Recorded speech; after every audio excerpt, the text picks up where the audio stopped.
Today, May 13th, is Decision Day. An estimated 63 million Filipinos are eligible to vote.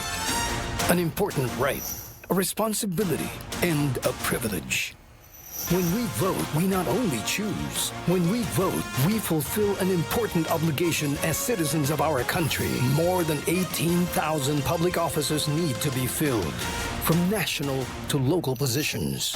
While the president is not on the ballot, the decisions we make on this day will help shape the remaining 3 years of President Rodrigo Duterte's administration. Our right to vote is a reflection of our hard-won democracy that we need to strengthen, preserve, and protect. Your vote today is your voice for the future. This is a CNN Philippines special presentation. The Filipino Votes.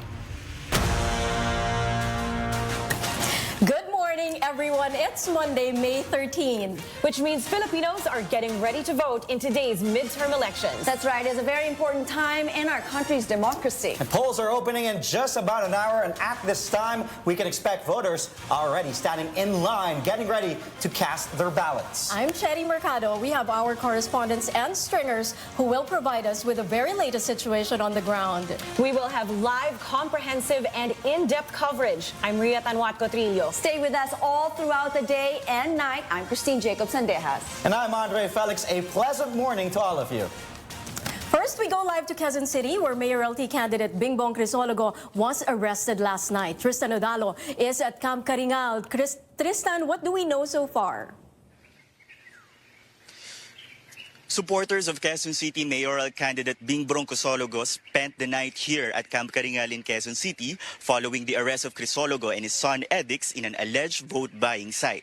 Police reported that at around 7:30 in the evening, police operations were held in a vote-buying site conducted in a barangay Barangay Bahay Toro. A certain Renato Echas was apprehended and was found to have 800 pesos and a volunteer card with Crisologo's picture, which led to the arrest of 43 others. When the operatives were supposed to bring out the NAB people, Mayoralty Bet and First District Crisologo arrived. The report claimed Crisologo humiliated the police operatives. This led to Crisologo's arrest and detention with his son Frederick in Quezon City Police Department headquarters. Crisologo, on the other hand, denies vote-buying accusations.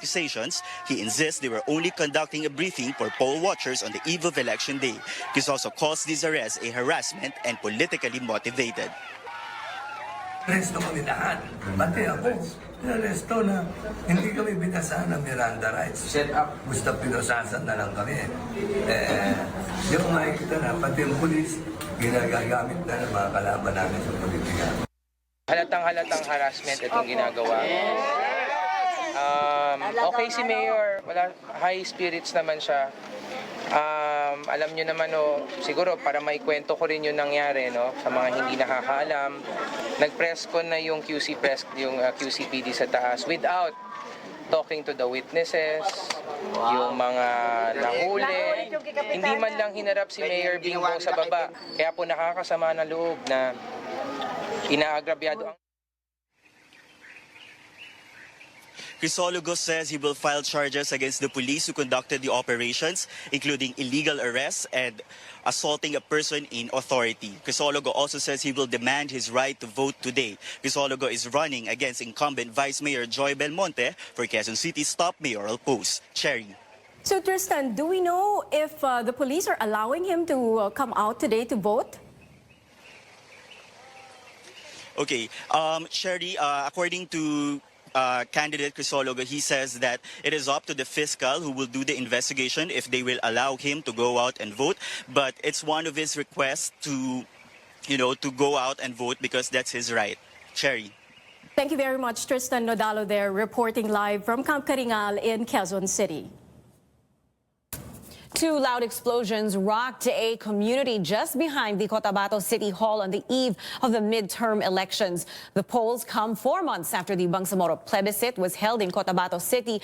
They also fall within the holy month of Ramadan. David Santos joins us from Cotabato City. David, what are the details emerging so far regarding the two blasts, and were these election related? Korea authorities still cannot say for now whether this was election-related or what could have been the motive behind this incident. The post-blast investigation will continue this morning. I am here at the Cotabato City Hall where the official ballots for today's elections are now being distributed. The two explosions which happened past 10 last night occurred just behind this building, less than 50 meters away. Now, the police got a call from nearby residents about the powerful blasts. When they got to the area, they immediately searched for clues on what could have been the explosive used. Now, their initial discovery was pretty startling. They found bits and pieces of what appears to be a 40-millimeter ammunition that could have been fired from a grenade launcher. Now, they can't say yet if the firearms used were either M79 or M203 grenade launcher. These are high-powered firearms, not only common to the military or the special police units, but even to rebels and bandit groups here in Mindanao. Now, fortunately, Ria, those high explosive ammunitions landed in vacant lots and not on nearby homes where residents were resting last night. So there were no reported casualties from that incident, Ria. David, I know it is quite early at this point in the investigation, but do they have any leads or any ideas as to who might be behind this? For now, the investigation will continue, as I mentioned, will continue this morning. Last night, when we asked the authorities, they could not give any, any particular person or group that could have been behind this. Considering the proximity of the blast site of the Cotabato City Hall, where we just need to point out official ballots for today's elections were being stored. Now, did the attackers miscalculate or miss the City Hall? Officials can't say for now if that was the case, since the investigation has yet to be completed. Now, as of late last night, they are still trying to determine the important details like the projectile of the ammunition to determine where it could have been fired from or the kind of firearm that was used and if this was licensed. So we have yet to see how this plays out in the context of today's elections, Ria.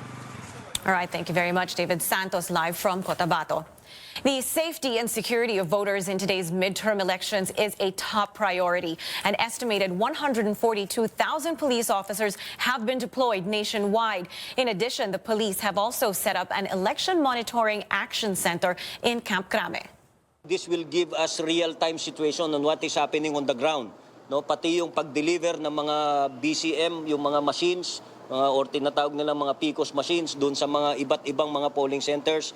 And dito, kung gusto nating malaman kung anong sitwasyon doon, ikiklik lang natin doon kung anong polling center yan, and we will know kung sino talaga ang nakadeploy doon. And we can call directly to that police officer who is deployed in that specific polling center. The PNP chief will have a press conference at 6 a.m. We will bring that to you live later. Supporting the police are 98,000 soldiers who will provide security and assist in transporting election materials, particularly in Mindanao and far-flung communities. The military has been on full alert since Friday last week. The Coast Guard also has security measures in place with the anticipated increase in sea travel for voters who are going home to vote. Officials say they're also on standby to assist the COMELEC as needed to transport personnel and election materials. The Department of Education is front and center in any election in this country. More than 500,000 officials, teachers, as well as other personnel will carry out the critical task of ensuring that our elections are peaceful, orderly, and honest. Education officials say their teams have been going through election-related training.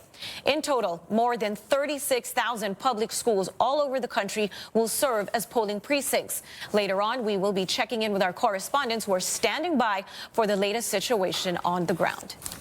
And for the first time, the Education Department is going high-tech. Our Paulo Barcelon tells us more.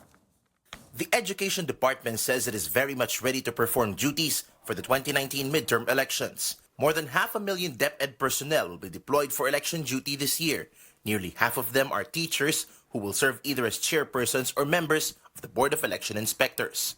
More than 36,000 schools will be used as polling centers where voting will be held from 6 a.m. to 6 p.m. For the first time ever, DepEd election personnel will be able to report situations on the ground before and after elections. This after the agency launched its election monitoring app exclusive to the Android platform. The app allows members of the Electoral Board to submit reports in less than 5 minutes. Here, unhampered yung flow ng information and consolidated agad in 3 different levels, division, region, and national. Kaya pag tinanong nyo kami later on, ano nang nangyari, may nasunog ba, o meron bang nasira, sabi namin as of this time, wala. No? Or sabi na as of this time, meron. Executing the Education Department's election plans did not come easy, as it had to cram in its preparations in a span of 2 to 3 weeks. Education Undersecretary for Administration Elaine Pascua says this was due to the delays in passing the 2019 budget, which includes 50 million pesos funding for maintenance of schools to be used for the elections. It is because that line item in the General Appropriations Act for DepEd for election purposes, like the Election Task Force, has never been there in the previous budget. So we could not advance funds for that. Election allowances will now be given in cash instead of through ATM cards to allow election personnel to fully utilize their allowances. Payment of allowances shall come from the Commission on Elections and must be given within 15 days from the May 13 polls. Nabawasan ka ng 50, for example, kasi yung yung tax mo is 350, hindi mo na ma-withdraw yung 50. Kasi dahil doon sa cash card mo. Tapos may bank charges ka pa, mas mahirap na. So, honoraria for all election personnel shall be given after completing their election duties, while 50% of their 1,000 peso travel allowance may be given during the final testing and sealing of machines, with the other half given alongside the honorarium. Finally, the DepEd also reminded its election personnel to strictly follow election and civil service guidelines, such as not wearing anything that would identify them with a particular candidate, or even to accept food given to them by poll watchers. Tarpaulins and streamers of candidates are also not allowed in the polling centers. Violations of such policies may entail administrative and criminal penalties and liabilities. Paolo Barcelon, CNN Philippines. When we return, we'll go live to the PICC where the National Board Canvassing Center is located. Also, we will check the situation at the command center of the election watchdog, PPCRV. And we'll share some more tips on how to prepare for today's elections, including what might be good to bring with you while waiting in line. This is a CNN Philippines special presentation, The Filipino Votes, Midterm Elections 2019. Stay with us.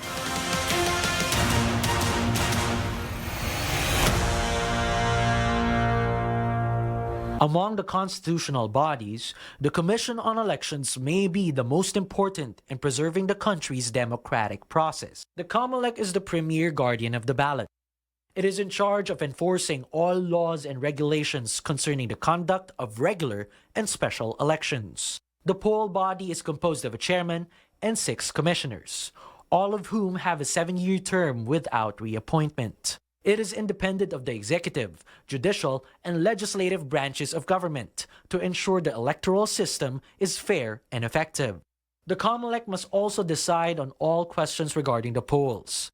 These include determining the number and location of polling places, appointment of election officials and inspectors, as well as registration of voters.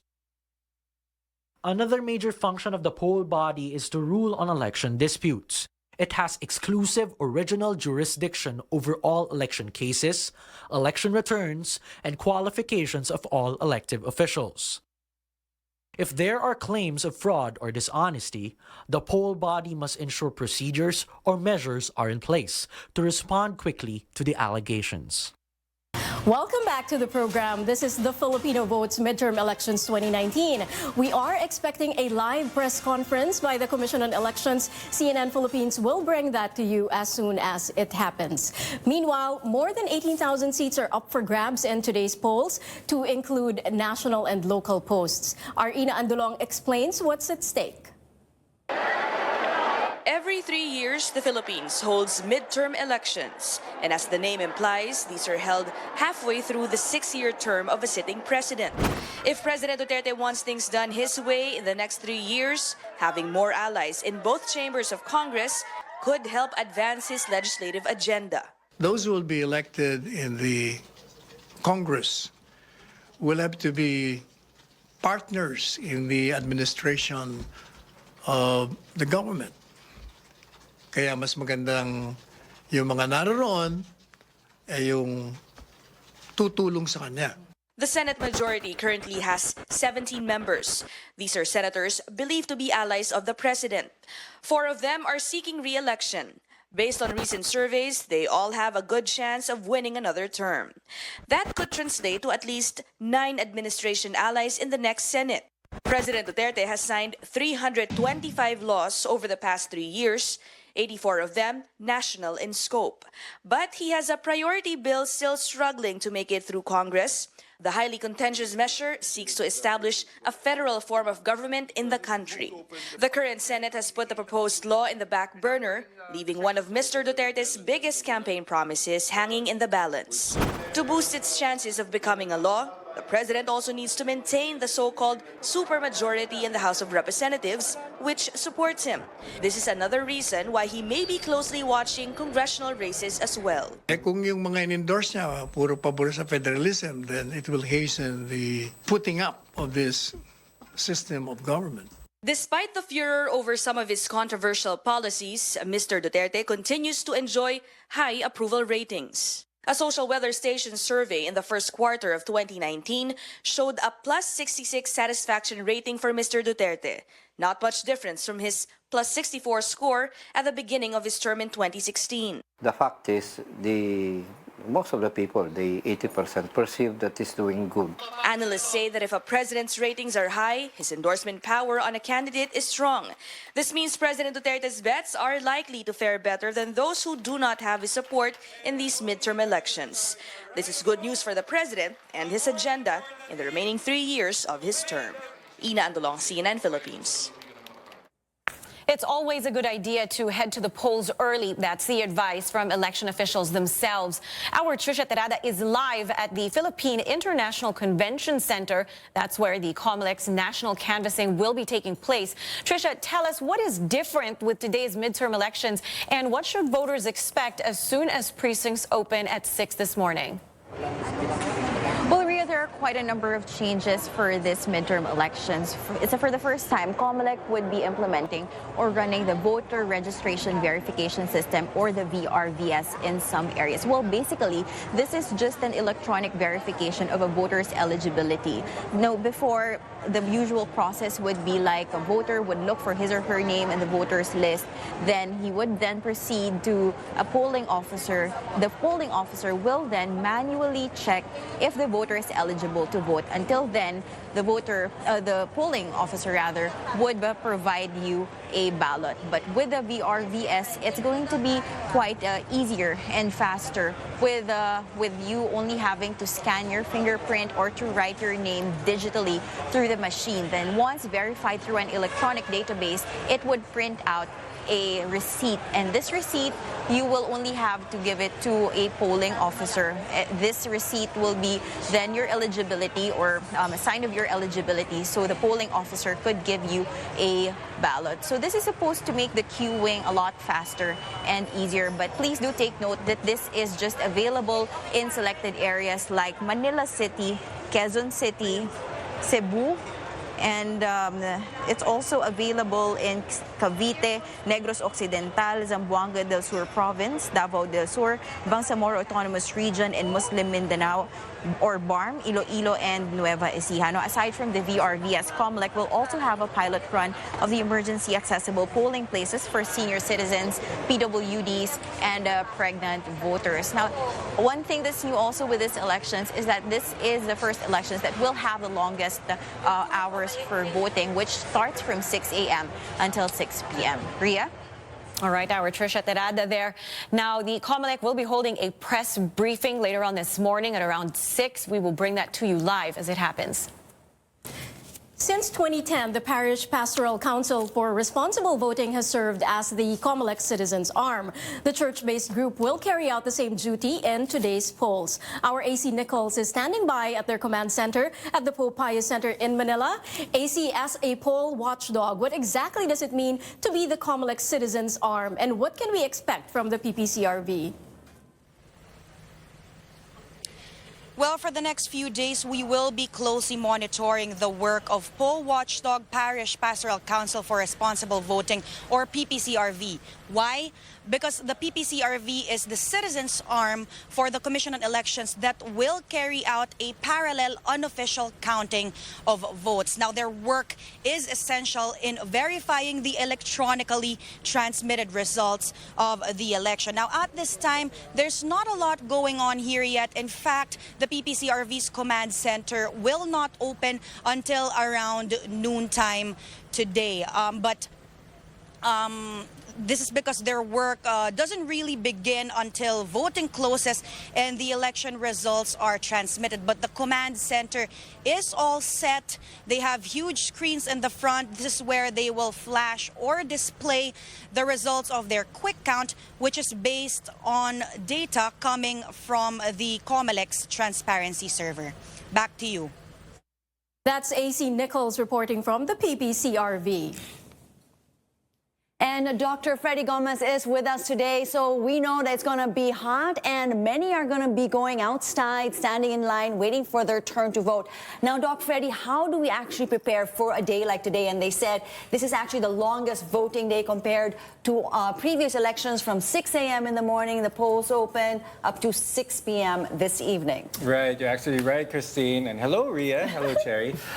Yeah, so for today's the big day, and definitely people have to prepare for the heat, as you mentioned, and not just the heat, but the humidity as well. Expect to be in lines a lot, hence the COMELEC is asking people to come in early.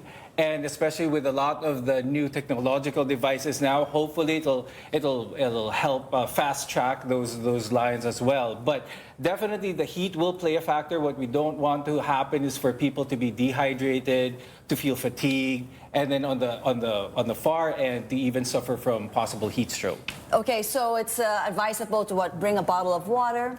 Yes, bring a bottle of water and try to stay away. I'm not sure on a lot of the polling places how covered they are from the elements. So just be prepared. Bring a wide-brimmed hat maybe, or bring probably some reading material, newspaper to shield you from the sun, from anything from that, and bring ample amounts of water as well, probably 750 ml or maybe a liter of water to be prepared. Okay, not only that, but of course the elderly would also be a big concern for everyone today, and the pregnant women as well. So what advice could you give them? Yes, that's actually right. So for those who are pregnant, as you said, or for those who have certain ailments such as maybe asthma or some heart conditions, it's advisable to bring a friend or a family member with you, just in case that, although the COMELEC has some people to watch over a lot of the voters, you want to have someone with you just in case you need that immediate attention as well. You know, Doc Freddy, I was out at about 12 noon yesterday, and it was extremely hot. And the forecast for today is 36 degrees Celsius we hope that's the highest already. In the past days, it has been 42 degrees in some areas, in some provinces. And some people, I have friends who have suffered from heat stroke and were brought to the hospital, and they're young and they're healthy and they didn't know what was coming. So what are the signs? Well, for heat stroke, like what you said, Cherry, even the young can be affected by that. What some people might think is someone like teenagers or in their early 20s won't be affected by it. Someone who's moderately built, probably for that. But heat stroke will affect you in ways that you might not see it at first. So what you want to watch out for is when the person is starting to be confused, maybe disoriented a little bit, or even it comes to a point when they stop sweating. So pag hindi na pinapawisan, yun yung delikado na. So immediately when that happens, or when that person starts to feel that, you want to get that person, or even that person himself, out of the heat into the shade, and then have ample amounts of rehydration. You want to cool down the body as quick as possible. And also a concern would be that you mentioned it would reach to a high of maybe 36. Now that would be outside, but once you get into the classrooms where there are going to be lots of people, and it's just going to get humid, and so that would even bring up the heat index. I mean, in that area they're going to feel a lot warmer than it actually is outside. There are forecasts of rains in the afternoon in Visayas and in Mindanao. And recently, before it rains, it gets really hot. That's the humidity right. Is just higher. That's why something that's like 36 degrees, like what you said, might feel like even 38 or 40. 40, yeah. So it might even feel hotter. So that's what people should be aware of as well. So apart from their list, kasi sabi ng COMELEC, pwede daw magdala ng list, no? Yes. So you already have your candidates with you. Umbrella, diba? Umbrella for the rain.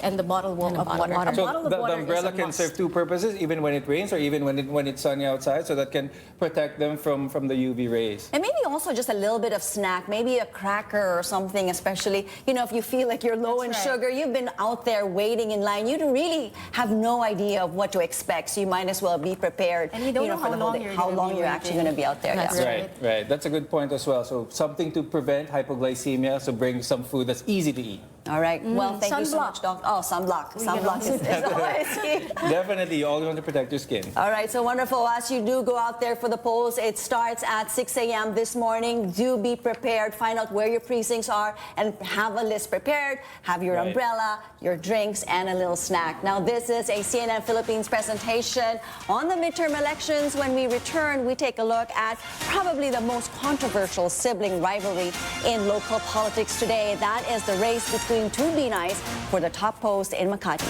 Do stay with us.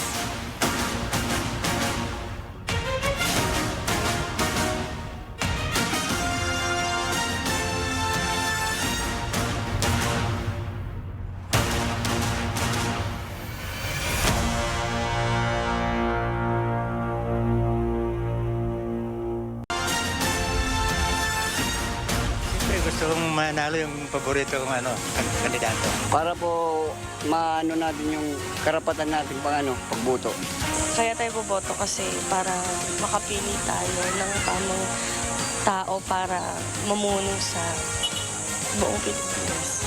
Sabi nga ni Rizal, di ba, ang kabataan ng pag-asa ng ating bayan. So dapat bigyan natin ng pagtingin ng gobyerno yung mga kabataan ngayon. Kasi alam ko na kaming mga kabataan yung gagawa ng way para maging maunlad yung Pilipinas.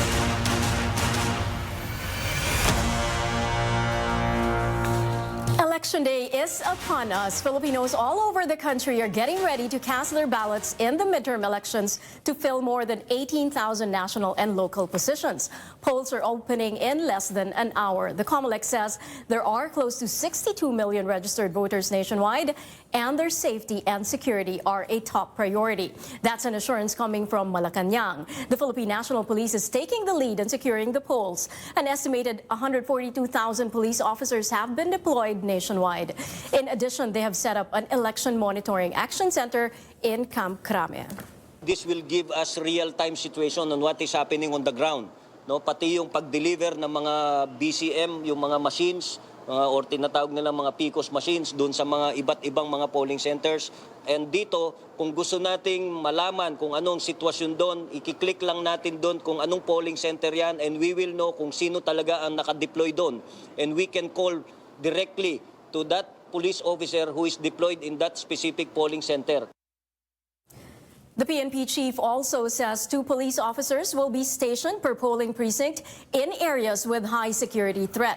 But the policeman will be 50 meters away from the polling precinct. General Albayalde will be holding a press briefing in the coming hours. CNN Philippines will bring that to you as soon as it happens. Supporting the police are 98,000 soldiers who will also provide security and assist in transporting election materials, particularly in Mindanao and far-flung communities. The military has been on full alert since Friday last week. The Coast Guard also has security measures in place with the anticipated increase in sea travel as some voters go home to the provinces to cast their ballot. Officials say they're also on standby to assist the COMELEC as needed to transport personnel and election materials. More than 36,000 schools nationwide are serving as polling centers today. This year, Education Department officials say over 500,000 teachers and other personnel are on polling duty to ensure we have clean, honest, and orderly elections. And for the first time ever, Department of Education personnel will be using an election monitoring app so they can send reports faster. The app is exclusive to the Android platform. unhampered yung flow ng information and consolidated agad in 3 different levels, division, region, and national. Kaya pag tinanong nyo kami later on, ano nang nangyari, may nasunog ba o meron bang nasira, sabi namin as of this time wala. No? Or sabi na as of this time meron. In the meantime, the MMDA lifted the coding scheme for private and public vehicles, including Makati. Let's now go to the COMELEC. There's a press conference that's supposed to happen there. Let's listen in. Now,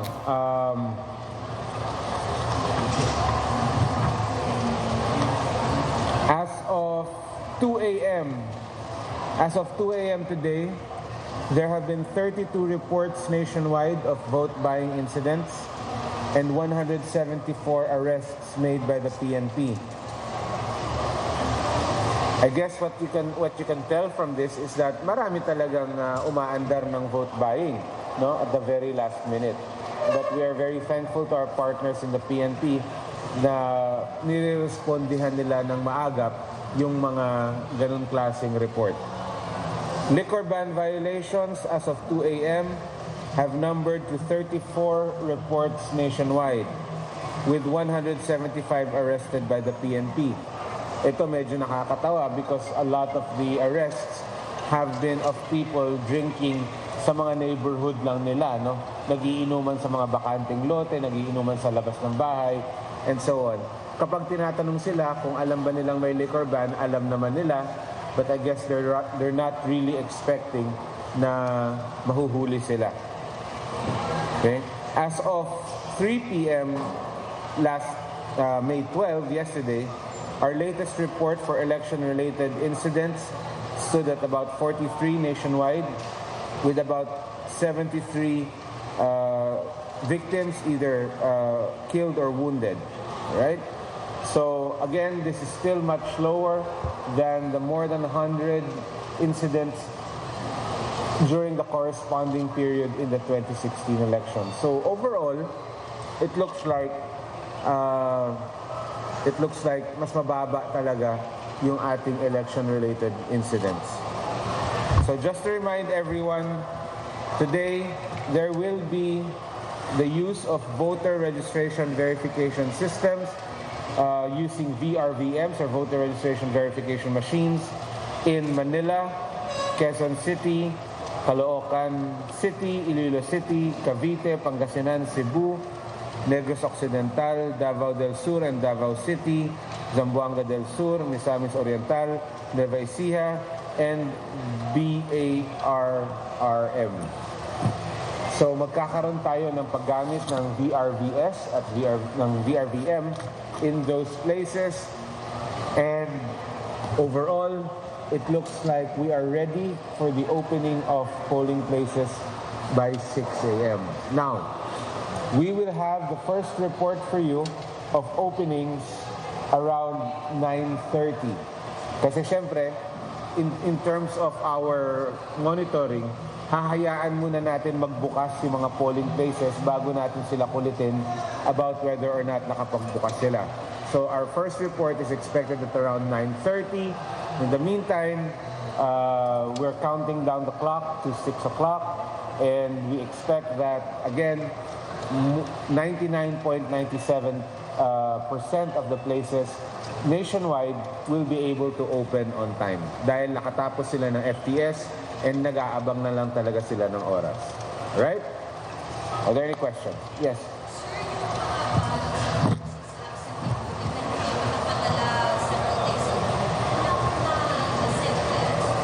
Nakapagpadala sila ng overseas ballots pero hindi ko alam kung ano yung percentage of completion. We will inform you later. Thank you. Please make a note of that EID. Yes. Yung 3% na yon, they are far-flung areas in BARM, BARMM. You have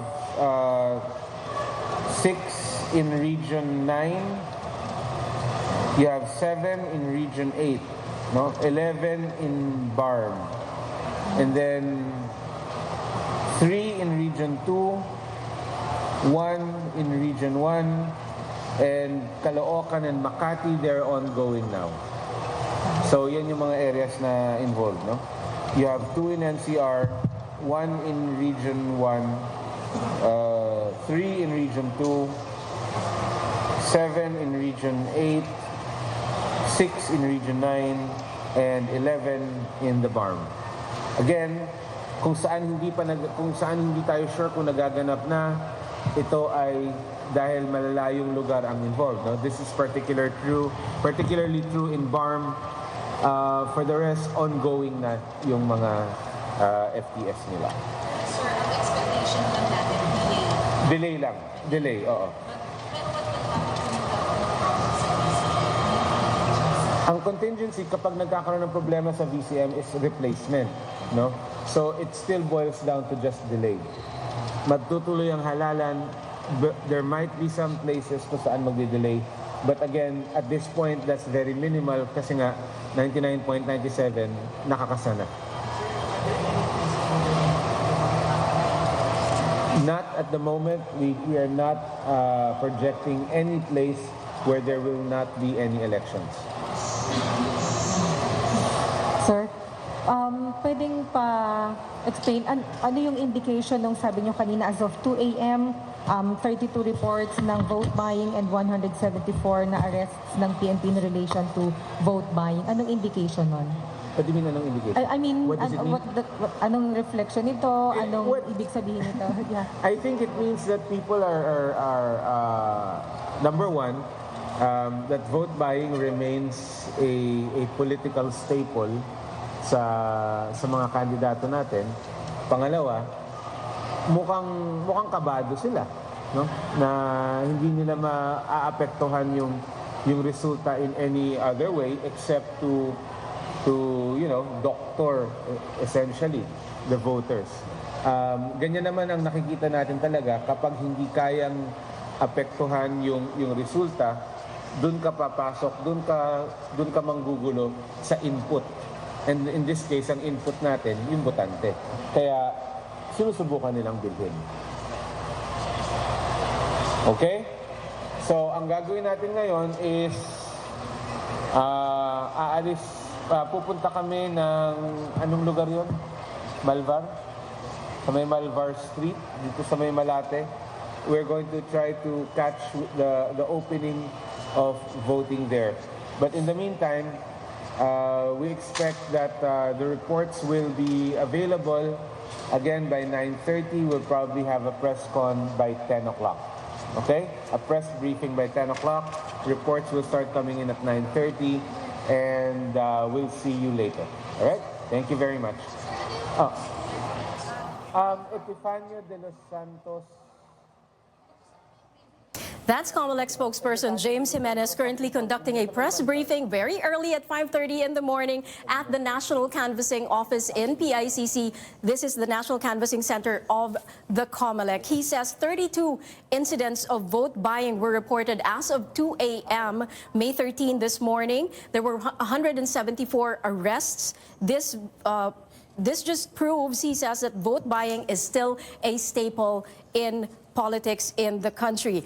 As for liquor ban violations, there are 34 so far nationwide, 175 people arrested. And for election-related incidents, as of 3 p.m. yesterday, May 12, there are 43 nationwide. There are 73 victims. These are either killed or wounded. But he stresses that this number is still much lower than the 2016 election-related incidents in the same period. At 9:30 a.m., the COMELEC is expected to give another report as polling precincts open, and they're expected to give a press briefing at 10 o'clock in the morning. At this point, we now bring in our guest political analyst, Dennis Coronacion, and sociologist, Jail Cornelio. Thank you for joining us this morning. It's a pleasure to have you.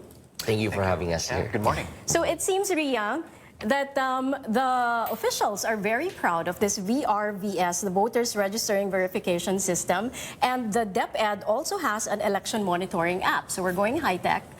What does this mean? It's an improvement, do you think? It's our second automated elections. and now they're introducing all these technical gadgets. Well, it's actually a big improvement on the part of COMELEC and DepEd. Before, if I remember it correctly, DepEd didn't have an app to monitor what's happening on, in the field. But I was just wondering, since it seems that there are two, technologies. There are two kinds of technologies being used here. One being used by COMELEC, and then the other one's being used by DepEd. I was wondering if these technologies would pass on the same kind of information. Yung sa DepEd kasi, it's supposed to be for reporting of their people on field, no? To be able to pass on the reports to them, they can email it, they can fax it, and they can use this particular app, which is only on Android, apparently for now. And the VRVS is for faster voter registration verification. Registration. Instead of the manual registration, magkakaroon ng machine, no? And then you can scan your fingerprint or write your name digitally, and it will find your voting precinct for you. So instead of the manual process. Well, my hunch is that because of these technologies, you've got vote buying more prevalent this time. Well, of course, we've always known that vote buying has always been there. But it's because of these technologies that vote buying, that political machineries have no choice but to continue to buy votes. Whether or not they're able to validate these votes is something else. But the fact of the matter is that, as we've heard from the reports, that it's going on even as we speak. That's right. I mean, we reported 32 incidents of that, according to spokesperson James Jimenez. But it is also, admittedly, something that's difficult to prove. Right? How can authorities go about making sure that, Truth be told, Rhea, well, let me just preface my answer by saying that a couple of years ago, in the previous election, in fact, my colleagues at Ateneo and I conducted some research on vote buying in different places in the Philippines. And truth be told, people know about it. People know, people queue. You're reporters yourself, so you know that it happens on the ground. And at the barangay center, people are queuing, and people deny. But the moment you go in, you see the bundles and bundles of money over there. So is it really difficult to prove? It's not difficult to prove. What is difficult is whether the police officers, for example, are very much willing to arrest all of these. This is practically everyone. At saka yung magsasampa ng kaso, no? Because sometimes you don't have witnesses, or those who are willing to go through the effort. People wouldn't be willing, Yes, to go through the effort of filing cases. Okay, there's also, let's talk about the age of the voters, because supposedly the youth vote is pretty big, now from 18 years old to 35 years old. Although, is there such a thing as a youth vote? I can answer that. So I've got a piece recently that came out precisely on this. Let's tease that out bit by bit. When we say youth vote, most of the time commentators and pundits frame that as an opposition vote, and then they invoke the university-based mock elections to say that, oh look, our alternative candidates are hitting, are making it big in these elections. But is that representative of everyone else? The answer is no. So I disaggregated, with the help of my colleagues, say at Pulse Asia, I disaggregated the figures, the voting preferences of the youth, 18 to 24 and then 25 to 35. Guess who topped the list? And I was having a conversation with another one just now about this, and Lito Lapid was number one, 67% or so, among 18 to 24-year-olds. So that's pretty surprising, shocking, for those who are banking on the youth vote to redeem us, if you will, from all this political quagmire. But that's not necessarily the case, because if you think about it, only 35% of university-aged youths are in fact in the university. So the biggest proportion of the youth are not in fact in school. That's right. Okay, absolutely fascinating. Gentlemen, please don't go anywhere. We want to speak to you some more. You are watching live, extensive, and comprehensive coverage of today's midterm elections. When we return, a closer look at the issues that are weighing heavily on the minds of many Filipinos.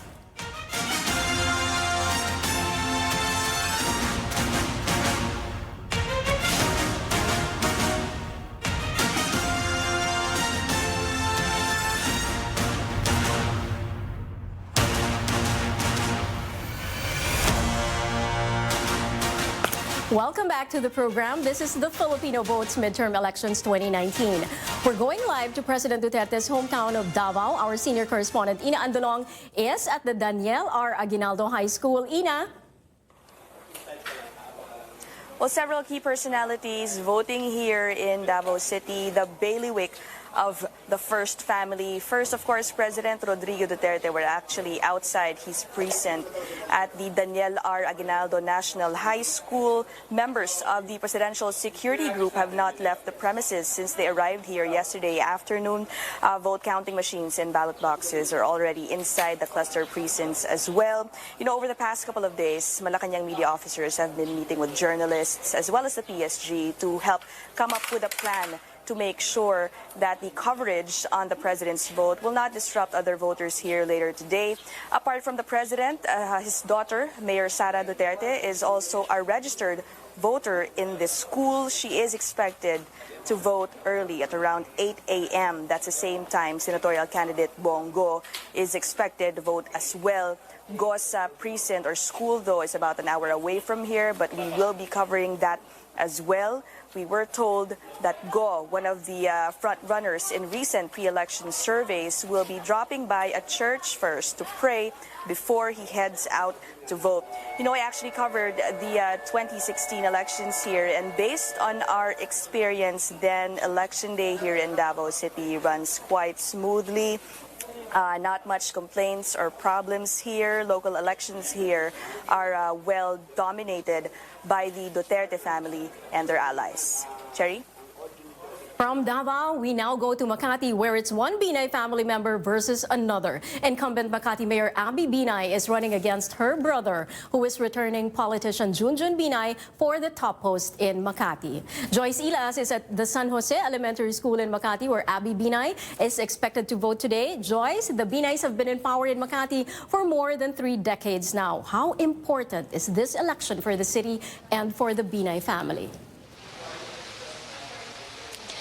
Yes, San Jose Elementary School is now ready for the conduct of election this morning. Poll workers are now here, and election paraphernalia are now ready for the opening of precincts at 6 in the morning today. Now, Makati has about 500,000 voters. It is known as the country's premier business center, and it is also the richest local government unit with total assets amounting to 197 billion pesos. Now, the Binay family has been in power here in Makati since 1986. They have always depended on each other to perpetuate the Binay rule here in Makati. But for the first time, the Binay family is split this year, as incumbent Makati Mayor Abby Binay and former Makati Mayor Junjun Binay run against each other for Makati Mayor. The Binay patriarch, former Vice President Jojo Binay, has thrown his support behind Abby, while their mother Elenita and sister Senator Nancy and Anne are supporting Junjun. But it is not only their family that is divided. Both Abby and Junjun admit that they also expect their voters to be divided come election day. Now, because of this divide on support other candidates for Makati Mayor, hope to be able to swoop in and finally put an end to the Binay rule here in Makati. So aside from Abby and Junjun, there are 4 other candidates for mayor here in Makati. They are Love Alanzalon, Rene Bondal, Wilfredo Talag, and Ricky Yabut. Cherry. We'll go back to Joyce Ilas a little later when the polling precincts open. In the meantime, we're taking a very short break. When we return, the word on social media. We're paying close attention to what netizens are saying, posting, and are talking about. We'll bring all that to you in just a moment. This is the Filipino Votes on CNN Philippines, a comprehensive coverage of our midterm elections. Stay with us.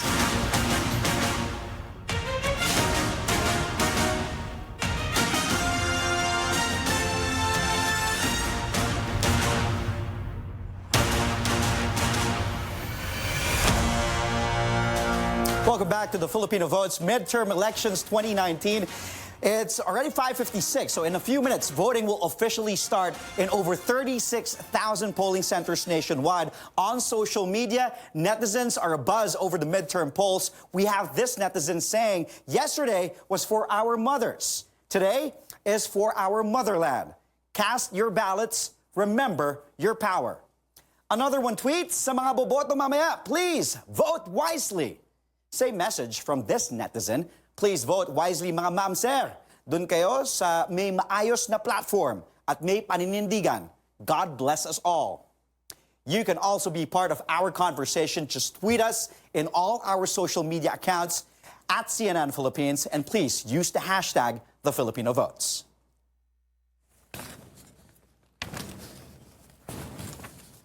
We're taking another break. Polls are opening in just a few minutes. We will be back with live reports later on from Davao City and Ilocos Norte, also from Taguig and San Juan. Stay with us for the very latest on today's midterm elections. You're still watching CNN Philippines.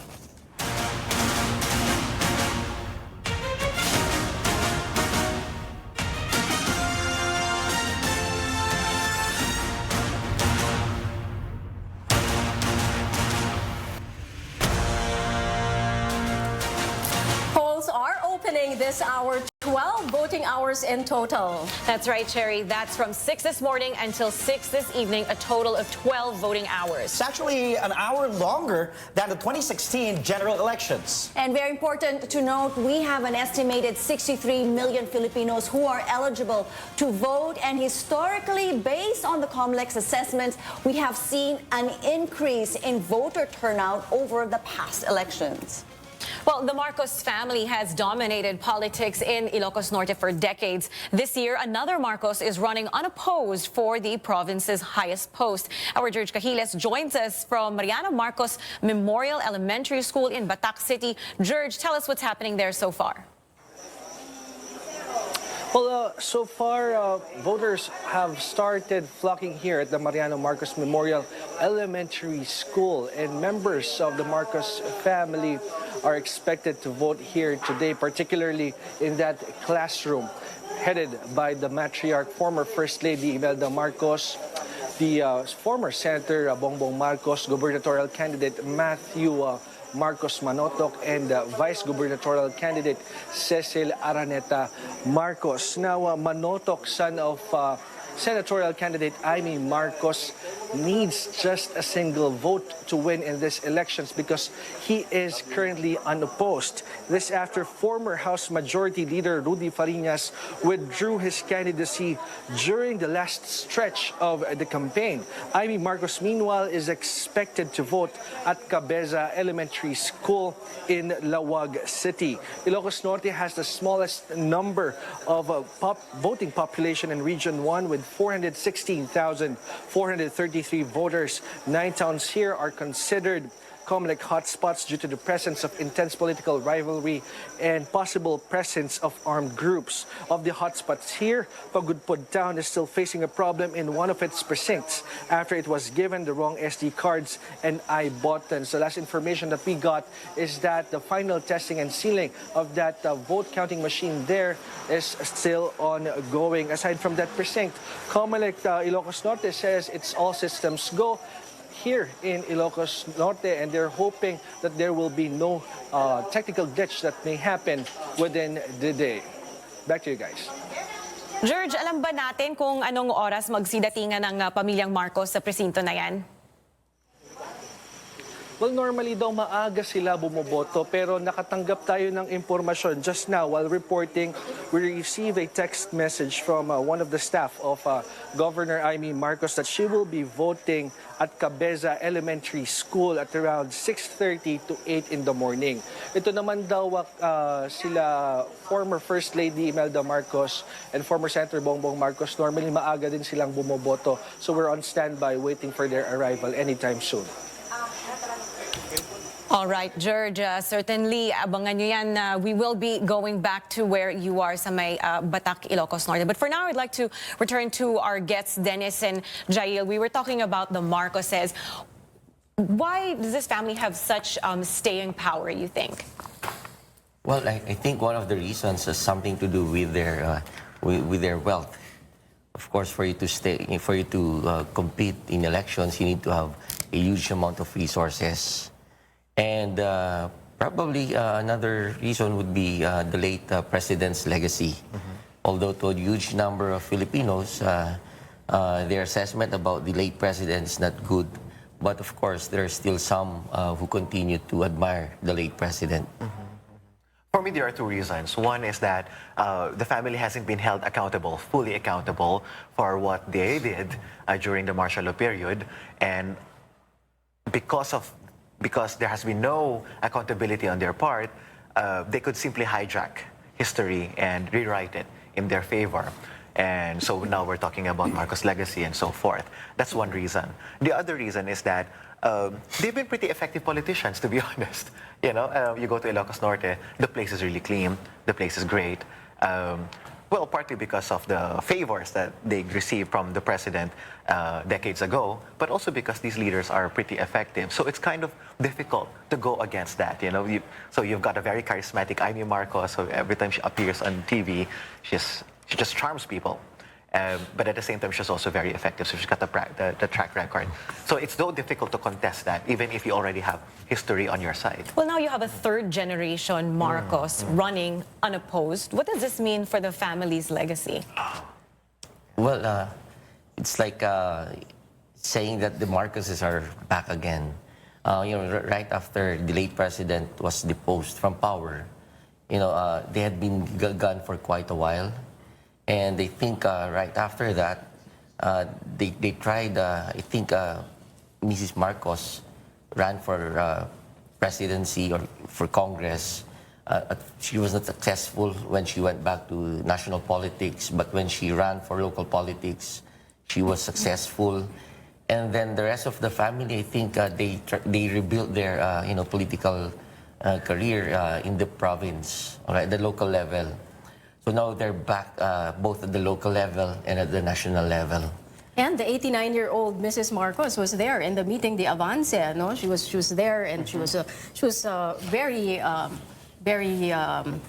looking very healthy. Yes, no, at least that particular night. No, the outcome of our midterm elections will help shape the remaining 3 years of Mr. Duterte's administration. Halfway through his term, the president continues to have high approval ratings and trust ratings. We're going back to our guests to discuss all these very interesting facts and figures. So this is telling, sabi nga nila, midterm elections are usually won talaga by administration candidates, hindi ba?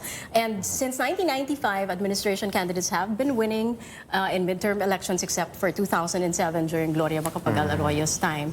And what do you think is the indication of this in the 18th Congress? What about checks and balance if if majority of the administration candidates make it to the senatorial slate, for example? I have a very pragmatic approach to this. I understand that many of my friends and colleagues are very hesitant and skeptical about the composition and the effects on the checks and balances, as you say. But I am of the opinion also that many of these politicians who are now on the administration side were in fact with the previous regime. And they were with the Liberal Party, many of them were. And we know that loyalties shift based on the popularity of the administration. So there's a part of me that is very pragmatic about this. Also, it rises and falls depending on the popularity of the administration. So if the president remains popular, then most likely there would be no checks and balances. But if the popularity goes down, then most likely you will see the pendulum swing the other side. Kasi ang sinasabi nila ngayon pa nga lang daw, parang ang hirap na i-oppose, no, ng administrasyong Duterte. And what more if in the representation in the House of Representatives and in the Senate, more of the Duterte allies are going to come in. We're showing you right now live pictures in Makati. People are already starting to vote. It's already about 10 a.m. and people are starting to flock to the polling precincts in Makati. There's a tight battle expected in the race for mayor in Manila City. Our Carolyn Bongkin is standing by at the Manuel L. Quezon Elementary School in Tondo, where one of the leading mayoral candidates, Isko Moreno, is scheduled to cast his vote. Carolyn, tell us the importance of these midterm elections to the voters in the city of Manila. Cherry, we see a lot of early birds here today who voted promptly at 6 a.m. Some of them are senior citizens who wanted to avoid the long queue expected later this morning. And most of them say that they see these local elections, these midterm elections, as an opportunity to change their quality of life. Most of them hope that whoever they'll vote for today will finally solve problems in traffic congestion, garbage collection problems, to provide job opportunities and housing for the poor, and also to look after Manila City's youth sector. Government data says that poverty incidence in Manila City is at 5.7% in 2018. That's about 1% higher than in 2015. And we have about 1,065,000 voters who will decide on that to date.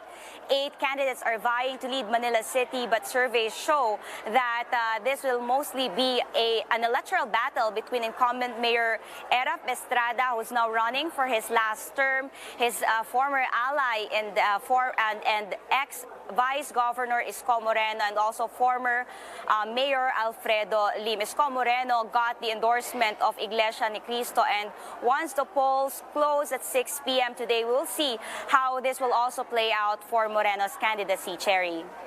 Carolyn, syempre isa to sa mga tututukan, ano? And Manila has always been hotly contested historically. But this time around, Erap, very strong incumbent mayor. And based on what some political analysts are saying, the incumbents are pretty strong, no? When you go to the other cities all around the country. What is it about Isko Moreno that's giving Erap a hard time with this race? Cherry, of course, it will actually differ based on the voters' view of preference of the candidates that they want. Some of them actually want Erap to stay because they felt the improvement under his administration, while some can actually connect with Isko Moreno. Isko Moreno is actually like highlighting in his campaign his story, which being a candidate who started, his success story being a candidate who started as a scavenger in Tondo and now a politician who wants to serve his people in Manila. And also, Isko Moreno actually, for some voters, Isko Moreno actually answers or has solutions to some of their problems, especially the problem in the garbage collection in most of the barangays here in Manila City, because Isko Moreno in his campaign always highlights that problem, as well as cleaning the entire Metro Manila. Cherry. Carolyn Bongkin there, monitoring Manila City. We are standing by for a press conference with the Philippine National Police Chief Oscar Albayalde at Camp Crame. You're seeing live pictures there. We will bring that press briefing to you as soon as it happens. Do stay with CNN Philippines for our live, comprehensive coverage of the 2019 midterm elections.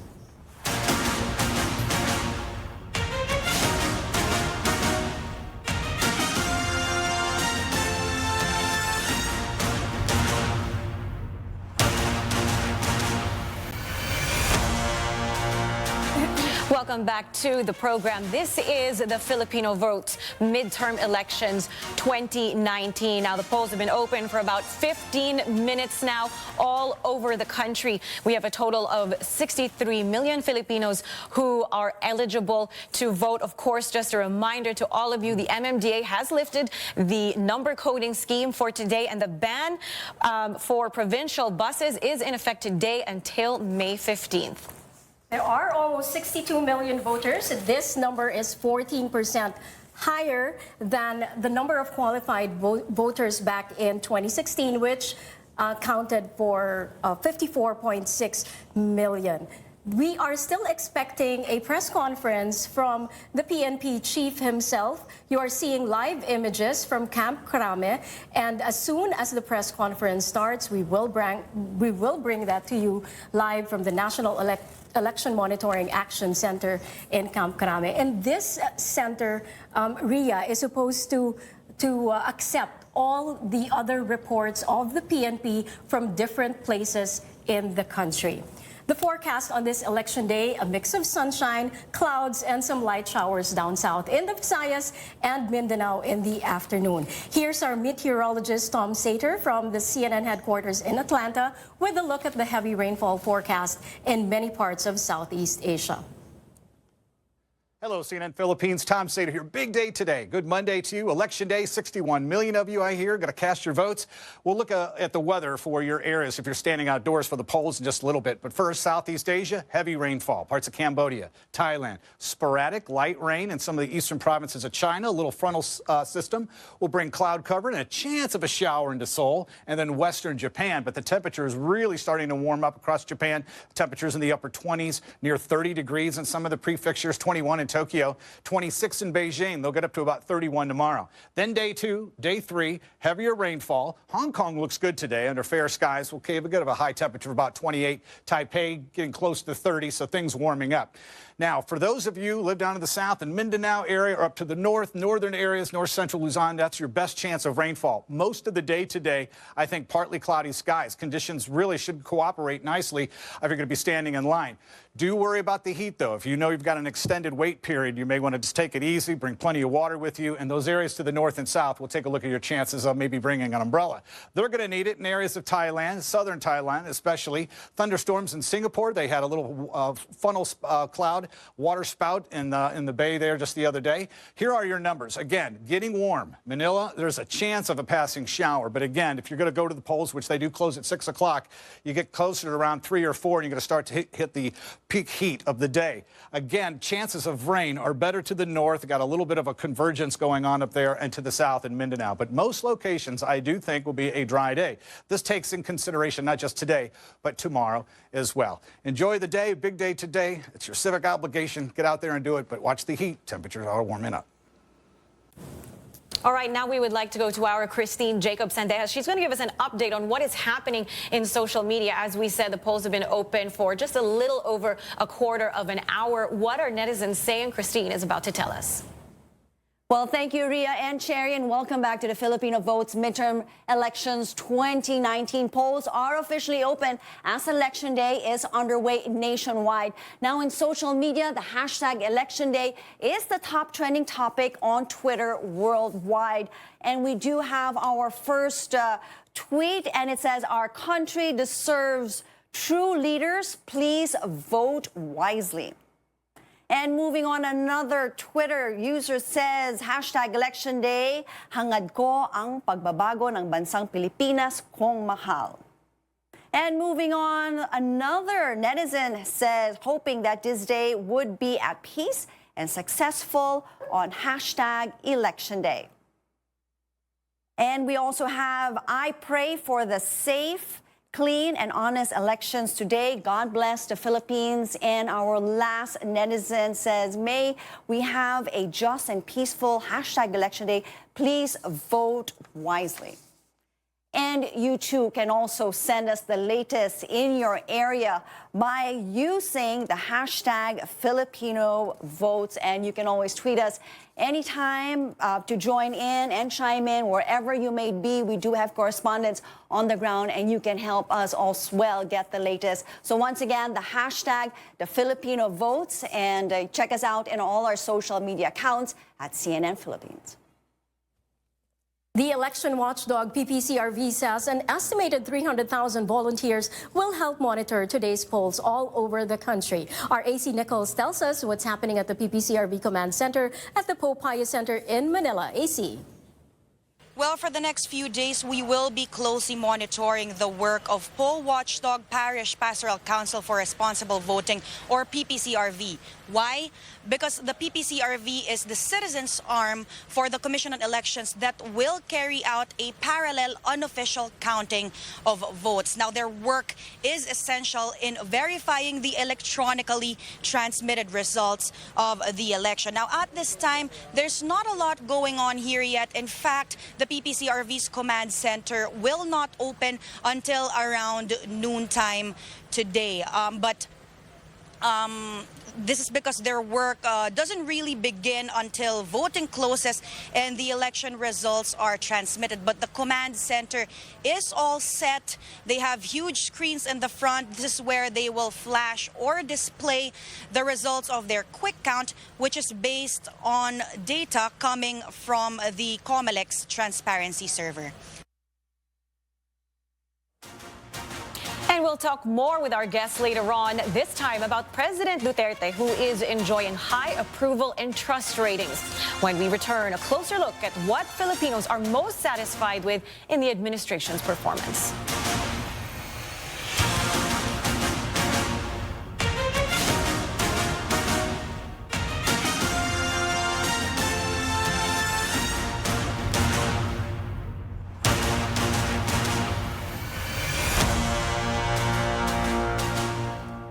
The Duterte administration hit a record high, plus 72 satisfaction ratings in the first quarter of 2019. That's based on the results of a social weather station survey released in early May. Now let's return to our guest, sociologist Jail Cornelio and political analyst Dennis Coronacion. So at this point, if I'm not mistaken, he's the only one of the recent presidents who enjoy still a high trust rating after 3 years in office, trust and satisfaction rating. Why do you think is this so? Well, that's right, because historically, previous presidents at this point in time in their term, usually their numbers were going down. That's probably... Kasi may performance na yan di ba? Yes. 3 taon ka na in office. Na-test na sila, meron na Tapos na silang yung honeymoon policies period. na ina-assess. And I think the reason why President Duterte's numbers are doing good in the surveys, one of the reasons is that he continues to, to connect with the people. His ability to connect with the people, to communicate effectively, and to portray himself as an effective leader is astounding. So, yung surveys kasi, it's all about the perception of the people of how well you have, done. So it's not necessarily the performance itself. The surveys will always gauge the perception That's right. of the people. Yes, Jail. In my view, as a sociologist, we also need to relate that to inequality. So perception is on one hand is one thing, but in our discipline, we always want to relate it to how people's quality of life is improving or declining or worsening. And we know that there seems to be this correlation between the popularity of an administration and the state of the quality of life of people. And what's interesting about President Duterte is that his popularity seems to be backed up by decline or by improving quality of life for people. So people who say that they're poor is going down, for example, generally speaking, or people who fall below the poverty threshold, that's also going down. So you see the pattern over different administrations. You know that if the quality of life is worsening, then the popularity of the president goes down with that. Kasi yun lagi ang issue, di ba? Yung tinatawag na inclusive growth. And all the presidents are claiming that they have programs for inclusive growth, hindi ba? So the measure really is, nakakasabay ba? And then there's a goal, supposedly, that the Philippines will be a middle-income country by 2022. Yes. By the time he ends his term. No? So, what do you think are the chances of this happening? What are the indications in the next 3 years in office? Well, since it's imminent, I think that the president's allies are going to dominate the Senate seats, as well as in the House of Representatives and in the LGUs. I think the president's going to enjoy, the support of both houses in Congress. So that means this support can translate to, his agenda being realized. So whatever remains, yung mga unfinished business ng ating presidente. Kasama na dyan yung federalism siguro, right. hindi pa natatakal, hindi ba? Charter change. At yung iba pang mga pinaplano niya, economic measures, sa tingin ko lahat yan may papasa. No, the worst case scenario is that if you have the full support of Congress, chances are, baka ma-reduce ang ating Congress sa rubber stamp.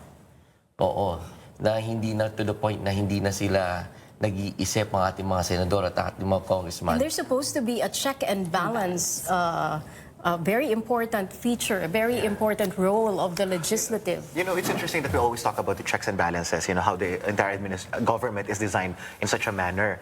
But I'm not really sure whether this is the sentiment of the public. You have a very popular president supported by, if you want to call them populist publics. They do so because they believe that this president is very effective. I was talking about the improving quality of life, for example.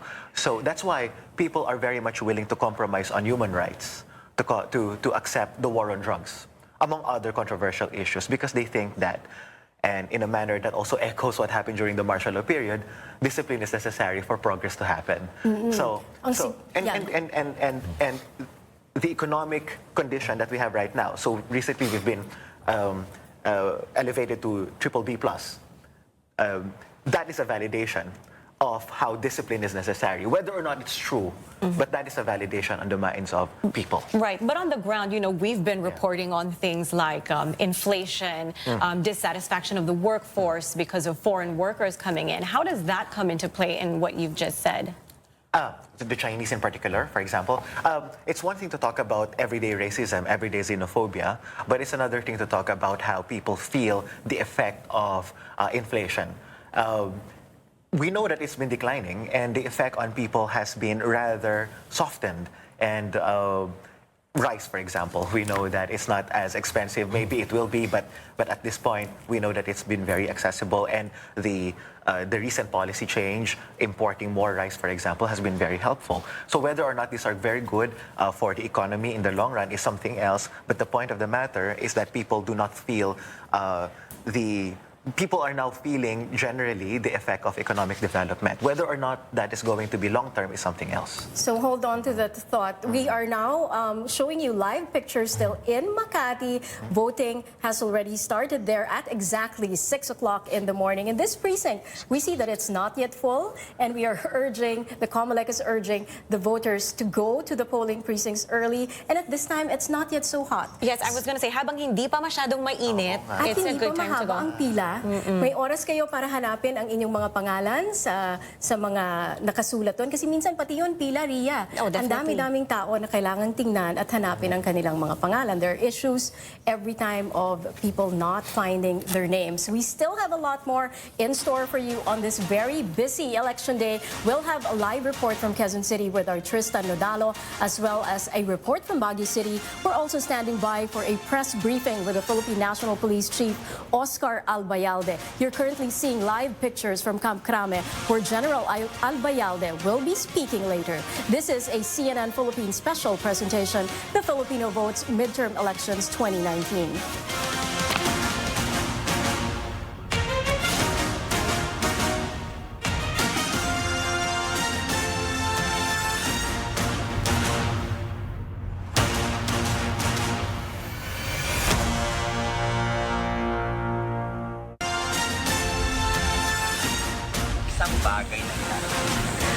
Sa ngayon, ang gusto ko na lang ay yung prinsipyo. Yung totoo sa salita nila, may paninindigan. Ang mga tao hindi makasarili, yung hindi na iniisip yung para sa pamilya lang, sa kamag-anak, yung para sa ikabubuti o kaunlad ng Pilipinas. Honesty and authority. Kasi ayun yung kailangan natin, the transparency of their advocacy. Then hindi naman magiging effective yung pagiging honest nila without having the authority to lead other people.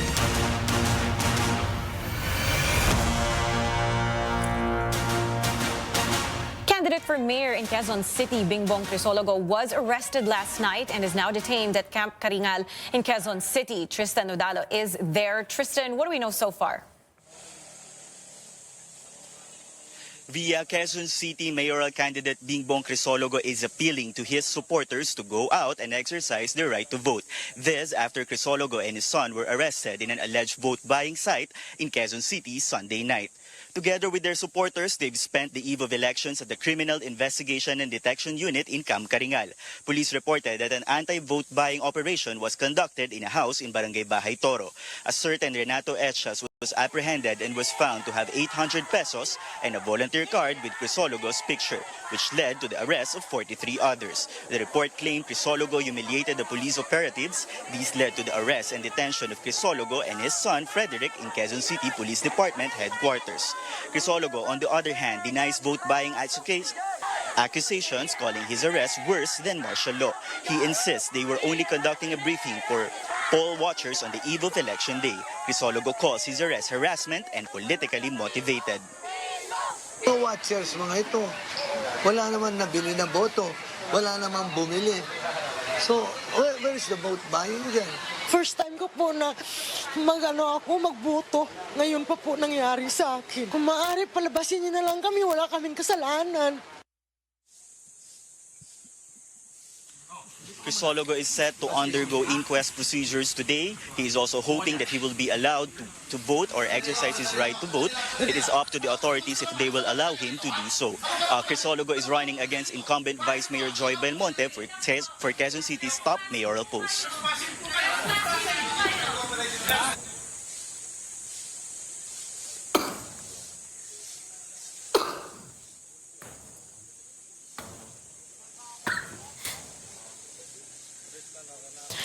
Okay, Tristan, you mentioned earlier that Crisologo humiliated the officers in that situation. Do you know exactly what that means? Was there a physical altercation? Was it more an exchange of words?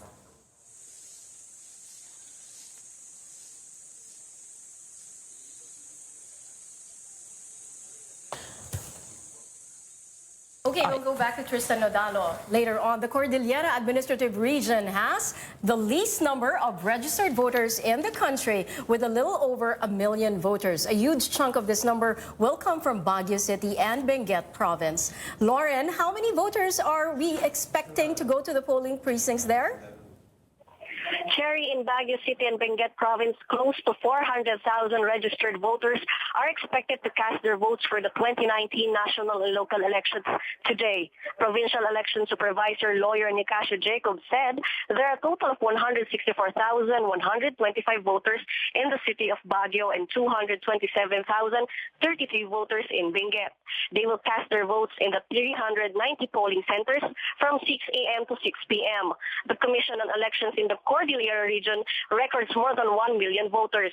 The Cordillera region is composed of Baguio, Benguet, Abra, Kalinga, Apayao, Ifugao, and Mountain Province. The COMELEC official reminded voters on election day to head to polling centers early and verify their names. Voters are also reminded to properly shade the oval near the candidate's name.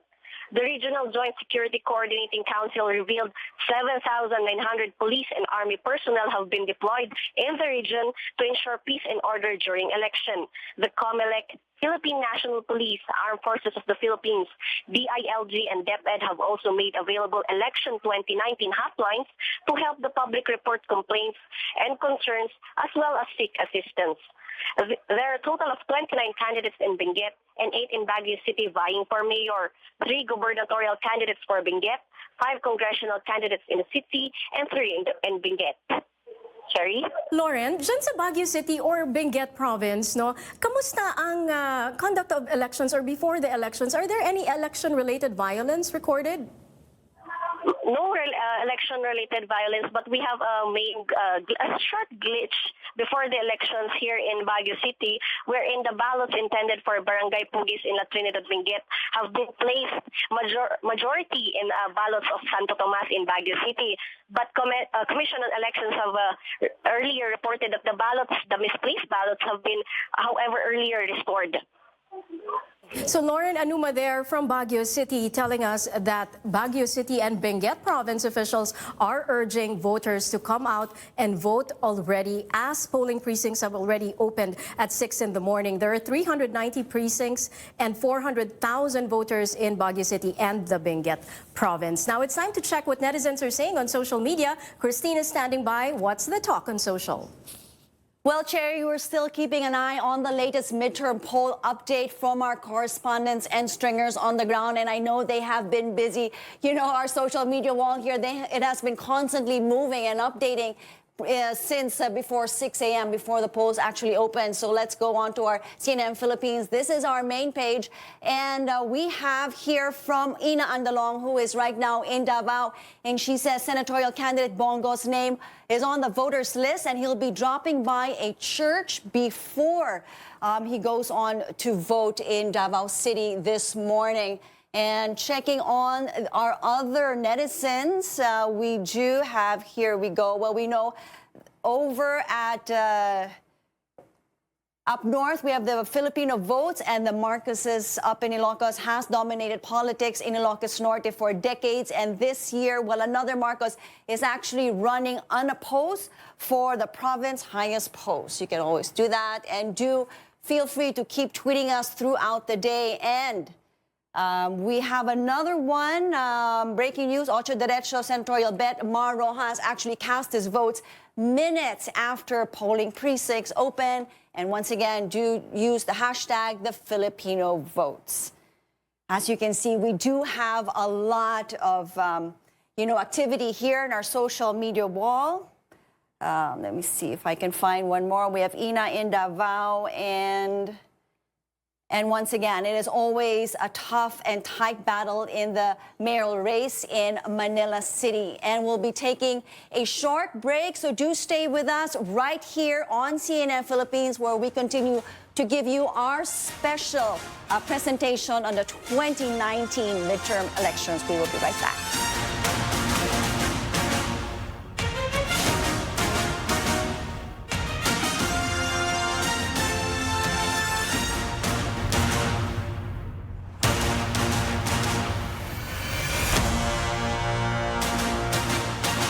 Spokesperson James Jimenez spoke just a few moments ago, saying they are ready for the polls today. About 95% of precincts are able to open at 6 a.m. as scheduled. Fewer election-related incidents were also recorded so far for this election. And we are standing by for a press conference by the PNP Chief General Oscar Albayalde.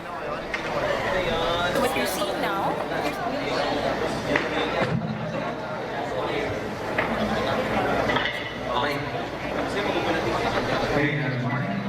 Ladies and gentlemen, mga kababayan, ang ating pong Chief PNP, Police General Oscar David Albayalde, to give his statement.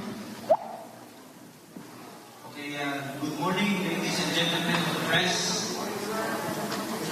The 2030 national and local elections is now underway. As voting centers open simultaneously on the first polling hour, the PNP joins the entire nation in fervent prayer and optimism for another successful and meaningful national political exercise today, as we exercise our sovereign right to elect more 18,000 leaders from among a field of 43,500 candidates vying for different elected positions. The PNP has been performing election duties every 3 years, such that every individual police officer has already developed the muscle memory and sufficient familiarization. And each time, the experience adds to the refinement of best practices in election law enforcement. For today's exercise, we are fielding a combined complement of 165,505 police and military security personnel for various election duties. This security contingent will ensure the safety of 61.8 million registered voters who will troop to 36,834 voting centers across the country. Special attention will be focused on 945 cities and municipalities listed as election hotspots. Among the 169,105 troops dedicated for election duties, 3,125 of them had been trained to perform functions as members of the election boards in the unlikely event of the unavailability of teachers to perform these duties. On the updates of vote buying, the PNP NEMAC recorded a total of 79 incidents with 240 violators. Of these, 230 were arrested and 10 remain at large.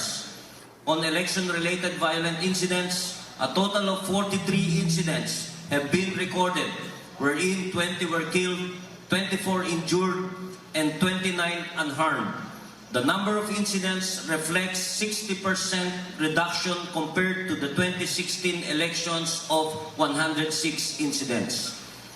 On liquor ban, the PNP recorded a total number of 52 incidents with 340 violators, wherein 337 were arrested while 3 persons escaped and remain at large. We are confident and hopeful that the entire process will proceed smoothly and orderly. Gone are the days when elections were an exercise of body count apart from the counting of votes. We must shun all forms of politically motivated and election-related violence, including vote buying and intimidation, to completely reform the national political culture.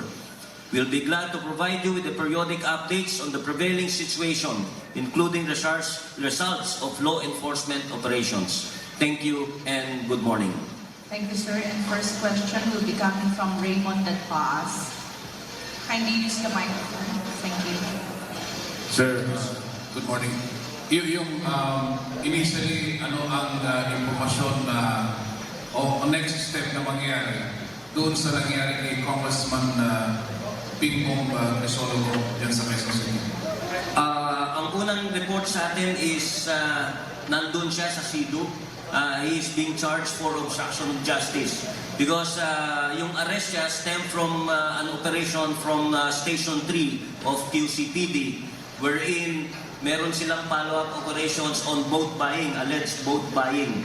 At lumalabas na itong si Congressman Crisologo ay pumasok dun sa mismong bahay at pinasara niya yung bahay, pinapadlock yung gate so hindi makalabas yung mga pulis natin.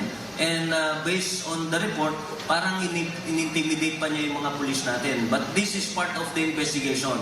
And I will personally get update from the RD. Pero ito yung initial report nila sa atin. Alright. So, apart from that, sir, yung napakaraming reports ng vote buying. Itong meron bang maasahan pang mga action against dun sa mga candidates na supposedly involved? Election na ho sa oras na ito. Yes, actually, ang vote buying does not only happen before, during, and even after, pwede pa. So, meron kasi mga style din dyan na after the voting, doon nila kukunin yung kanilang pera. So, this is all still part of vote buying, yung pagkuha ng pera after after voters have cast their votes. Okay, sir. Thank you. Next question, Benji Luan. Sir, ask ko lang, sir. Good morning. Sir, ask ko lang, may nangyaring bombahan po sa Dato Odin Sinsuan. Dato Odin Sinsuan, sir. Yes. Yes, this is under investigation because ito ay reported that transpired on May 12 around 10 p.m. No? Report sa atin. What we see here is parang yung nangyari sa BOL, no? Before the election or referendum dun sa BOL, may mga nagpasabog along the road. So ito rin yung nakikita nating nangyari dito na parang not necessarily pantakot pero parang to show their presence, parang ganun. Gagaya ito na nangyari, remember nung BOL, meron sa mga kalsada, mga 2 o 3 incidents na nagpasabog ng granada along the road. At wala namang nasugatan. Sir, other than that, may mga threats pa ba tayo? Like in Mindanao, aside from Maguindanao. Sabi ninyo, at confirm ba, roadside bombing, itong nangyaring pambobomba sa Dato Odin Sinsuan, sir? Parang ganun ito, parang ganun ang labas nito. Kasi walang reported injuries dito. Walang reported injuries to. So ito parang along sa vacant lot pinasabog ito. So walang intention ito para makasakit ng tao. And with regards to the incident, what is remarkable here, during my inspection, a week ago, last Thursday, Friday sa Mindanao, 0 incident sila. No? Sa ARM, they have 0 incident. Doon sa 12, they have 0 incident. No? Meron lang silang mangilan sa sa 11 meron at saka doon sa part ng Region 10. Pero doon sa BARM region, wala as of this time sila na recorded na election violent related incidents. And even sa Region 12, no? That is very remarkable and commendable sa ating both sa ating mga law enforcement agencies and of course with the candidates there. Siguro ma-attribute natin ito dun sa kakatapos lang na referendum na BOL. Can we also confirm yung group, sir, na nagpasabog or nitong dito sa Dato din Sinsuat? Sa ngayon wala pa. The case is still being investigated. Sa ngayon wala pa. Kung sinong umaako, wala pang umaako dito sa blast na to, this explosion na to. Going back on the vote buying, isa na lang, sir. Meron daw barko na papunta ng Zamboanga or somewhere in Zamboanga Peninsula. Can you confirm this? Punong-puno daw po ito ng tao. Do you have that report, sir? Sa ngayon, wala kaming report on that. We will confirm on that information. Pero sa ngayon, wala kaming information. Kasi, sometimes yung mga information din naman are sometimes, alam mo, yung information kung minsan may pupunta lang sa isang bahay, then report na sa atin na vote buying. Sometimes baka normal na biyahe yun, no? Going to Zamboanga. There are really reports na after verification na hindi naman talaga totoo, no? Medyo na-exaggerate lang ng mga kumakandidato at saka mga supporters ng mga kumakandidato. Thank you very much, sir. Sir, bukod po doon sa Dato Sinsuat sa Maguindanao, meron din pong reported explosion sa nanomonitor yung news team namin sa Sulu and sa Cotabato. Meron na po ba tayong information na additional? Sa ngayon, wala pa kaming report. We will check on that kung meron totoo yan sa Sulu. Kung meron yan, by this time, natanggap na namin dapat yung report yan. How about yung sa Cotabato City, sir? Ano naman po yung information Ito yung sa Cotabato, di ba? nakuha natin? Ito yung sa Cotabato, yung May 12. Yung sa Cotabato City. Yung May 12, 10 p.m. Yes. Buti yun, talagang totoo. Yung sa in a vacant lot. Yung dun sa Cotabato City. Sir, hindi po, linawin ko lang po, hindi pa natin sinasama doon sa election-related violence. Yes, ito, hindi. Because dinidetermine pa natin kung talagang ito ay election-related. Thank you. Next question. Okay. NBC. Wala na. Magbabasa. Sir, ask ko lang po, what do we expect in terms of security in the next hours as the voting goes on po? Well, unang-una, we have started smoothly at maayos naman. Hopefully, we will end up smoothly also, without any incident. No, nag-open yung mga iba't ibang mga polling centers without any reports of untoward incidents. Hopefully, matapos ito hanggang dun sa counting mamayang gabi na walang untoward incidents. With the more than 165,000 deployment, sa tingin ko naman na all the polling centers are being covered, and we have the quick reaction forces pa, no? And that will, and also meron pa yung mga quick reaction forces natin, yan din ang ginagamit natin for vote buying, in arresting vote buying in our campaign against vote buying. Sir, next question po. Sir, ask ko lang din po pala, yung kanina po yung sa Maguindanao po, election-related po siya? No, yung yung Cotabato, no, it's not. Hindi pa as of this time, wala.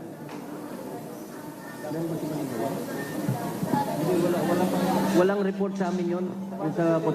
Yung sa Cotabato City pa lang ang may report sa amin. Yung sa Maguindanao, it has to be validated pa kasi walang report pa sa amin yan.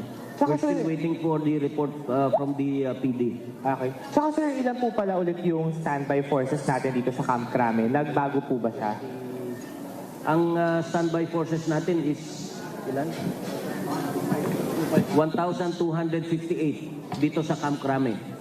Meron kaming standby forces na 1,258.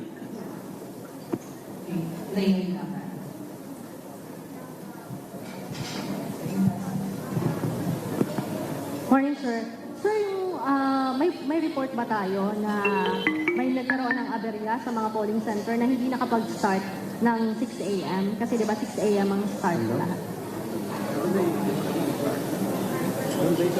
Yung mga late nag-start, sir. So based kanina, around mga 6:30, meron palang mga 2.53% na nag-start ng botohan. As of kanina mga around 6:30.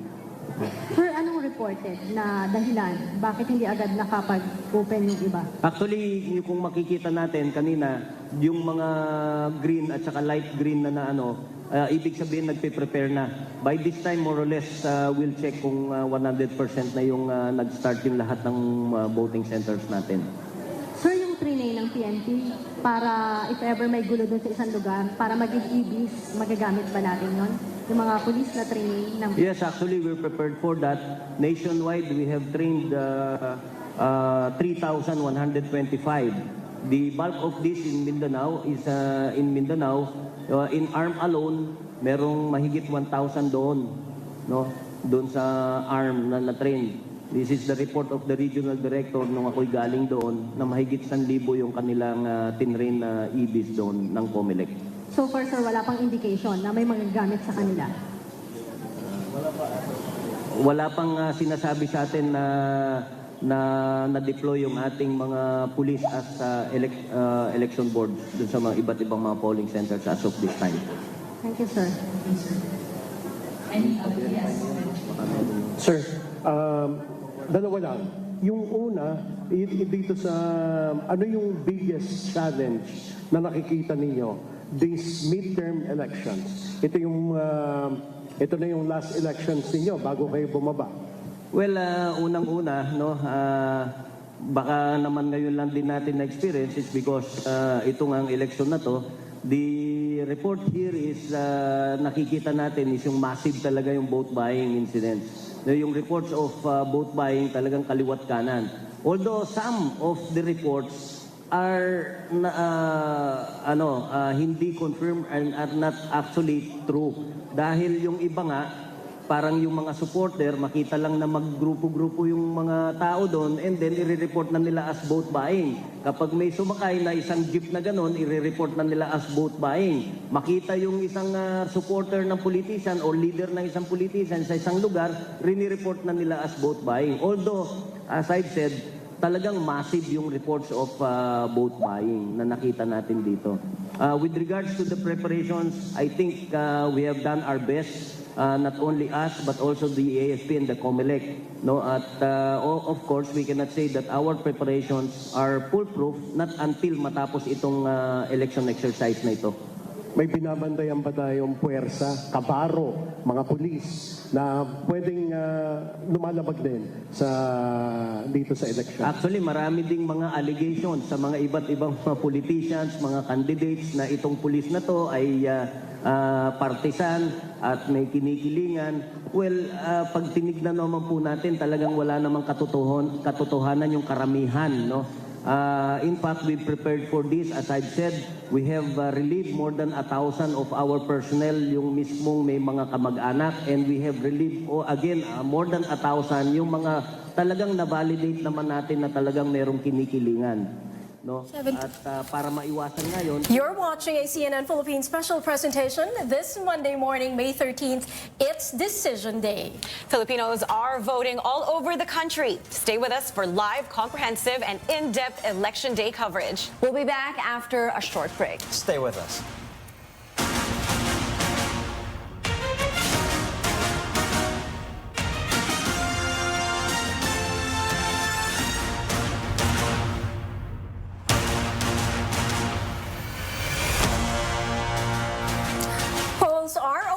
nationwide, today, May 13th, is a very important time in our country's democracy. It is Election Day. The voting period this year is an hour longer than the 2016 general elections. That's right, a 12-hour voting period from 6 this morning until 6 p.m. tonight.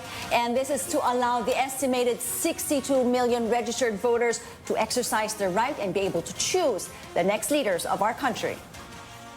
And we also know that, of course, there are 18,000 seats up for grabs. Yes, now we go to Cebu. Cebu is the country's most vote-rich province. There are some 3 million registered voters there. Observers say that Cebu City is at a crossroads. Voters there are choosing between the longtime mayor, who is a Duterte critic, and a first-time candidate backed by the ruling party. The weeks leading to the polls have been full of tension, with the incumbent mayor crying of police harassment and appealing to COMELEC to put the city under its watch. Our correspondent Makoy Popioco has been monitoring the situation there since last week. Makoy, first, how was the start of the polls there? Good morning. For Cebu voters, the election today appears to boil down to voting for or against President Rodrigo Duterte. Incumbent and longtime city mayor Tommy Osmeña, who received a number of tongue lashing from the president, is being challenged by new mayoral candidate. Yet, Duterte-endorsed Vice Mayor Edgar Labella. The city, considered the wealthiest in the entire Visayas region, is a significant political territory, as this is the seat of power for the country's most vote-rich province. Apparently, Mr. Duterte is trying to unseat Osmeña, who's deemed defiant and insubordinate to the president's wishes. We're here at Guadalupe Elementary School, the city's biggest polling center, where over 40,000 people are expected to vote. So as you can see at the back, it's a busy morning here. Hundreds of voters are here now.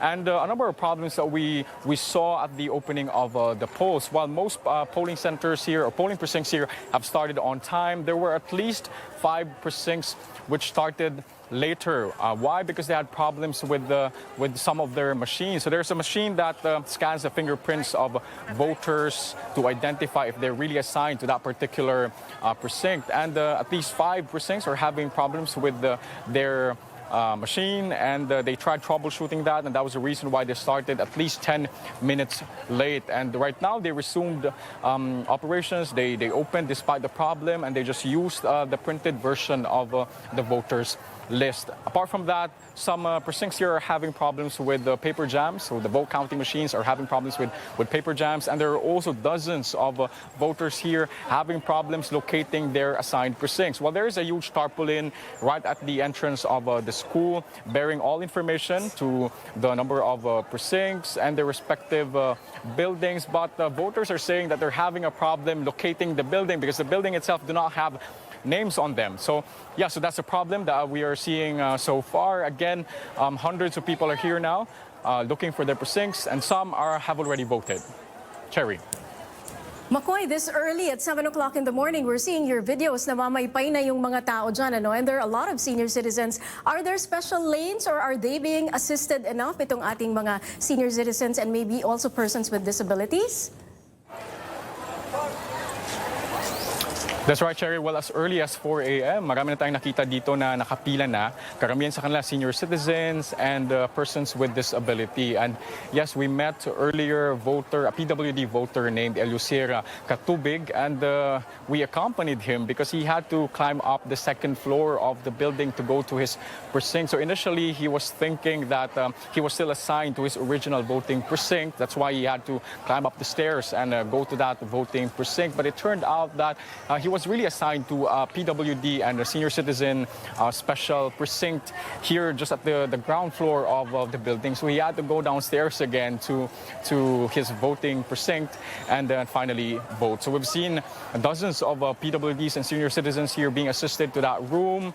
And yeah, so we're seeing more people coming in, and then hopefully they get to locate their assigned precincts, because right now that's the big problem that most voters here are experiencing. They're having a hard time locating their voting precinct. So it pays really, for voters to come here earlier so that they get to accomplish their voting earlier than scheduled. I guess a good lesson, McCoy, from what you just told us is for persons with disabilities, if you're going to vote, ask first baka meron sa first floor, no? So you don't have to go all the way to the upper floors of the schools. Thank you very much, McCoy Pupioko there from Cebu. Filipino Muslims who are observing the Islamic holy month of Ramadan are among those heading to the polls today. Our David Santos is standing by in Cotabato City. Now, 2 loud explosions rocked a community just behind the Cotabato City Hall last night. David, can you tell us more about that? Well, Ria, the post-blast investigation of that incident is expected to resume this morning since that incident happened late last night. But much of the attention is now focused of the authorities towards the conduct of today's elections. We saw some of the police officers we saw last night leading, escorting some of the teachers, the BEIs, the election workers towards the different polling centers, including this one now, where we are now, the Cotabato City Central Pilot School. Peace and order and security is a major concern here in Cotabato. In fact,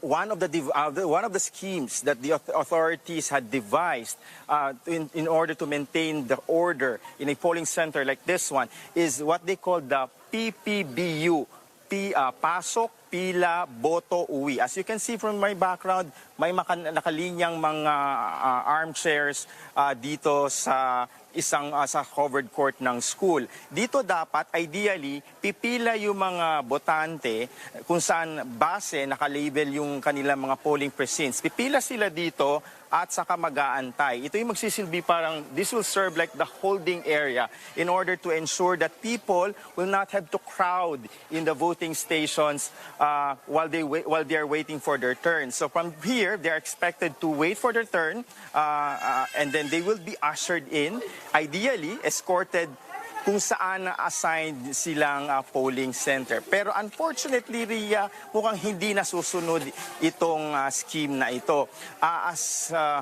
Supposedly, may mga officials, security officials who should be escorting our voters towards that holding area bago sila pinayagan pumunta sa mga voting centers, sa voting stations. Ang nangyari ganito, dumiretso pa rin yung mga botante sa kanilang mga voting station. We cannot blame them also kasi apparently baka hindi rin nila alam na mayroon palang pinapatupad na ganitong skema ang mga otoridad dito. Ang goal lang naman kasi dito is, Ria, hindi magkaroon ng overcrowding, hindi ma-intimidate yung mga election workers, mga watchers habang ginagawa nila ang trabaho nila. Sa ngayon, medyo tahimik pa naman, no? Napaka-peaceful pa ng situation dito. Pero nung January 21 plebiscite, nagkagulo to dito. Maraming mga tao, maraming mga nag-aabang, nakikiusoso, nakikinood. Kung kaya't yun ang gusto sanang iwasan ng mga otoridad. Pero sa ngayon, tahimik pa naman, inaantay natin dumating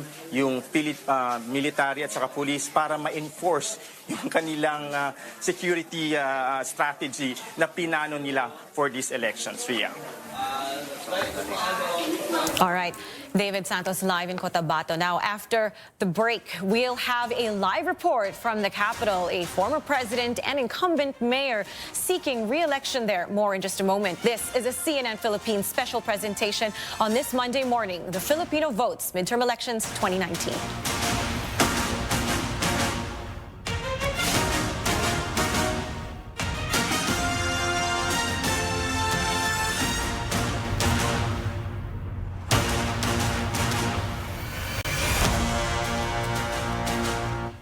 Former President and incumbent Manila Mayor Joseph Estrada is seeking re-election. He is expected to cast his vote later this morning. Our correspondent Paulo Barcelon joins us live now from the P. Burgos Elementary School in Manila, where the former president will vote. Paulo.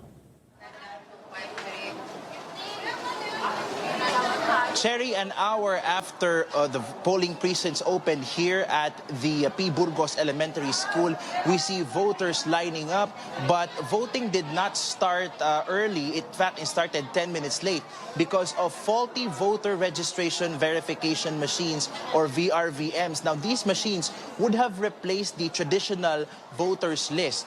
Now, some of the machines, especially in the clustered precincts 2592A, 2592B, 2592C, 2593A, and 2593B are not working. And according to some poll watchers that we talked to just before we went on the air, these machines would not be replaced on time, which results to the election officers reverting to the voters list in order to verify the identity of the voters in those said precincts.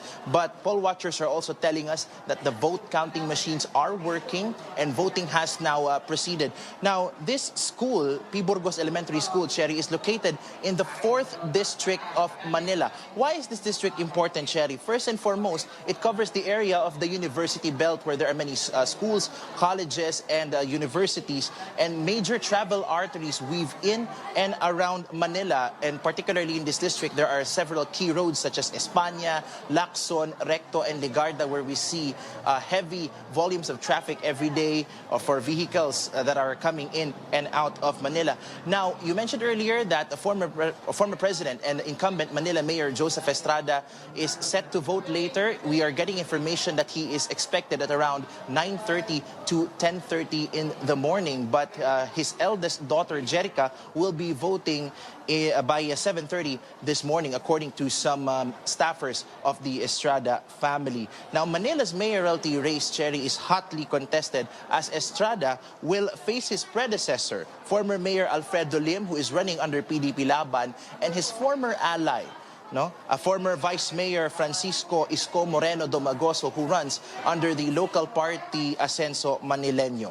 Preparations here started before 5 a.m. as poll watchers were allowed inside the school. Around the same time, Cherry, election paraphernalia were prepared for release. Cherry? So as you said kanina, Paolo, merong faulty na VRVS o ito yung Voters Registration Verification System. Hindi naman ito yung ginagamit pang boto talaga. This is just used para hanapin yung pangalan mo, hindi ba? So this won't affect the voting process except for some delays like what you said, a 10-minute delay there. But apart from that, Paolo, ano pa ang mga concerns ng mga botante ngayon? Nakikita namin marami na dyan sa likod mo. Unang-una, Cherry, yung iba sa mga botante dito medyo nahihirapan sa kanilang pwesto. Kaya naman, ina-usher sila o dinadala sila sa isang waiting area para magkaroon ng pila.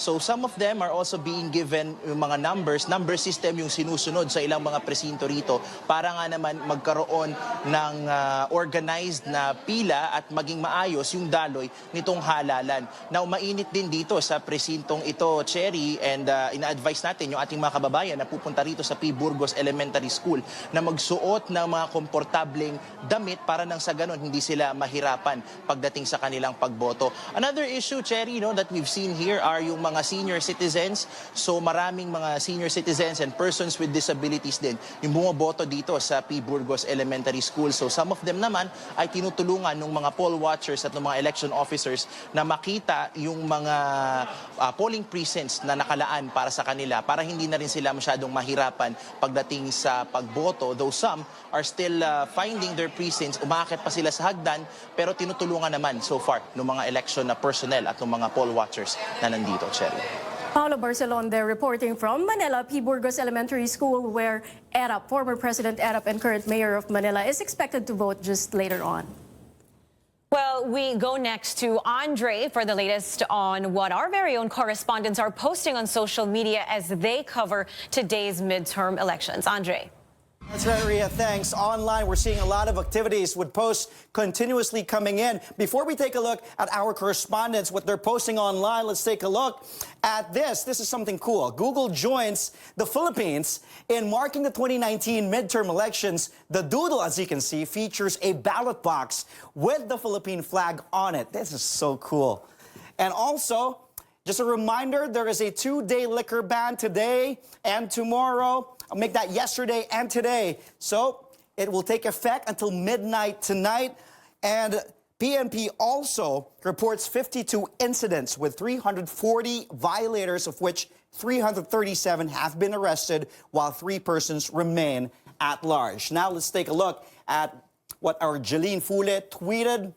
She is over in Makati this morning, and she tweeted a elderly citizen. Here it is. We'll go back to Jeline Fule's tweet. in a bit. We'll try to find that later on. Meanwhile, you can also still join our conversation. Just please use the hashtag the Filipino Votes and tag us at CNN Philippines. We want to hear from you. And we still have with us political professor later on the show, Dennis Coronacion, and sociologist Jail Cornelio. Let's go back to Rhea.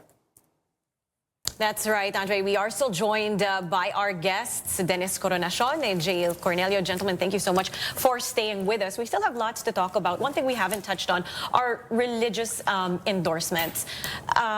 Every candidate is racing and campaigning to get those endorsements.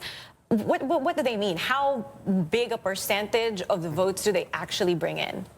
Well, some research shows that 39% of Filipinos are likely to vote for candidates endorsed by the religious leaders. But 39%. That's 39%. Some research shows that. But it all boils down to the kind of church that you belong to or your denomination. So Iglesia ni Cristo, for example, believes in the theology of unity, ecclesial unity. Sa Maynila daw, Isko Moreno, do they always announce like who they're going to be endorsing? So it happens in the congregations at the level of the capilla, no? At the level of the chapel. So they have to technically, it's internal, but of course it gets reported in the media and then it becomes criticized in public. But we have to realize also that it's not just Iglesia ni Cristo. Other religious groups have done their endorsements. El Shaddai, People's Choice Movement on the other side have their own, has its own sets of religious leaders also supporting certain candidates from the opposition. I also want to ask them, Rhea, Professor Dennis here, yung mga boboto, kasi meron din mga nagsabi, mga political analysts, if you strongly believe daw in certain candidates, just put 1 or 2 or 3 or basta pwedeng hindi kumpletuhin. Of course, for the information of the voters, pwedeng mag-undervote, wag lang mag-overvote kasi pag nag-overvote, disqualify o hindi bibilangin yung portion na yon ng inyong balota, no? But in the Pulse Asia survey also last April, sabi nila ang majority daw doon 8 to 9 names in the senatorial slate. So hindi nila kinumpleto yung 12. What do you think of this number strategy on how many you should vote for in the senatorial slate? You know, it's also interesting to note that in the same survey, na around 30% Filipinos, you know, the time that when the survey was conducted, only 30% of the Filipino voters have a complete slate. Nakompleto na yung 12, the rest hindi kompleto. So, pero okay lang naman kung ano kasi there's no law that compels us to complete the list that you can find in the ballot. But at the same time, you have to, you know, as a voter, you have to think, hindi naman for sure, given, you know, the security being given by the technology that we're using, hindi naman siguro madadaya yun. Pero you have to ask, kapag hindi ko ba kinumpleto to, ano mangyayari? Baka may ibang mag-shade ng mga hindi kumpletong parts. And other than that, how will that affect, you know, the turnout? How will that affect the result of the elections? Oo. Kasi yung sinasabi ng iba, halimbawa, I've heard this from other people and they're talking about it before voting. Parang gawin ba natin to halimbawa, yung kanilang candidate that they feel strongly for, medyo mahina, malayo sa mga surveys, and then ilalagay lang yung kanilang pangalan lang, only them, para hindi magkaroon ng boto yung iba at hindi sila ma-overtake. What do you think of that? It's a political strategy among certain candidates. I heard of that strategy na para mag-increase yung chance sila, yung makasama, even yung kasama nila sa coalition o sa partido. Hindi isasama. They would campaign, magpupunta sila sa iba-ibang mga municipalities, cities, and towns, asking the local executives na yun lamang, nag-iisa. O single name ang tawag doon na voting. Of course, that would have a detrimental effect on the other candidates. And it would prove beneficial to the one who's doing it. Jail. To be honest, Cherry, sa akin, another way of interpreting the data, 35% of people only 35% have a complete slate, is that it is indicative of the level of satisfaction people have with the candidates that we have. So in as much as Sa we have, dami ng kandidato, diba, 60 62 plus, diba, candidates. 62, right? 62 candidates, but how come people are only voting for 8, 9, or even less? Magandang insight din yan, hindi ba? Diba, sa akin indicative yun na parang, okay, so how come, so people are not compelled. So in fact, if you think about the administration slate, diba, marami masyado. And then yung Ocho Diretso, konti naman sila. And then El Shaddai endorses, 14 naman. So it only goes to show how people are dilly-dallying, even religious groups are dilly-dallying on exactly whom to support. And to me, it is indicative na people are voting only for 8 or 9 or so. Right, no reason to be compelled to fill it up if they don't have the candidates that you want to vote for. Exactly. Okay, we'll have a report from the country's financial center talking about Makati City, where it's a fierce battle between two Binay siblings. More in just a short while. This is a CNN Philippines special presentation on the Filipino Votes midterm elections 2019.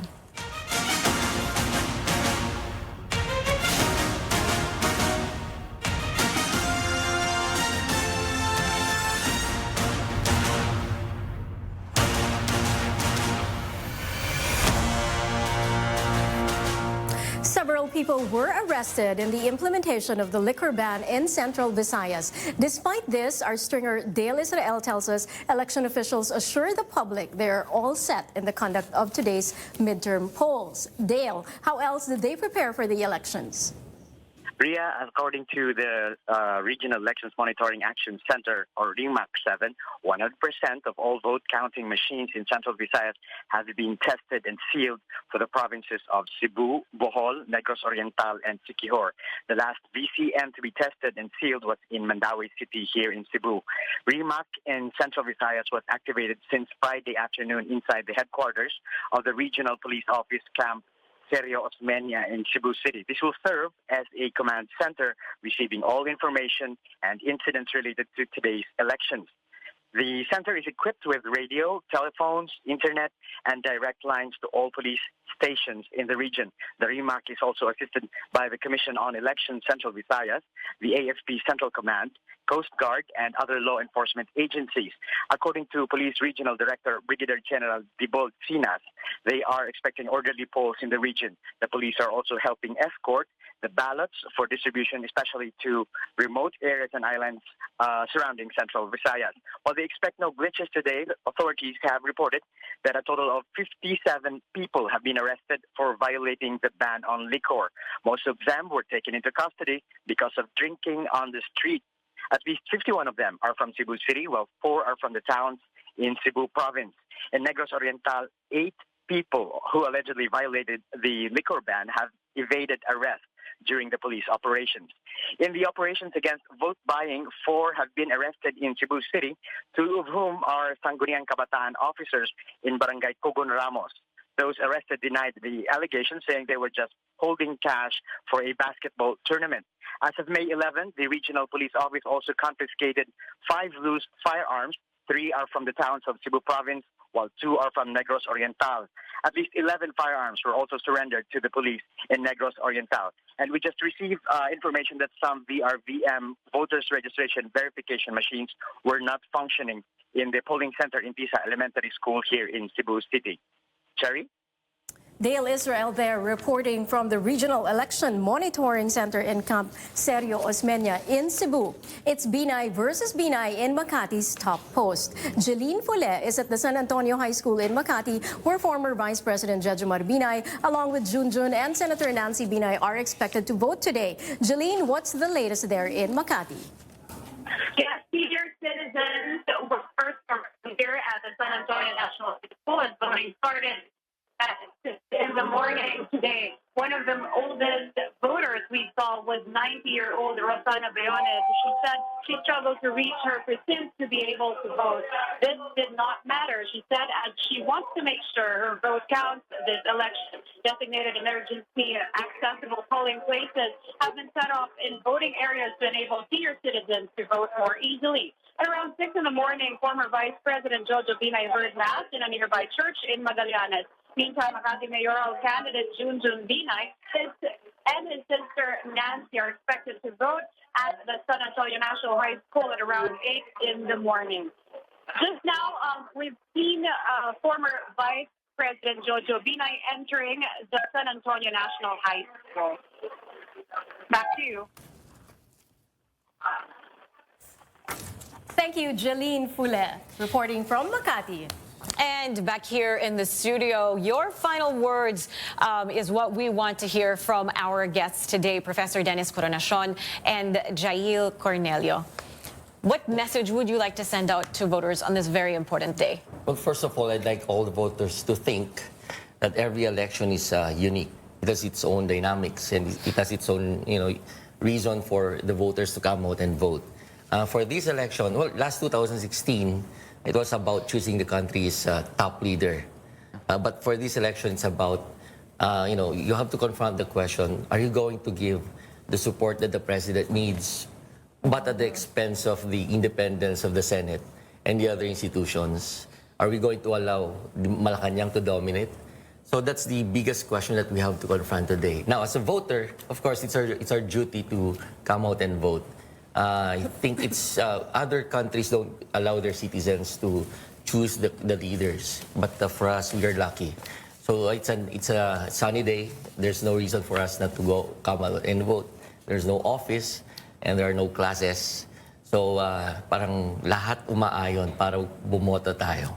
All right, very quickly, Jail, please. Right, the top 3 concerns that people have in terms of voting preferences are that people are not corrupt, the candidates are not corrupt, they have integrity, and that they are concerned about the state of the poor. In my view, I would like to encourage our voters, our audience, to vote according to these lines. It's very important that we are mindful of our population, our people, so that we could really choose what's wise and what's best for our country. I will end there. All right, thank you very much for that. Thank you. Yeah.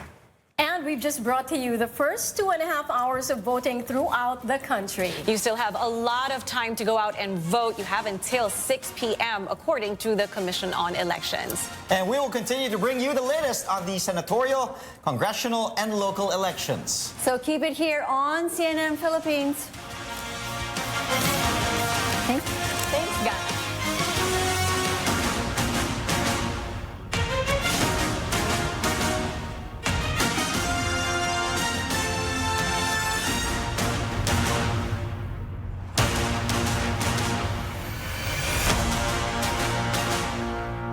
Good morning, everyone. I'm Ria Tanwat Cotrillo. Filipinos are voting in midterm elections all throughout the day and night. CNN Philippines will bring you live reports, interviews with key newsmakers, as well as comprehensive analysis on today's vote. We have seen a number of candidates in both local and national races casting their ballots.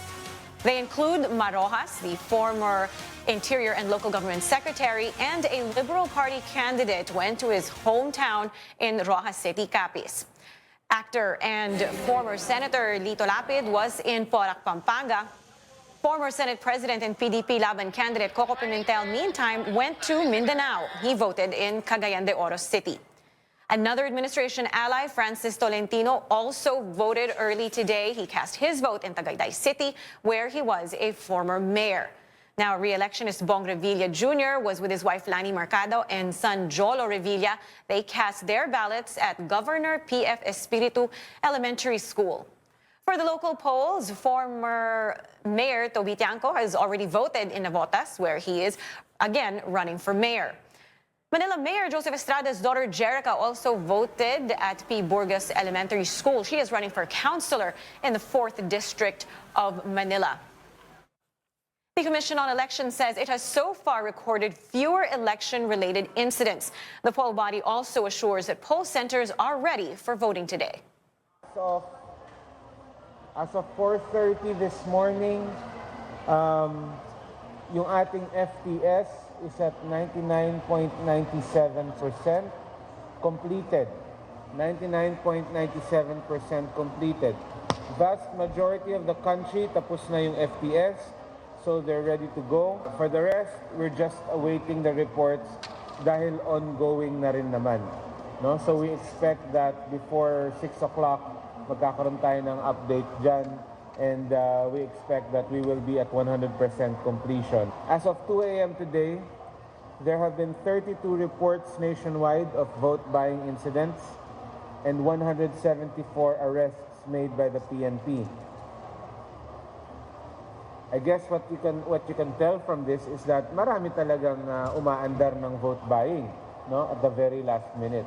But we are very thankful to our partners in the PNP na nirespondihan nila ng maagap yung mga ganun klaseng report. Okay? As of 3 p.m. last May 12, yesterday, our latest report for election-related incidents stood at about 43 nationwide, with about 73 victims either killed or wounded, right? So again, this is still much lower than the more than 100 incidents during the corresponding period in the 2016 election. So overall, it looks like mas mababa talaga yung ating election-related incidents. The Comelec spokesperson says there will be another press briefing at 9:30 a.m. We will bring that to you live when it happens. The country's second most vote-rich province, Cavite, has proven to be crucial to any candidate seeking a national elective post. Cavite is also the bailiwick of former Senator and now candidate Bong Revilla, who is about to cast his vote together with his family. Our correspondent Rex Remito is in Bacoor City in Cavite, joining us live. Rex, how confident are the Revillas that they will be able to return to the posts that they're seeking? Well, they say that they are very confident that they will win their respective posts today. This holds true especially for Cinema's action star and comebacking senatorial candidate Bong Revilla. He ranked 4th to 8th place in the latest Pulse Asia senatorial survey. This despite his alleged involvement in the pork barrel scam case. He was recently acquitted in a plunder case. In fact, they're optimistic that most, if not all of the Revillas seeking elective posts will win. Revilla has discussed his vote here at Governor P.F. Espiritu Elementary School together with his family. He was given a warm welcome by fellow Caviteños befitting his action star persona. Accompanying him are his wife and re-electionist Bacoor City Mayor Lani Revilla and son Jolo Revilla, who is seeking re-election as Cavite Vice Governor. While the younger Revilla is running unopposed, that's not the case for the gubernatorial race. Two former governors, Ayong Maliksi and John Vic Remulla, are locked in a bitter rivalry. The gubernatorial race has been marred by allegations of vote buying and selling on both sides. This even forced the Commission on Elections to declare their hometown, Imo City, as an election hotspot. The two were actually former allies when Maliksi was governor from 2001 to 2010, and Remulla was his vice governor. Eventually, they had a falling out because of differences in policies for the province. Remulla then succeeded him from 2010 to 2016.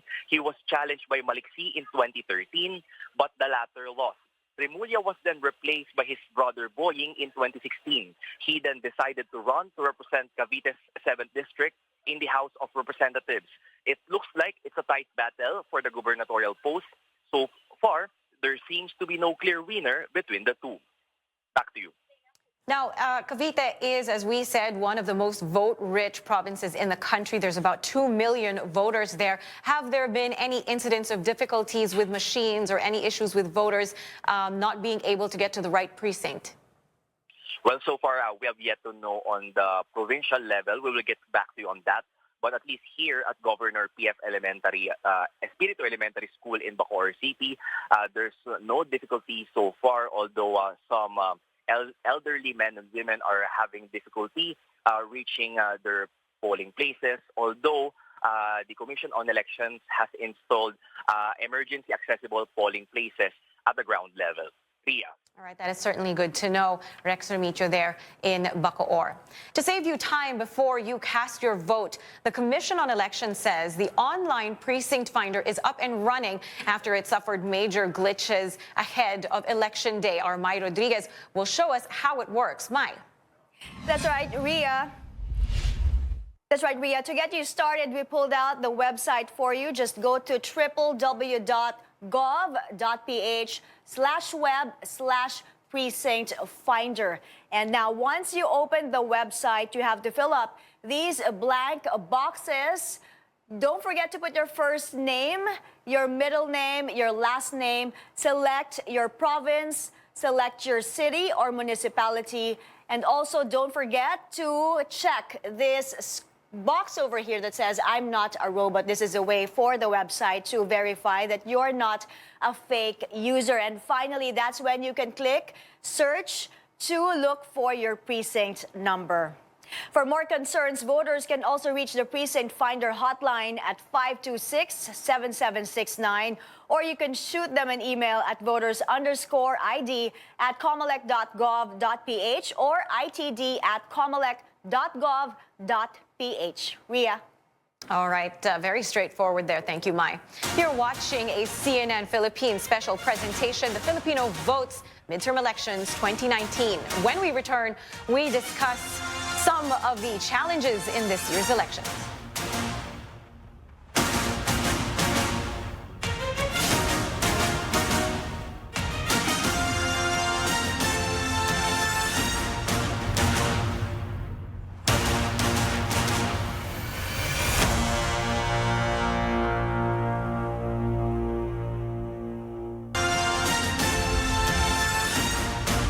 Gusto kong manalo yung paborito kong kandidato. Para po maano natin yung karapatan natin pagboto.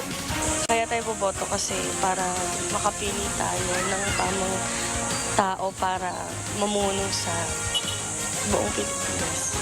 Sabi nga ni Rizal, di ba, ang kabataan ng pag-asa ng ating bayan. So dapat bigyan natin ng pagtingin ng gobyerno yung mga kabataan ngayon. Kasi alam ko na kaming mga kabataan yung gagawa ng way para maging maunlad yung Pilipinas.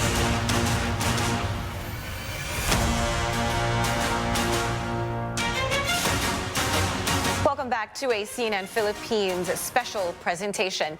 The Filipino Votes Midterm Elections 2019. Joining me live here in the studio to talk about our midterm elections is Professor Herman Kraft, a political analyst with the University of the Philippines. Professor, good morning. There's so much happening already. Allegations of vote buying in Quezon City, for example. You know, I've heard many people say during, in the run-up to these elections that because of the automated elections, mahirap na magdagdag bawas. So that's one of the reasons why vote buying has become very rampant. Right. Yeah, what's your take on that? Well, it's logical in that sense, right? If there are groups that are actually intent on influencing the way that counting the votes turn out to be, then the only way right now it's open to them is to get to the voter before they actually vote. And that's why vote buying is actually the principal way by which I think they're trying to influence the decisions of voters. You can't steal ballots now. You can't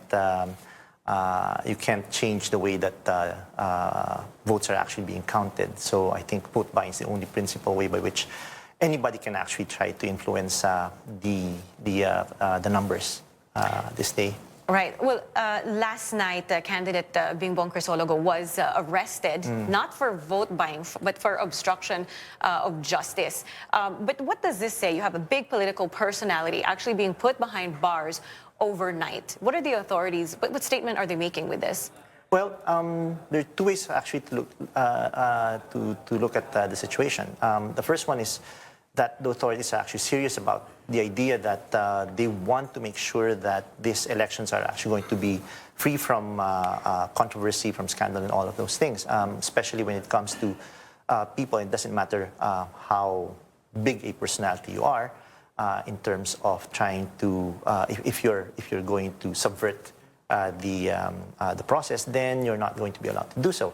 Of course, there are ways by which you might actually think that, well, this is a question of which way are these authorities actually going. So, Filipino voters are very, very worried about these kinds of things going on. So you can imagine how they might be thinking of how this goes both ways. So. Right. Many ways to look to look at a situation like that. I want to talk about how important these midterm elections are. You know, a lot of voters think, well, I'll just vote 3 years from now when a president is on the ballot. I can skip this one. Yeah. But this election this year is especially significant. Can you explain to us why? Well, prior to the elections, many were actually talking about the idea that midterm elections actually constitute or can be seen as some sort of referendum on the administration in power. The interesting thing is that, well, this administration has actually defied historic trends in terms of how popular the president has been. In past administrations, usually after 2 years, the honeymoon period is over, and then the positive numbers for the president starts to go down.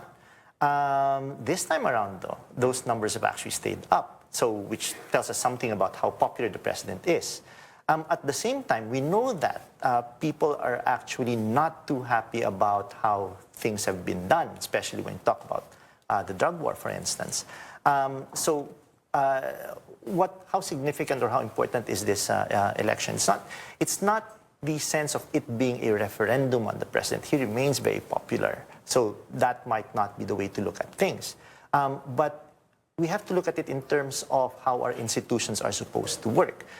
Meaning to say that the significant part of these elections is, of course, as far as the national level polls are actually concerned, is the 12 senators that were actually voting into the Senate, right? Okay, Professor, I need to stop you right there. We'll get back to you in a moment. We have breaking news here on CNN Philippines. We are receiving reports of problems with former Vice President Jejomar Binay, who is running as 1st District Representative of Makati. He voted earlier at the San Antonio National High School in Makati. The principal of the school confirms the former Vice President's ballot was rejected 8 times by the vote counting machine. His children, Junjun and Abby, meanwhile, are rivals for the mayorship of the city. This is the Filipino Votes Midterm Elections 2019. Up next, some Filipino musicians have come together with a message for the country on this very important day. We'll have more after the short break. Stay with us for live, comprehensive, and in-depth coverage of today's polls. You're watching CNN Philippines.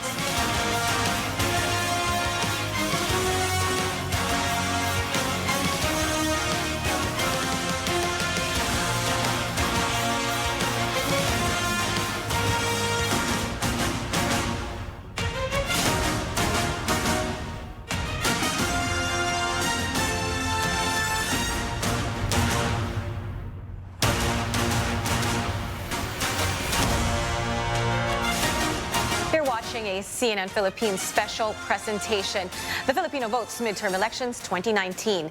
Over in Navotas City, current district representative and mayoral Beto Bitianco has already cast his vote. Our correspondent Chrissy de Matulak is joining us live from the Navotas National High School. Chrissy, tell us what's happening over there. Re-election day is up and running, and people have started to troop to their nearest polling precinct to choose their next set of leaders. Here in Navotas National High School, there are around 1,500 registered voters from Navotas West Barangay from 5 clusters. 15 teacher volunteers are serving as Board of Election Inspectors. Gates open at exactly 6 o'clock in the morning, and voters immediately enter to look for their precinct. One of the personalities here today is mayoral candidate Toby Chanco, who is one of the first comers. Chanco says he intends to keep his school today despite the citizens' arrest of one of his poll watchers Sunday night. According to Chanco, the arrest was made by Akagawad, who is allegedly part of the opposing camp. Chanco is currently the district representative of Navotas, while his brother John Ray is the incumbent mayor. Zia? All right, Jeline, looking at your pictures there, it seems very, very busy in that precinct. Have voters there experienced Chrissy, sorry, have you experienced any difficulties there? Actually, here, voters have not experienced any problems. All the COMELEC staff volunteers have guided the senior citizens into the rightful precinct. All right, thank you very much for that. Now, we still have with us Professor Herman Kraft, a political analyst with the University of the Philippines. Now, Professor, before the breaking news about former Mayor Jojo Binay and his ballot being rejected 8 times, you were talking about the significance of this election. You're saying it's not even a referendum anymore on the president and his performance, because clearly he is very popular. So what will the outcome of this election then mean? Well, in any democracy, the assumption is that institutions check each other, so to speak, right? And if we, like I was saying earlier on, President Duterte actually remains popular, but there are some policies that are actually being questioned, so to speak, by the public. And I think in that sense, if you have that kind of consideration as a voter, for instance, and it might be important for Filipinos to actually think about the idea that you might want to have more independent-minded people in the Senate, for instance, right? So in that sense, it gets into the idea of institutional checks and balances, for instance. Now, of course, the question is whether Filipinos think in that particular way. But I think what's important here is the idea of looking at this particular election in terms of how Filipino institutions or political institutions are actually going to work out for the next 3 years or so. All right, so let's just say, since this president is popular, and if you look at certain surveys, certainly the people he's endorsing, we're doing very well on those. Right. And if they do find success, what does that mean then for the checks and balances between the executive and legislative branch? Well, the interesting thing about elections or at least politics in the Philippines is that it's hardly about political parties, right? You may be aligned, for instance, or you may align yourself with the president, with the administration, but to a large extent, especially within the Senate, and I think this is the important aspect of this particular elections, that in the Senate, people who are actually sitting as senators tend to think as individuals, don't really act as factions or as groups, so to speak. So even though they might identify with particular political parties, for instance, you're not really too sure what their sentiments are as far as certain issues are actually concerned. So in that sense, even as we might see the surveys indicating that administration candidates are heavily favored, that doesn't tell us anything at this point in time as to how those candidates, if they get elected to the Senate, will actually behave in the next 2 years. All right, we will just have to wait and see. Thank you very much for joining us. Thank you for having me. Now, there's a lot of talk out there on social media. As expected, what are netizens saying at this time? Well, Mike Rodriguez gives us some of the conversations online in the ongoing midterm polls. Mai, what can you tell us? Yes, Ria, it's only been 2 hours since the polls started, and netizens are calling on the rest of the country to go out and vote today. Amiel Reyes says today is both the 5th episode of the final season of Game of Thrones and the midterm elections. Obviously, there's a lot of Pinoy fans of GOT. He warns people that there are, quote, a lot of little fingers out there, referring to the cunning character on the hit series. This one encourages everyone to exercise their right to vote, saying, go to your precinct now. Your vote, our future. And this Twitter user says voters should not disregard their power to vote, saying their vote can lead the country to a better or worse situation. We want to hear from you. Of course, let us know what's happening where you are today, any stories that might be of interest or helpful to others. Be a part of our comprehensive coverage of the 2019 midterm elections. We also invite you to send us photos or videos at CNN Philippines using the hashtag the Filipino Votes. I'm Mai Rodriguez. Back to you, Ria. Thanks, Mai. Now, they include, or certain personalities were already able to cast their votes earlier this morning, and they include Mai Rojas, the former Interior and Local Government Secretary. You are watching the Filipino Votes Midterm Elections 2019. Stay with us for live, comprehensive, and in-depth coverage of today's polls. You're watching CNN Philippines.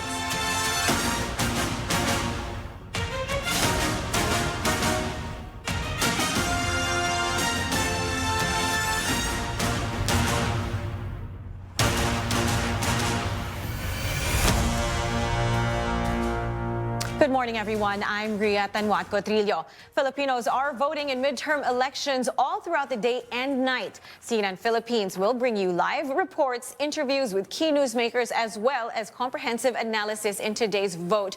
We have seen a number of candidates in both local and national races casting their ballots. They include Mar Rojas, the former Interior and Local Government Secretary and a Liberal Party candidate. He went to his hometown in Rojas City, Capiz. Actor and former Senator Lito Lapid was in Porac, Pampanga. Former Senate President and PDP Laban candidate Coco Pimentel, meantime, went to Davao. He voted in Cagayan de Oro City. Another administration ally, Francis Tolentino, also voted early today. He cast his vote in Tagaytay City, where he was a former mayor. Re-electionist Bong Revilla Jr. was with his wife Lani Mercado and son Jolo Revilla. They cast their ballots at Governor P.F. Espiritu Elementary School. For the local polls, former Mayor Toby Tiangco has already voted in Navotas City, where he is again running for mayor.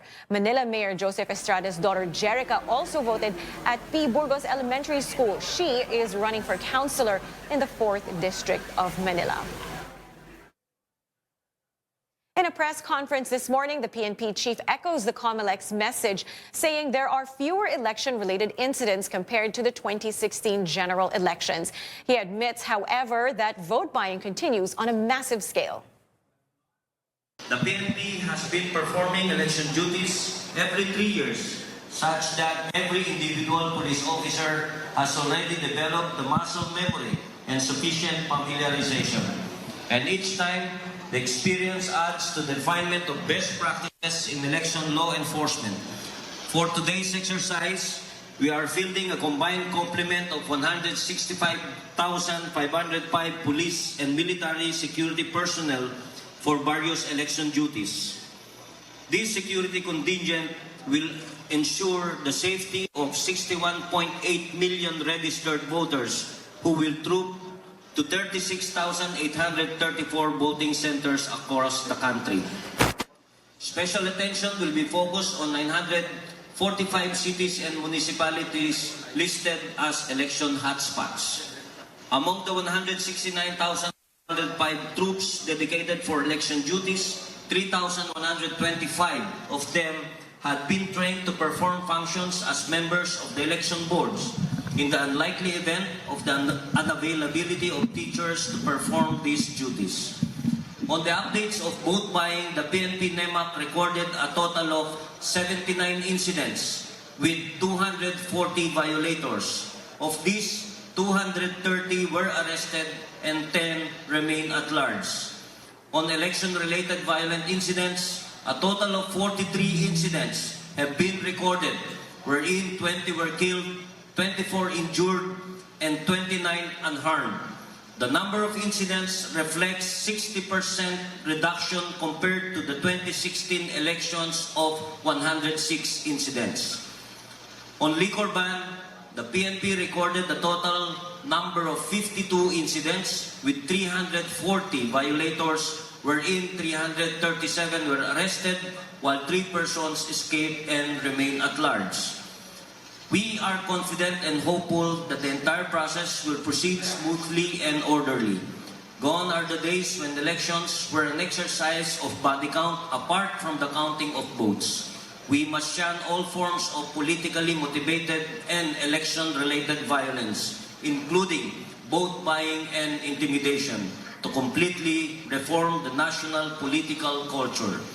We'll be glad to provide you with the periodic updates on the prevailing situation, including results of law enforcement operations. Ano yung biggest challenge na nakikita ninyo these midterm elections? Well, unang-una, no, baka naman ngayon lang din natin na-experience is because itong ang election na to, the report here is nakikita natin is yung massive talaga yung vote buying incidents. Yung reports of vote buying talagang kaliwat kanan. Although some of the reports are hindi confirmed and are not actually true.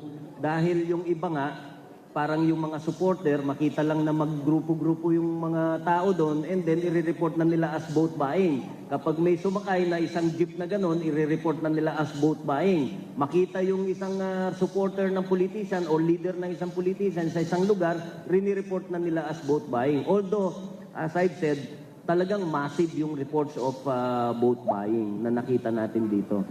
With regards to the preparations, I think we have done our best. Not only us, but also the AFP and the COMELEC. No? At of course, we cannot say that our preparations are foolproof, not until matapos itong election exercise na ito. 14 Filipino music artists and groups gathered together to produce a song advocating for honest elections. Sana Naman Taong Bayan was composed by Louie Ocampo with lyrics by Joey Ayala. And we are privileged to have in the studio the song's composer himself, Mr. Louie Ocampo. Good morning. Yeah.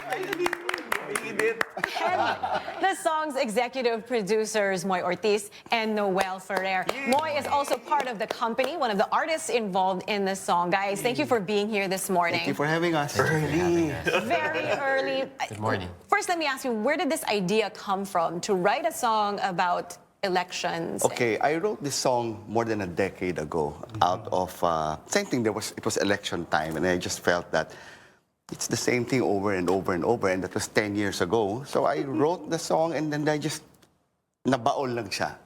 And then this year, I mentioned to Noel, see if you can do something with this song.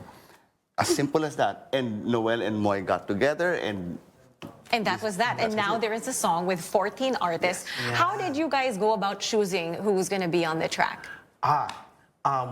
There was supposed to be another group producing it already, so wala na talagang headache. So hindi talaga, on our efforts already. But last minute, sabi, hindi pwedeng maging neutral kasi there was a neutral group supposedly producing it. But at this time, Rhea, we cannot be neutral. Di ba? Parang people have to speak up, and then the reality is people are pushing for certain candidates left and right. So sabi namin, it might be better to get these people na iba't iba yung orientation, political orientation, in one song. So it came to be. So what happened, Right. Mike? So we put things together in literally 48 hours, calling the people. So we put out an invite to everyone from our colleagues in the industry from different political persuasions.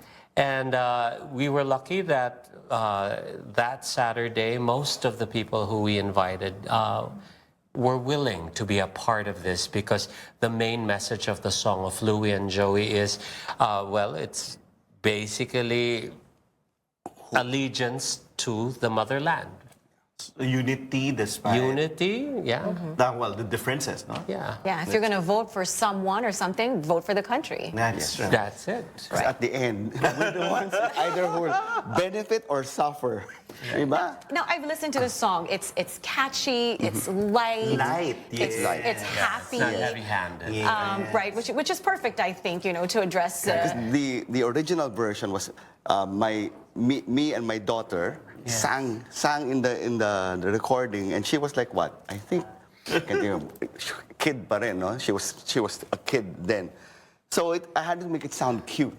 It's kind of bouncy. It's kind of bouncy. Lighthearted. In a good way. Okay, again, we're talking about light and optimism and hope. Despite, di ba? We're so divided as a nation. Right. At grabe yung mga issues na dumadating. Parang with this song, parang may sense of unity na pwede naman pala.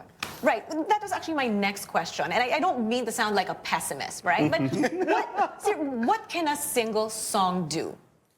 Well, hopefully, the intention also was it's parang like a prayer. And when you listen to the song, when you read the lyrics, it's like, at the end, we should be the ones who should benefit. I mean the people. Yeah, it should be for the country, for the people. And hopefully, it's like planting a seed in everyone's heart. That's it. We cannot move the world, but at least we can plant a seed, and hopefully from there it grows. That's the intention. And you were saying what politics has, well, it was successful in dividing us as a nation.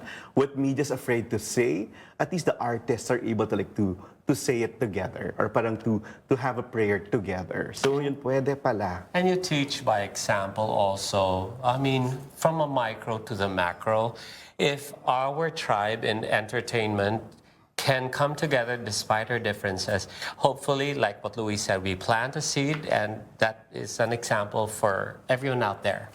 And how is that seed growing, so to speak? What is the feedback you've been getting since the song came out? Ang maganda, parang all the networks are using the song kasi walang copyright expense, di ba? So I told them to use the song, exploit it in the good, good meaning. Yeah, So no this network is using it profusely, so you can use it as your theme song for the election So no coverage. rights, you did that deliberately. No. Anyone can. Ang maganda kahapon, sa mass, kinakanta siya. So That's parang, right. well, no, it's a prayer and anyone can use it. So, at hindi lang ngayong election, sa mga susunod pang election. Sabi ko nga, sana this is the last time. Na ganito kahati-hati. Well, the message is timeless. That's true. That's you true. can use it over and over. You know, we have a lot of young voters this elections, right? We have, I think, That's a good 2.3 million first-time voters. That's a good Sana naka-register. Registered, They yeah. are. Registered 2.3. What do you hope is the message they can glean from a piece like this? Ako maganda yung sinabi dito. Sino kaya ang bagay sa ating bansa? Hindi lang format salita. Tapos sana naman tuwid at tapat sa bansa. So, it has to be some person who looks beyond himself, number one. Yung walang record ng, abuse ng resources ng bansa. And someone we can look up to. I think now we need inspiring leadership. Kukunti na lang yun, Ria, sa mga bata. Kaya nga nag-Avengers sila ng mga superheroes. Kasi in society, they're looking for heroes outside. So that's it. And let's just hope that 3 million Feeling young, no? 2.3. Like the genre of our song. Oo nga, kaya. Timeless naman siya. That's true. Yeah, well, speaking of role models, as far as the artists were concerned, what was the experience like for them to record a song like this? It was wonderful. You know, it didn't matter what stature you had in the industry. They went to the studios. Remember, we invited them 48 hours before, and they all came in.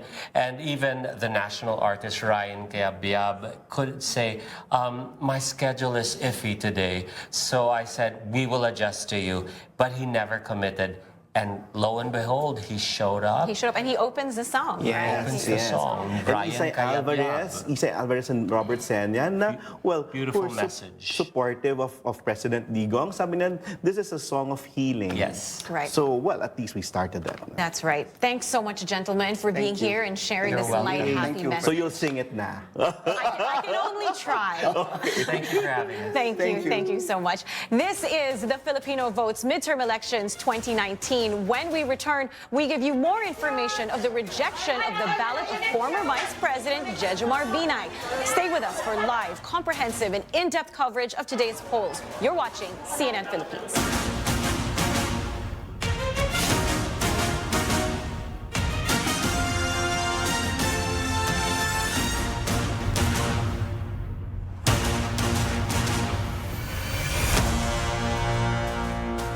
You're watching a CNN Philippines special presentation, the Filipino Votes Midterm Elections 2019. PNP Chief Oscar Albayalde is now in one of the voting precincts in Quezon City. Our CN Arcangel is trailing the PNP Chief. CN, what can you tell us? Ria, Philippine National Police Chief General Oscar Albayalde says they have not monitored any incident that could disrupt the elections. Albayalde says they have deployed over 165,000 security personnel from the AFP and the PNP to secure the voters in these elections. Of that 165,000 security personnel, more than 3,000 have been trained to perform the functions of the election board in case teachers are unavailable. As of this morning, Albayalde says they have monitored 79 vote-buying incidents nationwide involving 240 suspects. 43 violent election-related incidents have also been recorded since January 13 when the election period began. As for the blast which rocked Cotabato Sunday night, Albayalde says this could be similar to what happened during the plebiscite for the Bangsamoro Organic Law in January and February. Albayalde says the entities responsible for the blast may just want their presence felt since no one was injured in the incident. From Camp Crame, Albayalde went straight to Corazon C. Aquino Elementary School, one of the biggest polling centers in Quezon City, to check on the status of the voting and talk to Quezon City Police District Chief Joselito Esquivel. Esquivel assured him that the voting in Quezon City is going smoothly. Ria? All right, I understand the PNP chief had some details regarding the arrest last night of candidate Bingbong Crisologo. Could you share that with us? Ria, for the details of Crisologo's arrest, he said Albayalde says that the congressman will be subject to inquest today, and he says that they will continue to monitor updates regarding what charges the congressman would face, if ever, regarding the alleged vote buying incident last night. Ria? All right, CN Arcangel live from Quezon City. The Commission on Elections says it has so far recorded fewer election-related incidents. The poll body also assures that poll centers are ready for voting today. As of 2 a.m. Today, there have been 32 reports nationwide of vote-buying incidents and 174 arrests made by the PNP. I guess what you can tell from this is that marami talagang umaandar ng vote buying, no, at the very last minute. But we are very thankful to our partners in the PNP na nirespondihan nila ng maagap yung mga ganun klaseng report. Liquor ban violations as of 2 a.m. have numbered to 34 reports nationwide, with 175 arrested by the PNP. Ito medyo nakakatawa because a lot of the arrests have been of people drinking sa mga neighborhood lang nila, no? Nagiinuman sa mga bakanteng lote, nagiinuman sa labas ng bahay, and so on. Kapag tinatanong sila kung alam ba nilang may liquor ban, alam naman nila, but I guess they're not really expecting na mahuhuli sila. Okay? As of 3 p.m. last May 12, yesterday, our latest report for election-related incidents stood at about 43 nationwide, with about 73 victims either killed or wounded, right? So again, this is still much lower than the more than 100 incidents during the corresponding period in the 2016 election. So overall, it looks like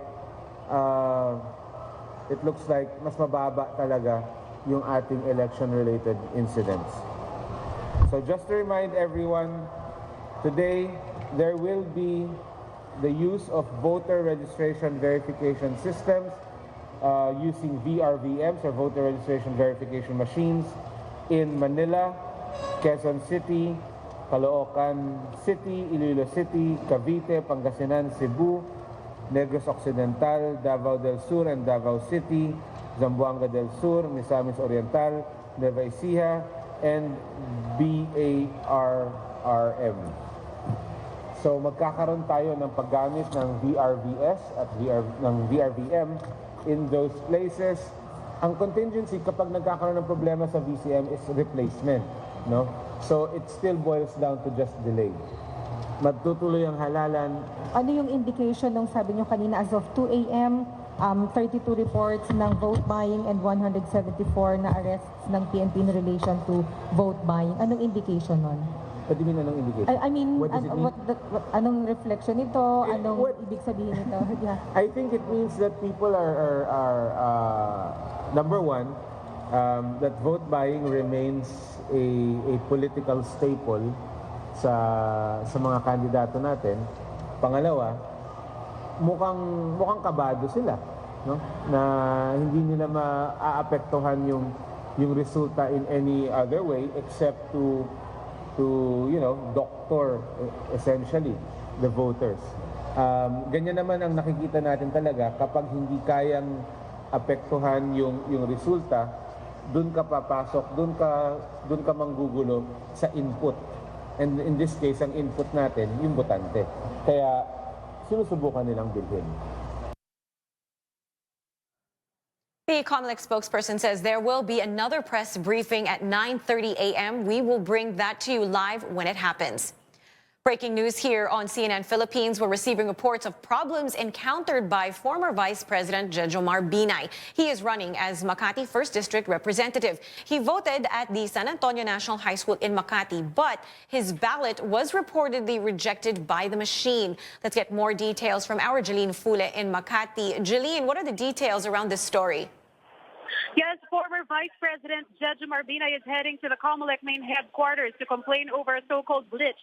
This after his ballot was rejected by the vote counting machine 8 times. He is demanding to vote again. The Binay patriarch says this is a sign of fraud. Binay is currently running for congressman in Makati.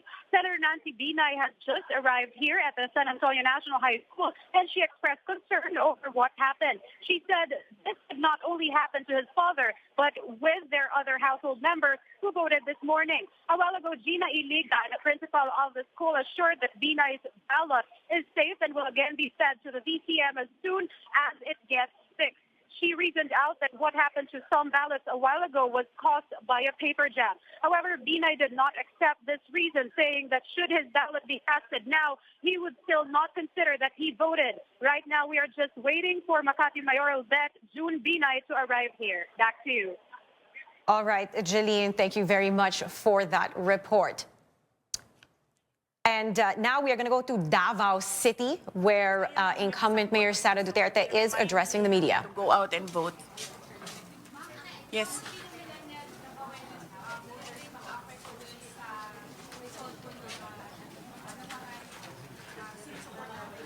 Well, unfortunately, ma'am, wala kasi kaming demographics of voters. We only have a list of voters that is provided by the COMELEC to political parties. Hindi namin nakikita doon kung ano yung mga demographics nila. But when we see the results, we'll try to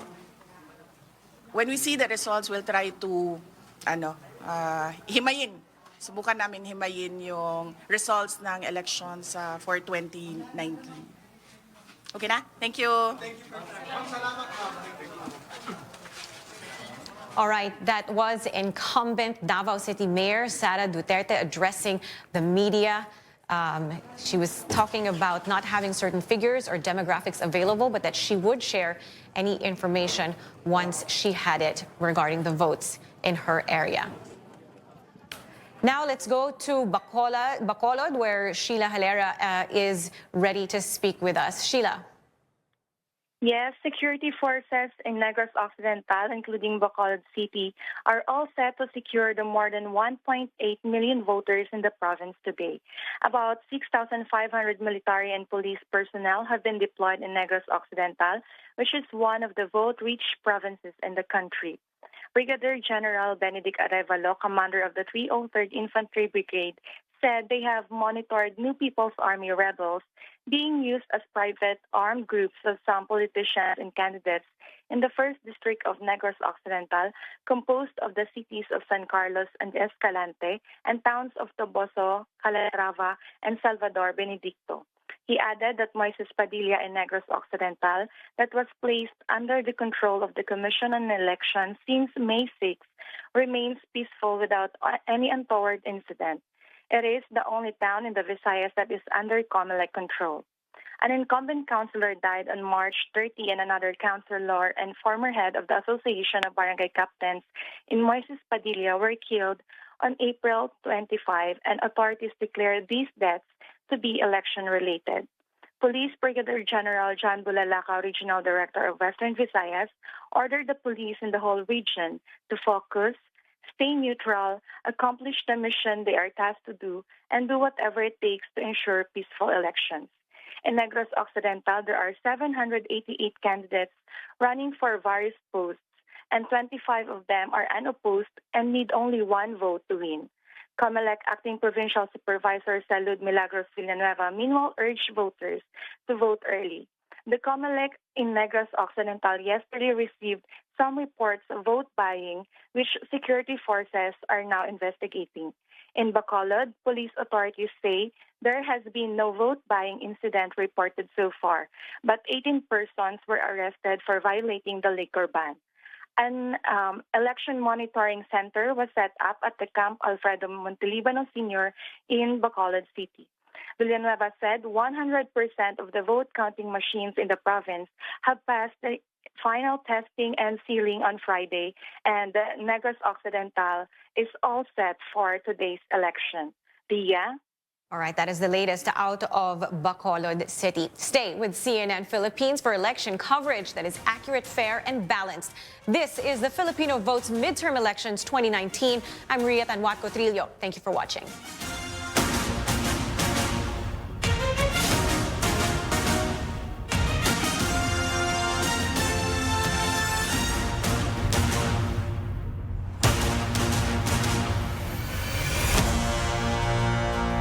I'm Cherry Mercado. Midterm elections 2019 is off to a good start. Both the COMELEC and the lead security agency, the Philippine National Police, are reporting a lot less election-related incidents at the start of voting today.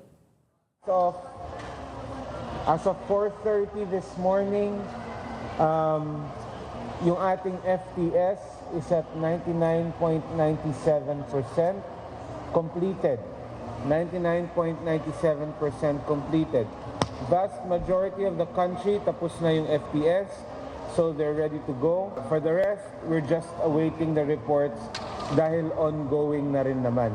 No? So we expect that before 6 o'clock, magkakaroon tayo ng update dyan, and we expect that we will be at 100% completion. As of 2 a.m. today, there have been 32 reports nationwide of vote buying incidents and 174 arrests made by the PNP. I guess what you can tell from this is that marami talagang umaandar ng vote buying, no, at the very last minute. But we are very thankful to our partners in the PNP na nirerespondihan nila ng maagap yung mga ganun klaseng report. Okay? As of 3 p.m. last May 12, yesterday, our latest report for election-related incidents stood at about 43 nationwide, with about 73 victims either killed or wounded, right? So again, this is still much lower than the more than 100 incidents during the corresponding period in the 2016 election. So overall, it looks like mas mababa talaga yung ating election-related incidents. We are confident and hopeful that the entire process will proceed smoothly and orderly. Gone are the days when elections were an exercise of body count apart from the counting of votes. We must shun all forms of politically motivated and election-related violence, including vote buying and intimidation, to completely reform the national political culture. Actually, ang vote buying does not only happen before, during, and even after, pwede pa. So meron kasi mga style din dyan na after the voting, no, doon nila kukunin yung kanilang pera. So this is all still part of vote buying, yung pagkuha ng pera after voters have cast their votes. And we'll take you now to PICC, where former Vice President and now running for 1st District Representative of Makati City, Jejo Marbinay, is currently at the office of the COMELEC. We are going to show you live pictures of what's happening in the COMELEC right now after former Vice President Jejo Marbinay failed to have his ballot accepted by the vote counting machine when he voted earlier in Makati. According According to the former vice president, he will file a complaint, and he did go straight to the COMELEC after his ballot was rejected by the vote counting machine. We'll bring you more of the developments of that story a little later on. What we're showing you right now are pictures, live pictures of senatorial candidate Bongo, and he's currently in Davao. He just casted his vote in Davao, and Bongo consistently is in the top 12 of the senatorial surveys. In the beginning, when he just signified his intention to run, he was way down in the surveys. But immediately after the president came and continuously endorsed his former special assistant, Bongo just went up the surveys and never left the top 12. All over the country, we are seeing Filipinos exercising the right to vote, to choose the next leaders of the Philippines to fill the more than 18,000 local and national posts. We are also seeing some of our senatorial bets voting. They were among the early birds in the polling precincts today. Here you see Gary Alejano, the former Marine captain and congressman, voted in Negros Occidental. Liberal Party candidate Mar Rojas went to his hometown in Rojas City, Capiz. Actor and former Senator Lito Lapid was in Porac, Pampanga.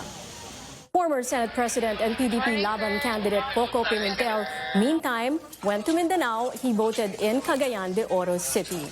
Another administration ally, Francis Tolentino, also voted early today. He cast his vote in Tagaytay City, where he was a former mayor. Re-electionist Bong Revilla Jr. was with his wife Lani Mercado and son Jolo Revilla. They cast their ballots at Governor P.F. Espiritu Elementary School. For the local polls, former Congressman Toby Tiangco has already voted in Navotas City, where he is running for mayor. Manila Mayor Joseph Estrada's daughter Jerica also voted at the P. Burgos Elementary School. She is running for councilor in the 4th District of Manila. Re-electionist J.V. Ejercito in San Juan City. And former PNP Chief Bato de la Rosa is in Mindanao. He voted in Davao del Sur. The Parish Pastoral Council for Responsible Voting, or the PPCRV, is the COMELEC citizens' arm. The church-based group has been carrying out poll duties since 2010. Our AC Nichols is standing by at their command center at the Pope Pius Center in Manila. AC, what's happening now? Cherry, the Parish Pastoral Council for Responsible Voting, or PPCRV's command center, is still closed at this hour. But later in the afternoon, when voting hours come to a close, we can expect a lot more movement here as people, from volunteers to PPCRV officials and their technical support, start to fill up the center. Now, prior to today's polls, we have been inside the Poll Watchdogs Command Center since we have had to familiarize ourselves with their setup for our elections coverage. So just to give you an idea on their setup, they put up huge screens at the front of the room. Now, these screens will be used to flash or display the results from the PPCRV's quick count, which are based on the data from the COMELEC's server. Now, how do they even end up with these numbers that they flash on their screen? So to give you a quick rundown, it all starts from a transmission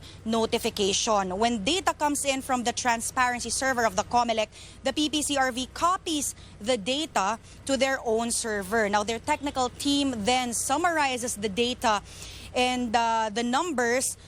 That's what they flash or display on their screens. Now, typically, they only display results of the national election. So in this case, that's the senators and the party list groups from highest to lowest number of votes. So that's basically how they end up with the numbers that you see flashed or displayed on the PPCRV's screens.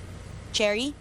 So there's definitely going to be more action there a little later on, AC. But let's talk about the team there. How many volunteers at the Pope Pius Center and how many volunteers in total all around the country?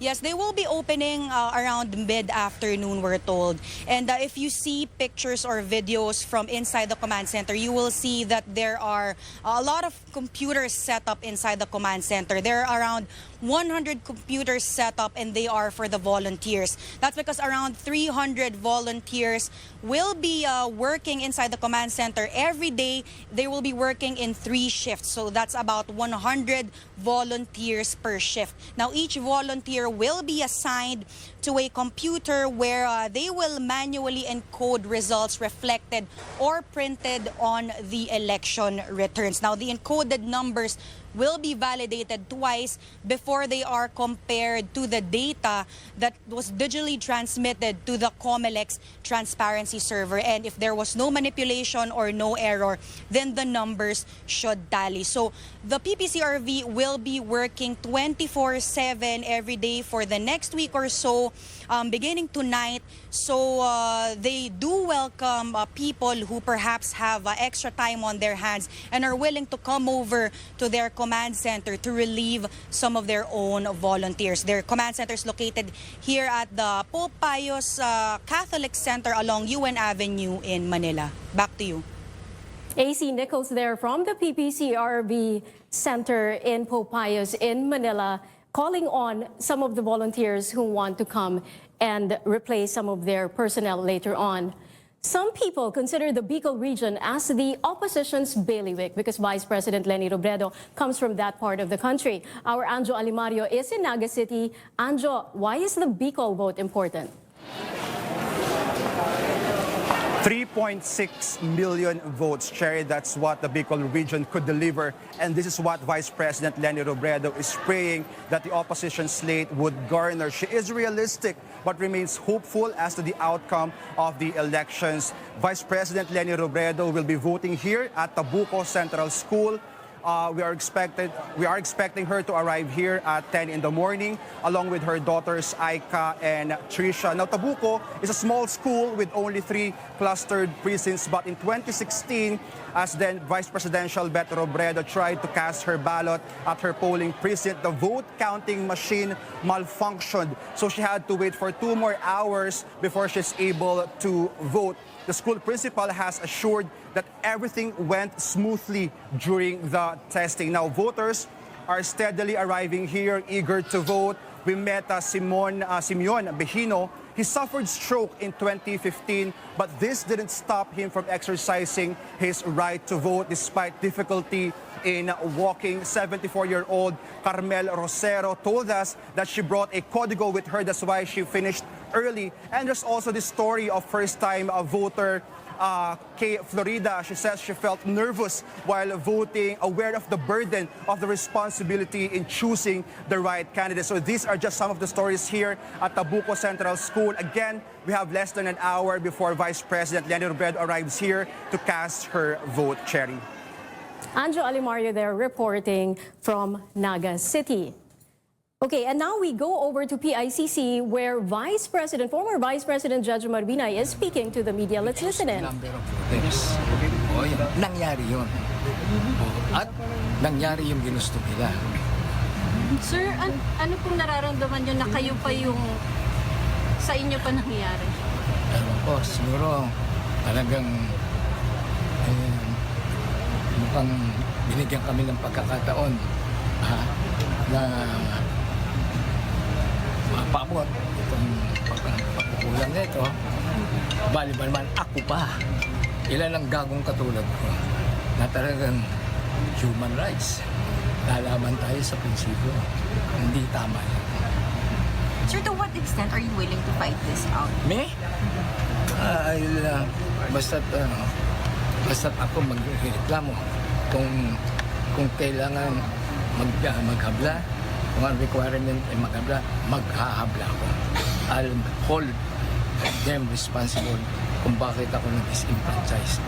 Don't tell me na iisa lang ang boto ko. Boto ko pa rin.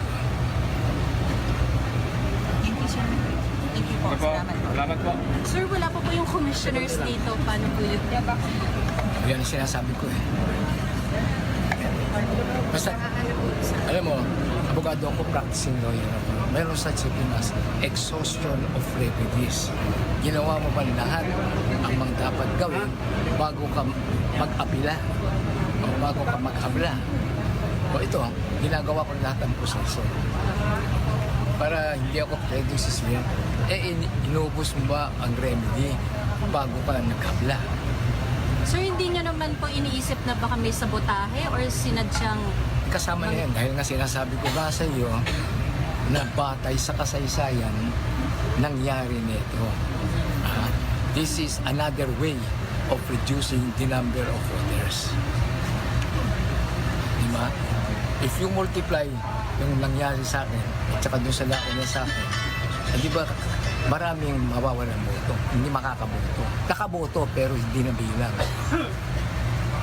Sir, clarification. Sir, yung sinasabi niyong this is a way to reduce a number of voters, do you feel it's on a national scale or local lang? Because local, it's a Pinay-dominated That is already a speculation.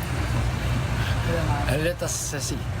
We have told already all our watchers to see to it na it's properly recorded yung nangyayari na.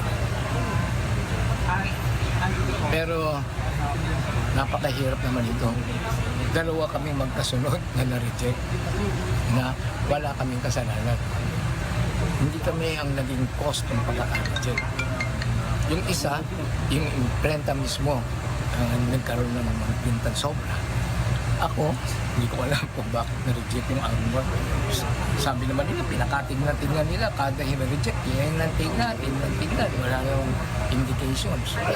Sir, clarify ko lang po, sabi niyo po kanina, kasama niyo po yung unang na-reject? Kasama ko sa bahay yun. Okay. Nakita ko siya sa presinto, hindi naman kami sabay pumunta nun. Okay. Nakita ko yun. So, grabe lang. Magrereklamo rin po ba siya? Magrereklamo rin po ba siya? Siya na dumisisyon nun. Basta't ako magrereklamo. At saka isaside ko yung kaso niya. Mahirap naman yun, biro mo magkasunod kami. Kaya dyan si Chairman. Diba? Sir, ano yung nararamdaman niyo po sa pag-reject ng balotan niyo? Sabi, nanghinahon na ako. Galit ako kanina. Sobra galit ko. Ako pa ang ginanong.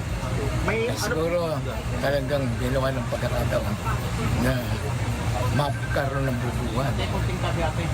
Ako pa sa akin pa nangyari. Yeah. Kasi kung yung iba na hindi ko patulad, wala na yun. Nababayaan na rin. Nangyari na. Sa palagay niyo po ba, tampered po ba ang balotan niyo? Hindi ko alam. Sila magpaliwanag kung bakit na-reject. Basta, the fact is, hindi ako nakaboto ko, pero hindi binilang. Ni-reject.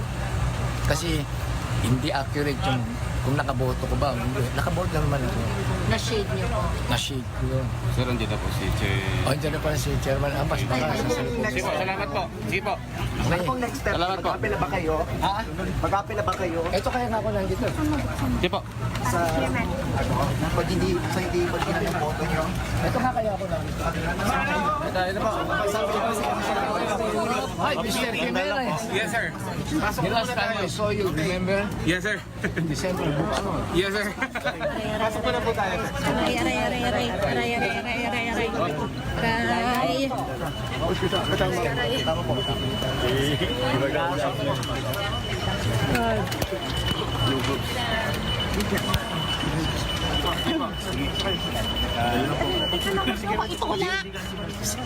Dandan lang po kayo.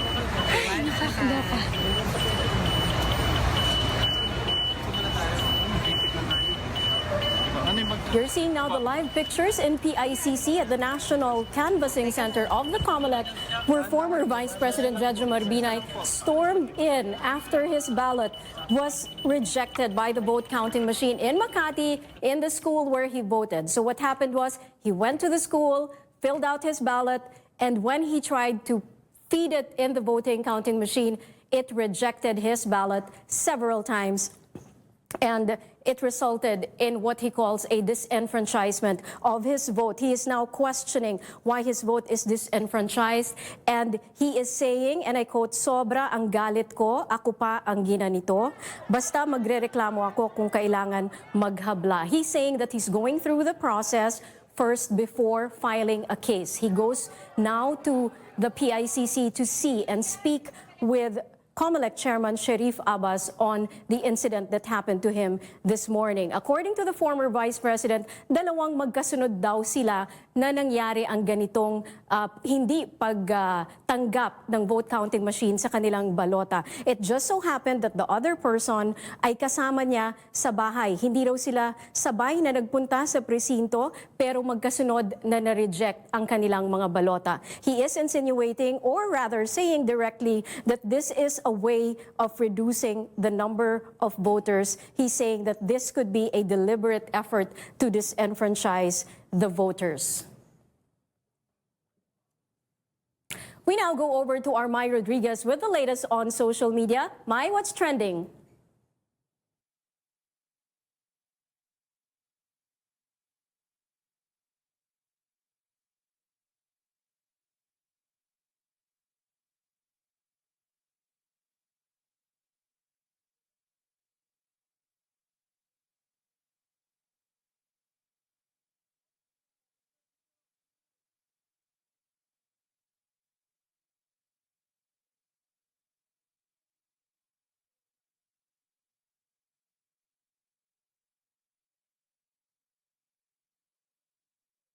Linked the president's family, some family members and some supporters to the drug trade, and many people had already discredited him given his shady background, and he was already jailed, and he also faces several criminal charges.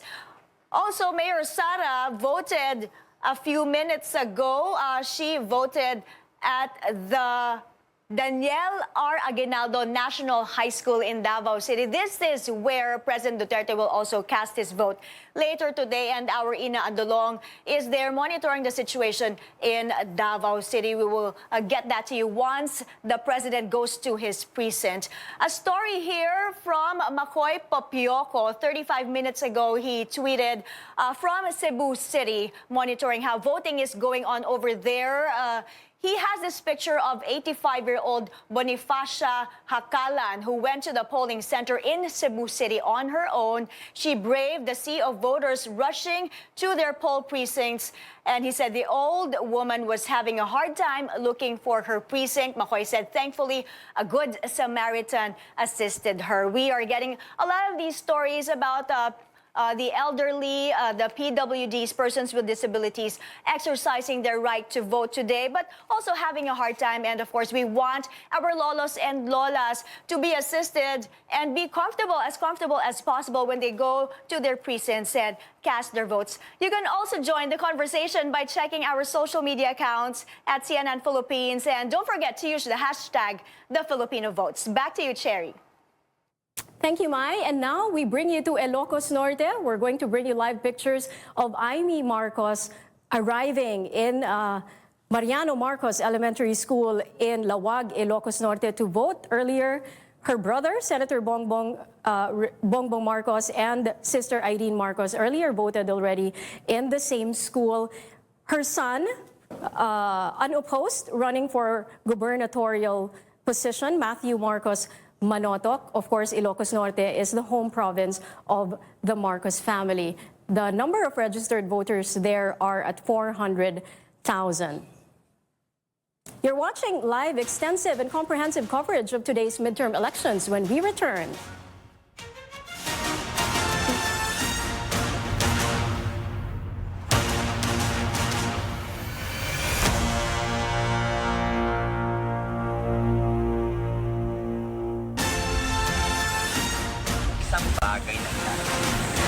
sa ngayon, ang gusto ko na lang ay yung prinsipyo. Yung totoo sa salita nila, may pananindigan. Ang mga tao hindi makasarili, yung hindi na iniisip yung para sa pamilya lang, sa kamag-anak, yung para sa ikabubuti o kaunlad ng Pilipinas. Honesty and authority. Kasi ayun yung kailangan natin, the transparency of their advocacy. Then hindi naman magiging effective yung pagiging honest nila without having the authority to lead other people.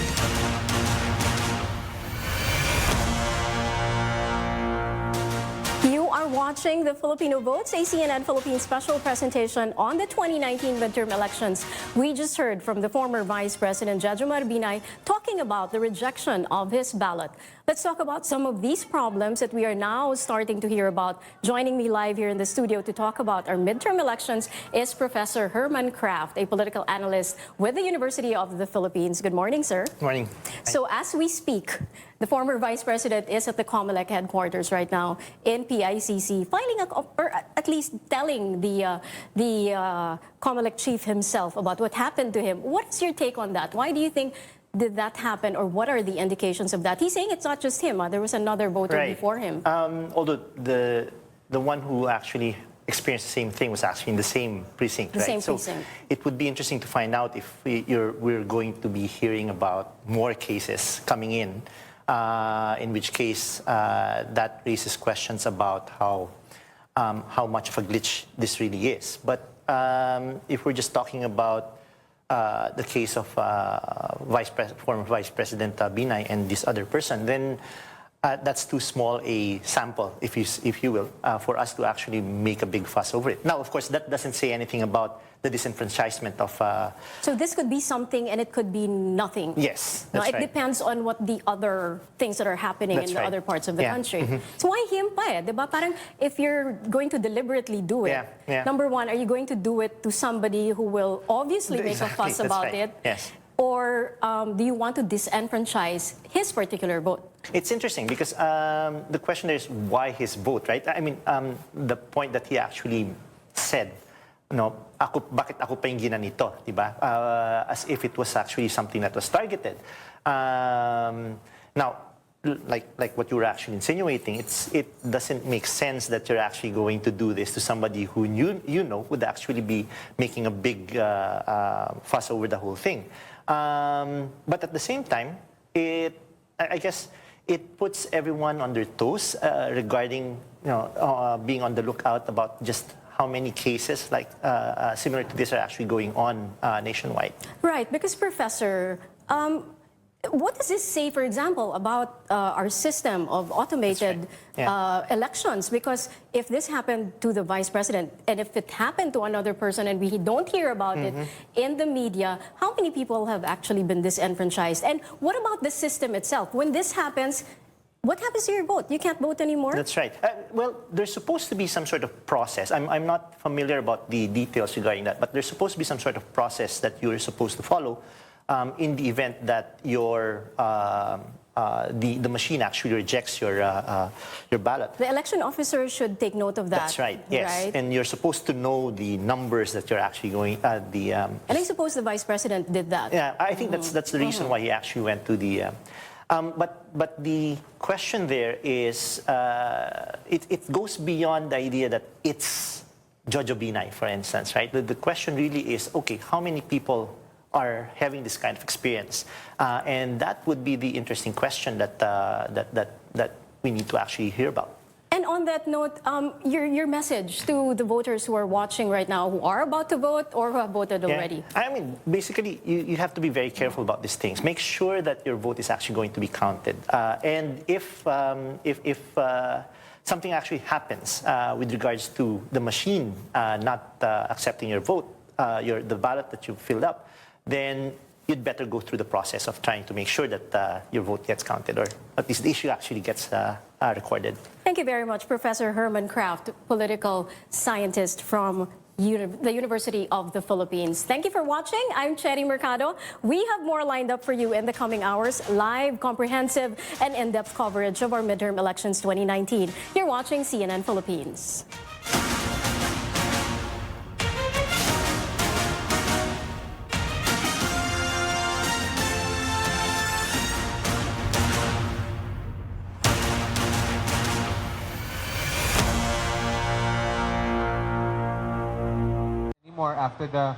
After the 8 tries that he was allowed and that the ballot was rejected. Pero upon investigation of the problem, nakita natin na ang problema pala lay with the machine. So the machine has been replaced. So ang gagawin natin ngayon is that yung mga na-reject will be batch fed back into the machine, and so the ballot of VP Binay will also be evaluated kung pwedeng ma-refeed pa. No? And then we will respond to the rest of the problem when we get there. Pero sa ngayon, tinanggap na ni VP Binay yung solution na yon. So siya ngayon ay babalik ng Makati kasama si Director Arabe ng EID to assist him in finding a way out of this solution, of this problem. No? So again, ulitin ko lang, ang naging problema ay yung makina. So the machine will have to be and has in fact been replaced. Okay? 2 questions. Go. Ballots? It will start presently. Last.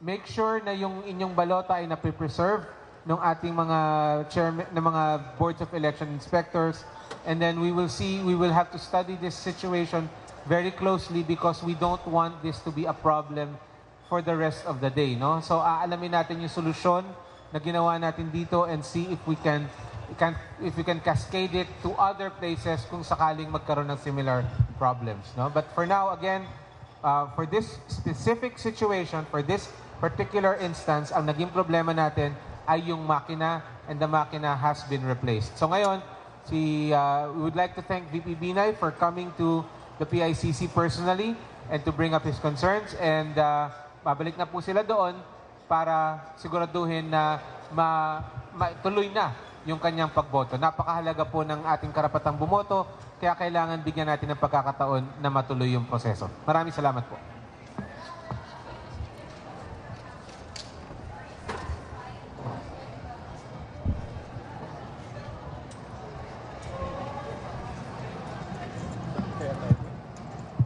Mic test.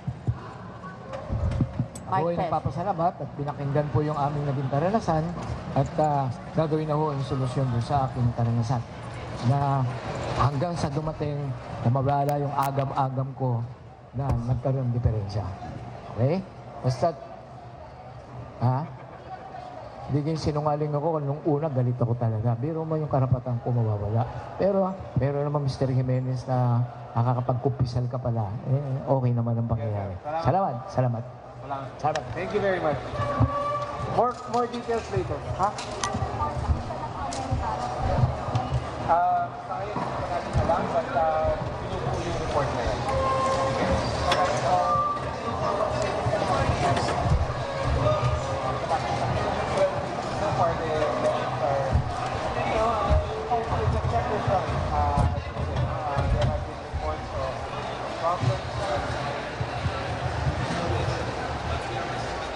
So you're looking at live pictures right now from the National Canvassing Office of the COMELEC in the PICC, where there was an impromptu press conference, and COMELEC spokesperson James Jimenez and former Vice President Jojo Binay faced the media. This is still in relation to what happened to the former Vice President in the voting station earlier on when his ballot got rejected by the voting machine. The Vice President immediately went to the COMELEC Canvassing Center looking for COMELEC officials. As he said a while ago, he was very mad. Sobra daw ang galit niya kanina. That's why he went straight to the COMELEC to do the proper procedure. According to COMELEC, the problem that happened lay in the machine. Nasa makina daw ang naging problema, and that machine has been replaced. COMELEC spokesperson James Jimenez explains that former Vice President Binay's ballot will be evaluated if it can be refed. This solution, he said, is acceptable to Vice President Binay. A COMELEC official will now escort him back to his precinct and try to refeed the same ballot that he filled up a while ago after being evaluated by the COMELEC official who will escort him back to the precinct. Spokesperson Jimenez said that they don't want similar problems in other areas. It's not clear yet whether what happened to former Vice President Jejomar Binay is an isolated case in his precinct or if it's happening in other areas as well. The COMELEC has clarified that they have replaced the defective machine. You're still watching a CNN Philippines special presentation of the 2019 midterm elections. Please stay tuned. We will be right back.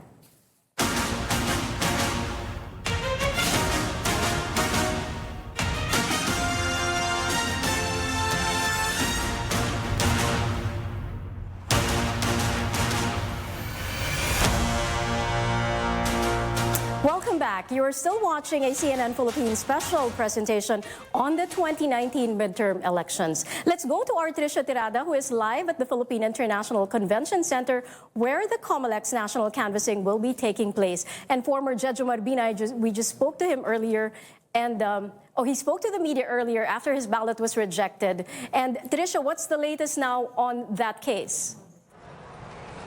Well, Cherry, at this time, former Vice President Jejomar Binay already left the ICC after there was some sort of a resolution between him and the COMELEC. Earlier, just to give you a background, we were all caught by surprise when he arrived here at the PICC to complain about the incident where Binay's ballot was rejected several times. We saw an angry Binay, and said he was really dismayed at what happened. He was confused about the protocols. He's dismayed about the lack of communication between the election inspectors and how to go about situations like this. So he went here to personally complain about what actually happened. So when he arrived here, it was Director James Jimenez, COMELEC Director James Jimenez, who spoke with him, and it was later on figured out that it's not really a problem with the ballot. Instead, it could be a problem of the machine. That's why Jimenez said that COMELEC or the BEIs already replaced the defective vote counting machine. So what's going to happen now after this? Binay was told that his ballot would undergo a batch refeeding. Again, this is not an isolated case. It happened also to several voters in that precinct. So COMELEC has decided that after the replacement of the machine, the ballots can still be refed, provided that they are present. But we will still find out the rules and the protocol for having a batch refeeding. So right now, Binay went back to his precinct to witness what will happen, how his ballot will be refed, because that was one of his concerns earlier. When his ballot was rejected, he had this feeling that it can be tampered or it can be altered. So I think that's one of the things that he will be checking once he gets back into his precinct in Makati. You know, Cherry, this concern is actually not new. Days prior to the elections, there were testing that happened. And if we remember correctly, there's one incident where during the final testing and sealing, one ballot also experienced a feeding jam. The ballot was rejected or the ballot was torn. If a voter would experience such situations, the best thing to do is to call the attention of a polling officer to report the incident immediately and not to forcibly pull out the ballot from the vote counting machines, because once it's torn, we have to remind our voters that they can't redo their vote once again. They can't fill out another ballot because there is only one ballot allocated per voter. So again, we're still finding out as to what process would still be undertaken for the ballot for the batch refeeding. And right now, COMELEC is also still studying as to what possible glitches could come up, and so that they could also share the protocols that they would be taking to other precincts that could be experiencing the same glitches. Cherry?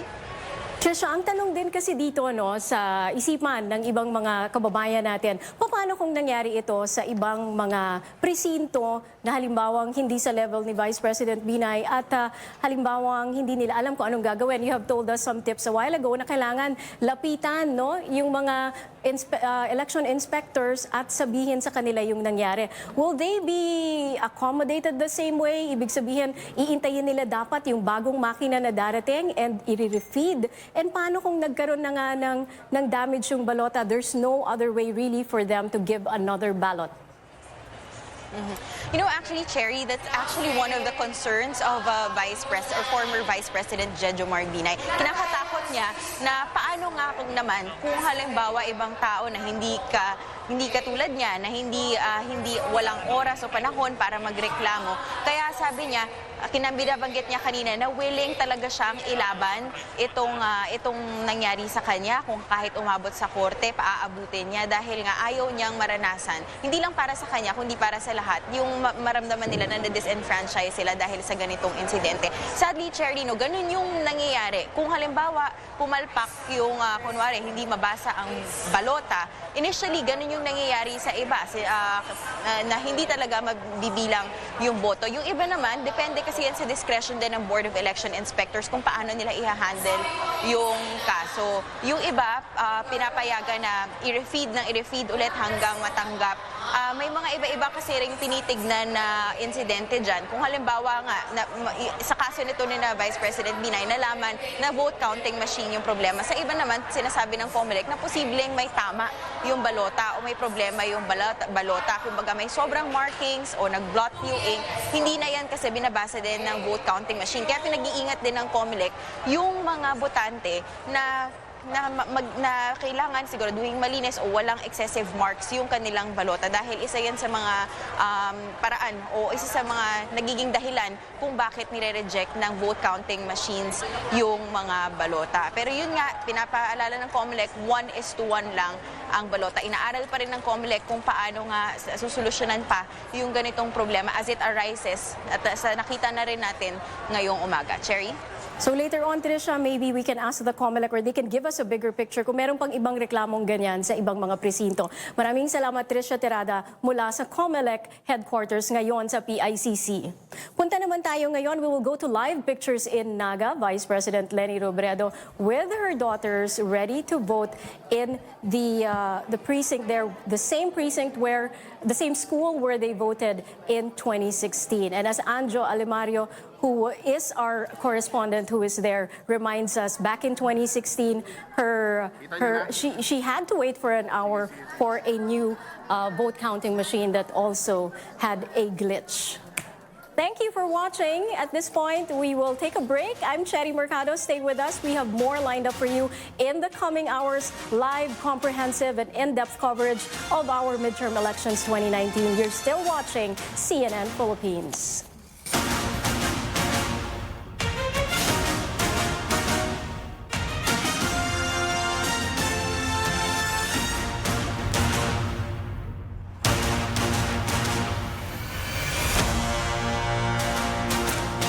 Everyone, this is the Filipino Votes Midterm Elections 2019. Breaking news here on CNN Philippines. This early on into the voting period, some concerns, some complaints from the candidates themselves. Pasig City mayoral candidate Vico Soto is among them. He chose not to vote at this time because of the defective voting machine. We have on the line Vico Soto himself. Good morning, Vico. Hi, good morning, Ms. Sherry. Yes, can you tell us anong nangyari kanina dun sa presinto? Yes, so I arrived at the precinct. They told me that the machine was not working, so they gave me the option to vote and leave my ballot in a folder. I chose not to vote.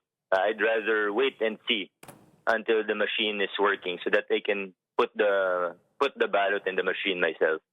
So, nag-intay ka rin. How many voters were there? Of course, in that precinct, hindi lang naman ikaw, ano? Marami ang hindi rin nakaboto at that time? Yes, some opted to leave the ballot, which is allowed. Parang na-waive na yung right nila para makita yung resibo.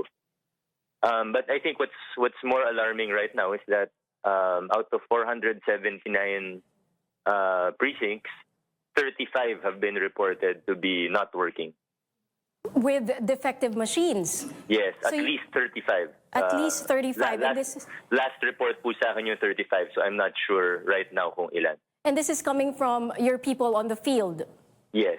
So 35 na ano. And is this ano daw ang mga kaso nito, all defective machine? Meron bang mga kasi I don't know if you've heard already, but it also happened to former Vice President Jejomar Binay na nagpapasok siya ng balota tapos hindi tinanggap ano. And right now, the COMELEC is still establishing if this is an isolated incident or if it's happening in other parts of the country. And now we're hearing from you that there are, from the people in the field, you said there are at least 35 out of 479 vote counting machines that are not working. And there are voters that will be affected. Some of them might not want to wait for the machines.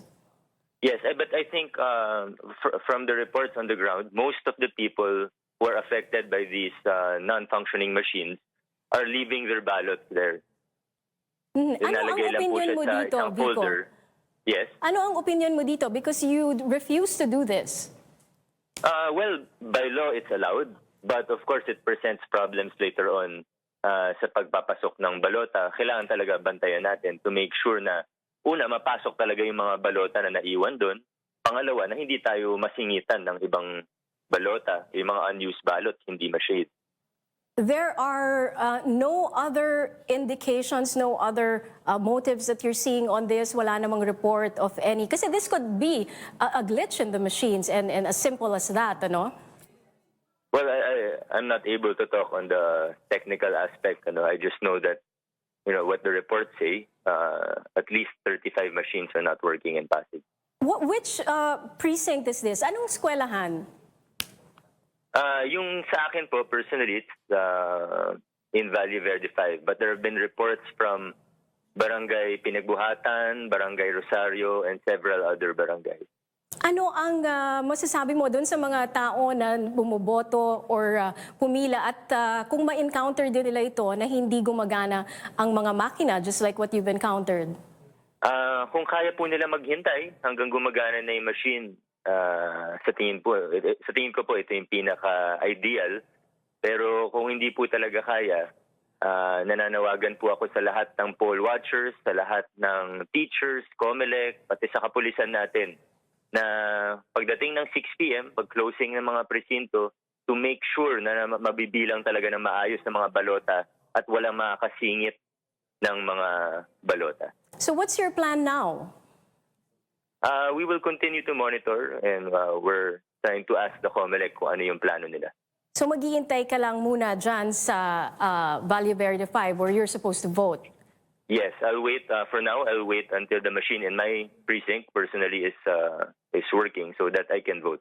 Okay, we'll get updates from you later, Vico Soto, Pasig City mayoral candidate. Thank you for your time. Another complaint, this time from former Vice President Jejomar Binay. The Commission on Elections has immediately acted on this. COMELEC spokesperson James Jimenez explains what they did in front of Binay. On investigation, initial reports had it that he was not allowed to feed the ballot anymore after the 8 tries that he was allowed and that the ballot was rejected. Pero upon investigation of the problem, nakita natin na ang problema pala lay with the machine. So the machine has been replaced.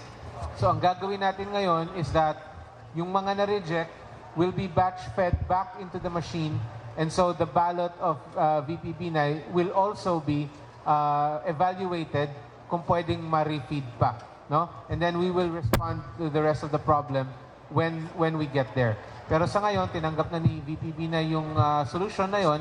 So, siya ngayon ay babalik ng Makati kasama si Director Arabe ng EID to assist him in finding a way out of this solution, of this problem. No? So again, ulitin ko lang, ang naging problema ay yung makina. So the machine will have to be and has in fact been replaced. Here's what the former Vice President said after he was unable to vote. Kasi yung mga salbahe, yung mga makikinabang, pagka na-reduce ang number of voters, at least malaki pag-asa nila manalo. Diba? Mahirap naman ma-identify nila kung sino yung hindi bumoto sa kanila. So total na lang yun. Reduce the number of voters. O yun, nangyari yun. At nangyari yung ginusto nila. Sir, ano pong nararamdaman nyo na kayo pa yung sa inyo pa nangyayari? Ewan ko, siguro talagang mukhang binigyan kami ng pagkakataon na mapabot itong pagkukulang nito. Bali ba naman ako pa? Ilan ang katulad ko na talagang human rights. Lalaban tayo sa prinsipyo. Hindi tama yan. Sir, to what extent are you willing to fight this out? Me? Basta't ako magreklamo. Kung kailangan maghabla, kung ang requirement ay maghabla, maghahabla ako. I'll hold them responsible kung bakit ako nag-disenfranchise. Don't tell me na iisa lang ang boto ko. Boto ko pa rin. Amid all these controversies, we are seeing more and more candidates casting their ballots. Hugpong ng pagbabago senatorial candidate Bongo voted in Davao City. Our senior correspondent Ina Andolong has that story. Senatorial candidate Bongo arrived on a motorcycle at the Buhangin Central Elementary School. This is where his precinct is. Now, before coming here, he actually stopped by the nearby Carmelite Church to light a candle and pray. There's a long line outside his precinct. These are some of the people waiting in line, but the line doesn't end here actually. There is a waiting room where there are more people, and right now that's where Bongo is currently at. There he is, waiting in line, so it's a long line. It's going to take him a while to be able to cast his vote. Now, we were able to ask him earlier about how he's feeling today. He said, and I quote, kinakabahan, but he said, I'm okay. Now, people here were clearly excited to see him. He was even applauded when he entered the waiting area. Go is among the front runners in recent pre-election senatorial surveys. He slowly climbed this way up from as low as ranking 31st in some surveys, while latest surveys have placed him at or ranked him at 3 to 4. Now, in another precinct here in Davao City, Mayor Sara Duterte has already voted this morning at the same precinct where her father, President Rodrigo Duterte, will be voting later this afternoon. From Davao City, Ina Andolong, CNN Philippines. We go now to the Bicol region. Vice President Leni Robredo is getting ready to vote in her hometown in Naga City. Our Anjo Alimario is there and he joins us on the line. Anjo. Hi, Cherry. Vice President Leni Robredo arrived at Tabuco Central School at 9:53 in the morning. She's now inside the holding room, which is just adjacent to the precinct where she will be voting. But it will take a while before she will be able to vote. There's already a long line outside her precinct. She arrived with her daughters, Aika and Trisha.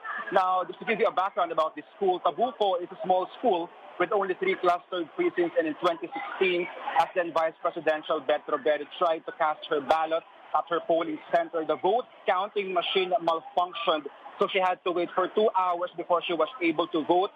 A replacement machine had to be delivered, but the school principal has assured that everything went smoothly during the testing, so we'll find out if Robredo will encounter any problem while voting. And earlier, Butch Robredo, the brother of late Interior Secretary Jesse Robredo, also voted here at Tabuco Central School.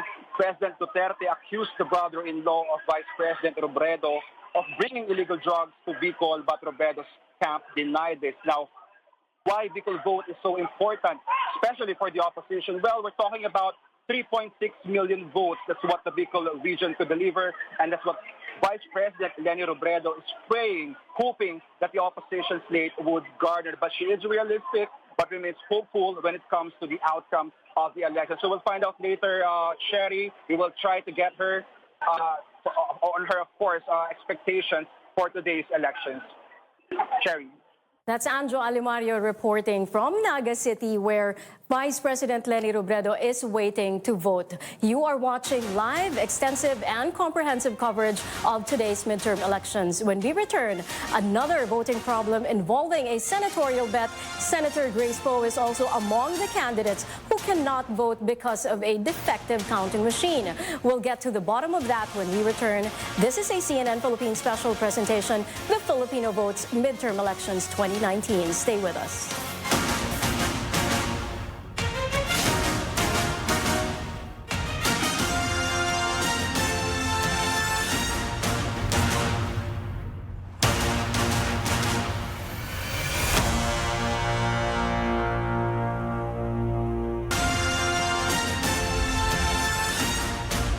bagay na ito? Sa ngayon, ang gusto ko na lang ay yung prinsipyo. Yung totoo sa salita nila, may pananindigan. Ang mga tao hindi makasarili, yung hindi na iniisip yung para sa pamilya lang, sa kamag-anak, yung para sa ikabubuti o kaunlad ng Pilipinas. Honesty and authority. Kasi ayun yung kailangan natin, the transparency of their advocacy. Then hindi naman magiging effective yung pagiging honest nila without having the authority to lead other people.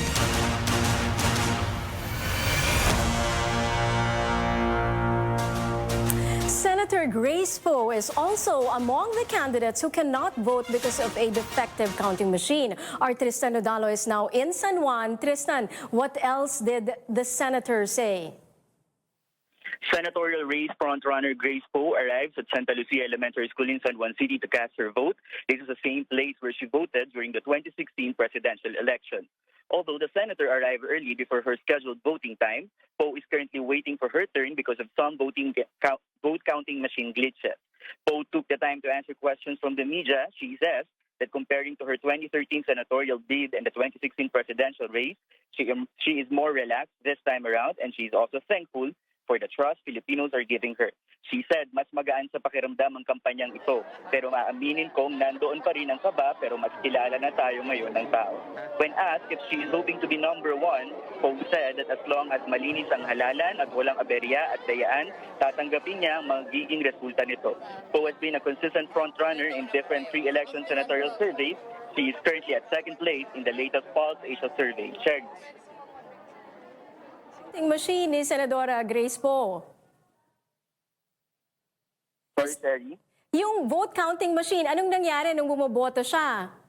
Well, papasok pa lang siya dun sa presinto kung saan siya dapat mag-vote, pero pinalabas din si Senator Poe dahil inaayos pa raw yung machine. So apparently, hanggang muli natin siyang nakausap, hindi pa rin siya nakaboto, lumabas siya, naghihintay siya sa labas.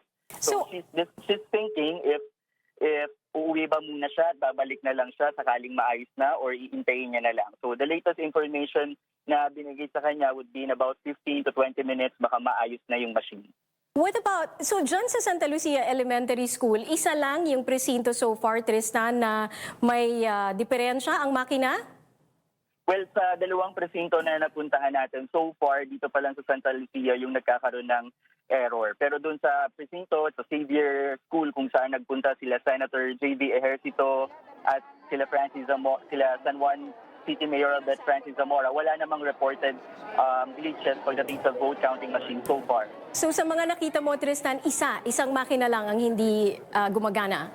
Yes, sa ngayon, dito sa kung saan buboto dapat si Senator Poe. Okay, maraming salamat, and we'll wait for your update later when Senator Poe can finally, or hopefully can finally vote. Now, joining me live here in the studio to talk about our midterm elections, we have election lawyer attorney Emil Marañon, CNN Philippines resident sociologist Nicole Curato, and Professor Herman Kraft, a political analyst with the University of the Philippines. So I want to bring you into this conversation of what's happening now with the vote counting machines. We're seeing prominent people not being able to vote, at least three, no? Judge Marbinay, who said the one before him was also not able to vote, and then Vico Soto said hindi pa siya makaboto ngayon. Also, Senator Grace Poe. But then, during the testing, nangyayari naman din talaga ito. What do you think? Well, I think the major or the broader issue here is a question of electoral integrity. Siyempre, tatanungin natin, yung tatlo bang binanggit mong tao, exception ba sila or common experience siya? So yun yung dapat natin So these are the things that COMELEC must answer maybe later on in their press conference. Because the worry is if we keep on hearing news like this, baka ma-turn off yung mga tao, isipin na wag na lang tayo bumoto kasi sira naman yung machine, or yung iba sasabihin nila na, wala naman palang kwenta yung election ngayon. So there's doubt in the electoral process. So so far as COMELEC responded to Vice President Binay's concerns, I guess that's a positive development. But sana mas marinig natin yung kwento ng ibang mga botante. Kung ano ba yung experience nila at paano na-address yung experience ng common na voter, ng hindi lang VIPs. So that's a good point, no? You gotta hear from common voters what happens to them when that incident happens when they vote. Yeah, but in my case naman, sa technical side of it, I was expecting sana that COMELEC is more prepared because marami nang nag-fail na SD cards during the FTS or the final testing and sealing. So more or less, dapat anticipated na to. While it is true na merong contingency procedure in place, but I think the fact na ganito kadami yung sira sa makina is something na dapat napreparahan ng COMELEC way ahead. And what do you think, Professor Herman? This is what we were talking about earlier on, that the main problem is that the case of Vice President Binay might be an isolated one, no? Kung isolated siya, then okay, walang problema. Ang ano ngayon na pumapasok ngayon itong mga reports na dumadami yung mga makina na may diferensya, no? I agree with Nicole, magiging problema ngayon dyan.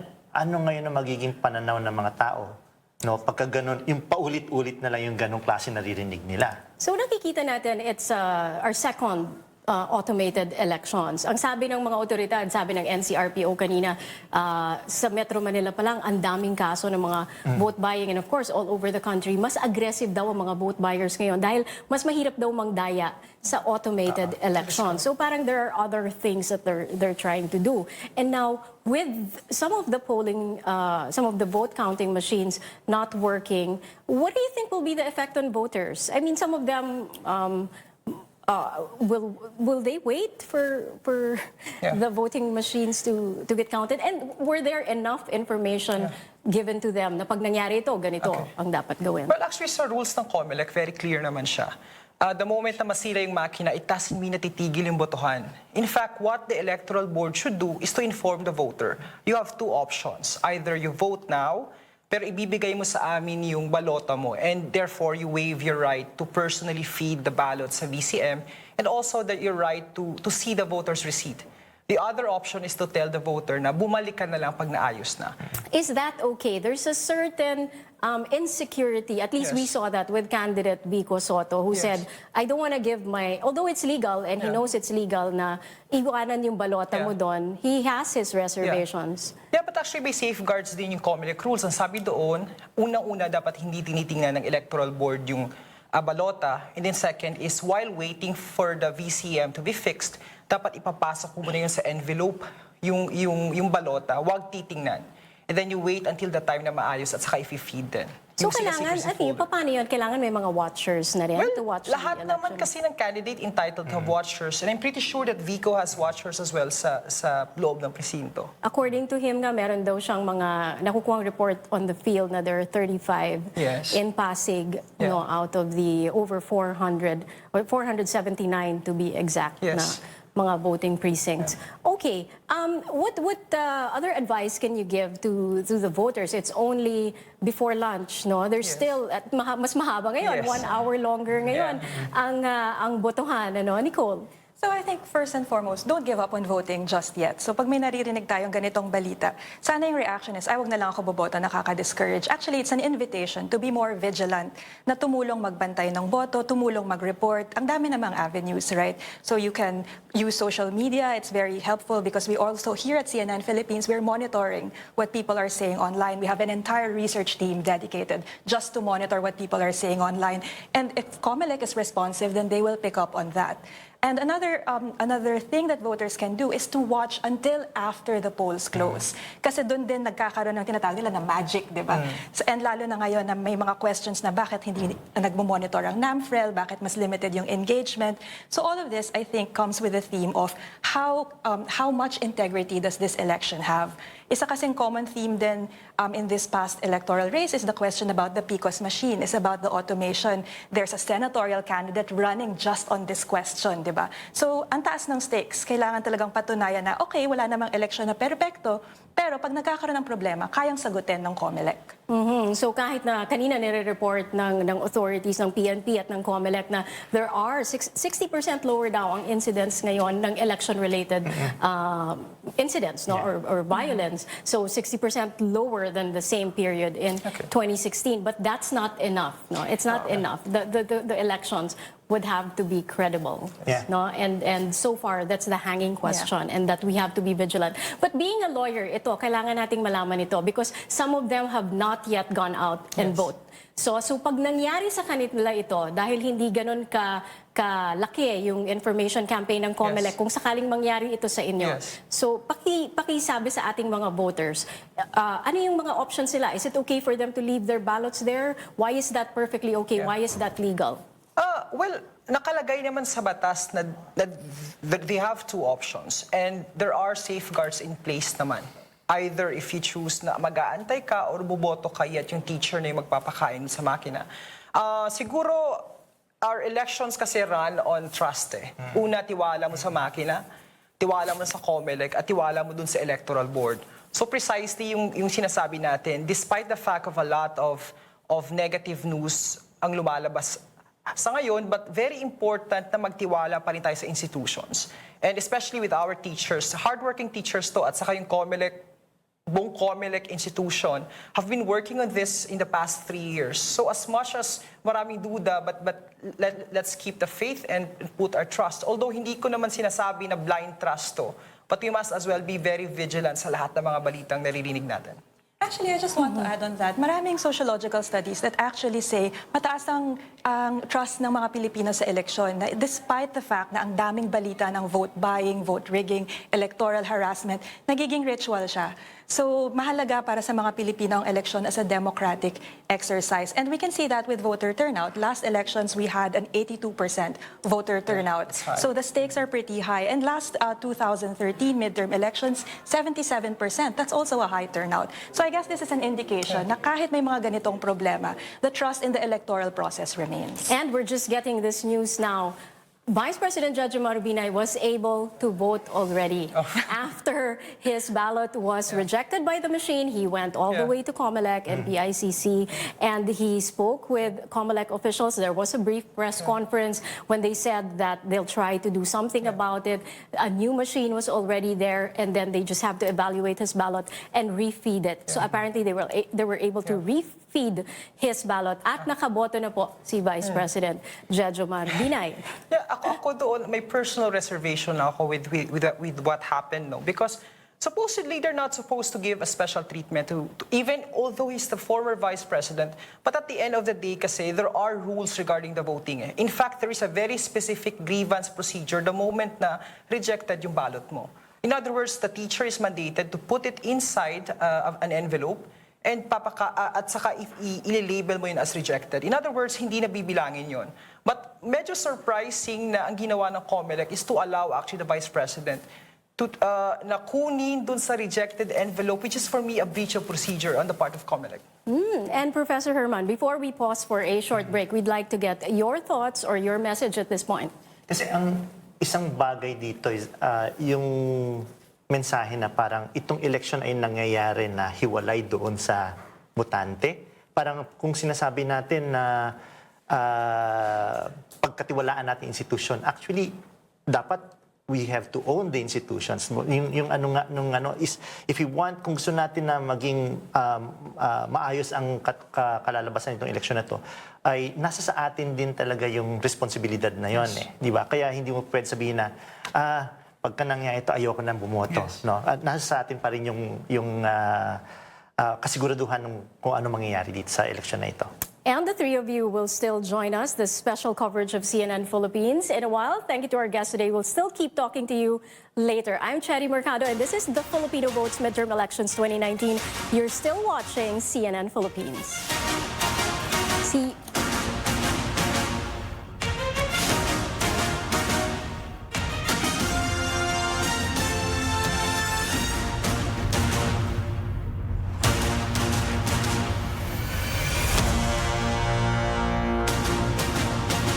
We are almost halfway through today's voting period. This is the Filipino Votes Midterm Elections 2019. I'm Pinky Webb.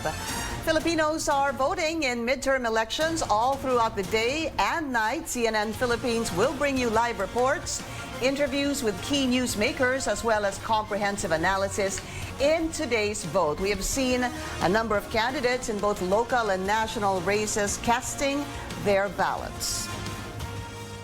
All is well that ends well. Former Vice President Jejomar Binay was able to vote today after a few rejections earlier. The COMELEC was quick to address Binay's concerns. The COMELEC replaced the defective voting machine. Our Trisha Terada is live from the PICC. Trisha. Well, Pinky, complaints have been cropping up now left and right, and one of the much talked about issue now is the rejection of former Vice President Jejomar Binay's ballot, because apparently it appears that it may not just be an isolated case. There were several reports that are coming in about rejected ballots. COMELEC admits that there was indeed a problem with the machine that was used at the precinct where Binay voted. We were all surprised when we saw an angry Binay rushing here to the PICC where the canvassing or national canvassing will take place. He was looking for officials to personally air his concern about how his ballot was rejected, how he was confused with the communication system, and how the BEI seems to not know what to do with such situations. He was willing to go all out to fight it out, to fight out his rights, and he even said that he's willing to bring the case to the courts if necessary. But then Binay was able to speak with a COMELEC spokesperson and Director James Jimenez. They had a brief meeting, and after that they came out with COMELEC telling us that again, indeed, the problem was with the machine that was used at the precinct where Binay voted, and so the resolution was to replace the ballot with a new vote counting machine. So what will happen now after that? Well, Binay was told that his ballot will be reassessed and that it will be refed. Now, it's still unclear as of this time as to how that would actually go, how the process would be like, especially that many voters have already gone home accepting the explanation that their ballots have already been rejected. Because we have to remember that they can't, that based on the protocols, the voter should personally insert or feed his or her ballot. So now it's still unclear as to how the battery feeding would look like. Now, it also looks like that some precincts have the same concerns. There are complaints of several rejected ballots, but as of this time, we haven't heard anything from COMELEC about that just yet. Well, there are two things that we see here on why ballots could be rejected by the vote counting machines. One, it has been repeatedly said by COMELEC that in case of other markings outside the areas where the designated areas for shading, that could be one reason why a vote counting machine would reject a ballot. Number two, what we're seeing now is that there could really be indeed problems with the vote counting machines, but then again, we have yet to hear COMELEC's side on the explanation on these glitches. There was supposed to be a press con at 10 this morning, but it was pushed later this afternoon. The reason, the poll body has yet to collate data and information about these complaints. We will provide you with more information as soon as we have them. Thank you. Thank you, Trisha Terada, there reporting to us from the COMELEC headquarters. Now let's talk to COMELEC spokesperson James Jimenez. Sir, good afternoon to you. All right, we'll speak to him. We'll try to get him back on the line. You know, questions are arising because of the vote counting machines, just as Trisha Terada already reported to us earlier. It was a very irked and angry former Vice President Jejomar Binay who cast his vote at the San Antonio High School over there in Makati. We believe that he was saying that he was raising his doubts on the integrity of the election there because they tried to feed his ballot into the vote counting machine about 8 times, and all 8 times it was rejected. Makati is, of course, the country's financial district, and it's Binay versus Binay in that city. Earlier, Vice President Jejomar Binay wasn't able to vote but managed to do so after the COMELEC quickly addressed the problem. Our Joyce Ilas is there, and she joins us live with some updates. Joyce, go ahead. Thank you. We are here now at San Jose Elementary School, where re-electionist Makati Mayor Abby Binay and her husband, re-electionist Makati 2nd District Representative Luis Campos, will cast their votes today. They are now here at San Jose Elementary School, but they haven't cast their votes yet because they are still waiting in a line. They have been waiting to vote for at least 30 minutes now.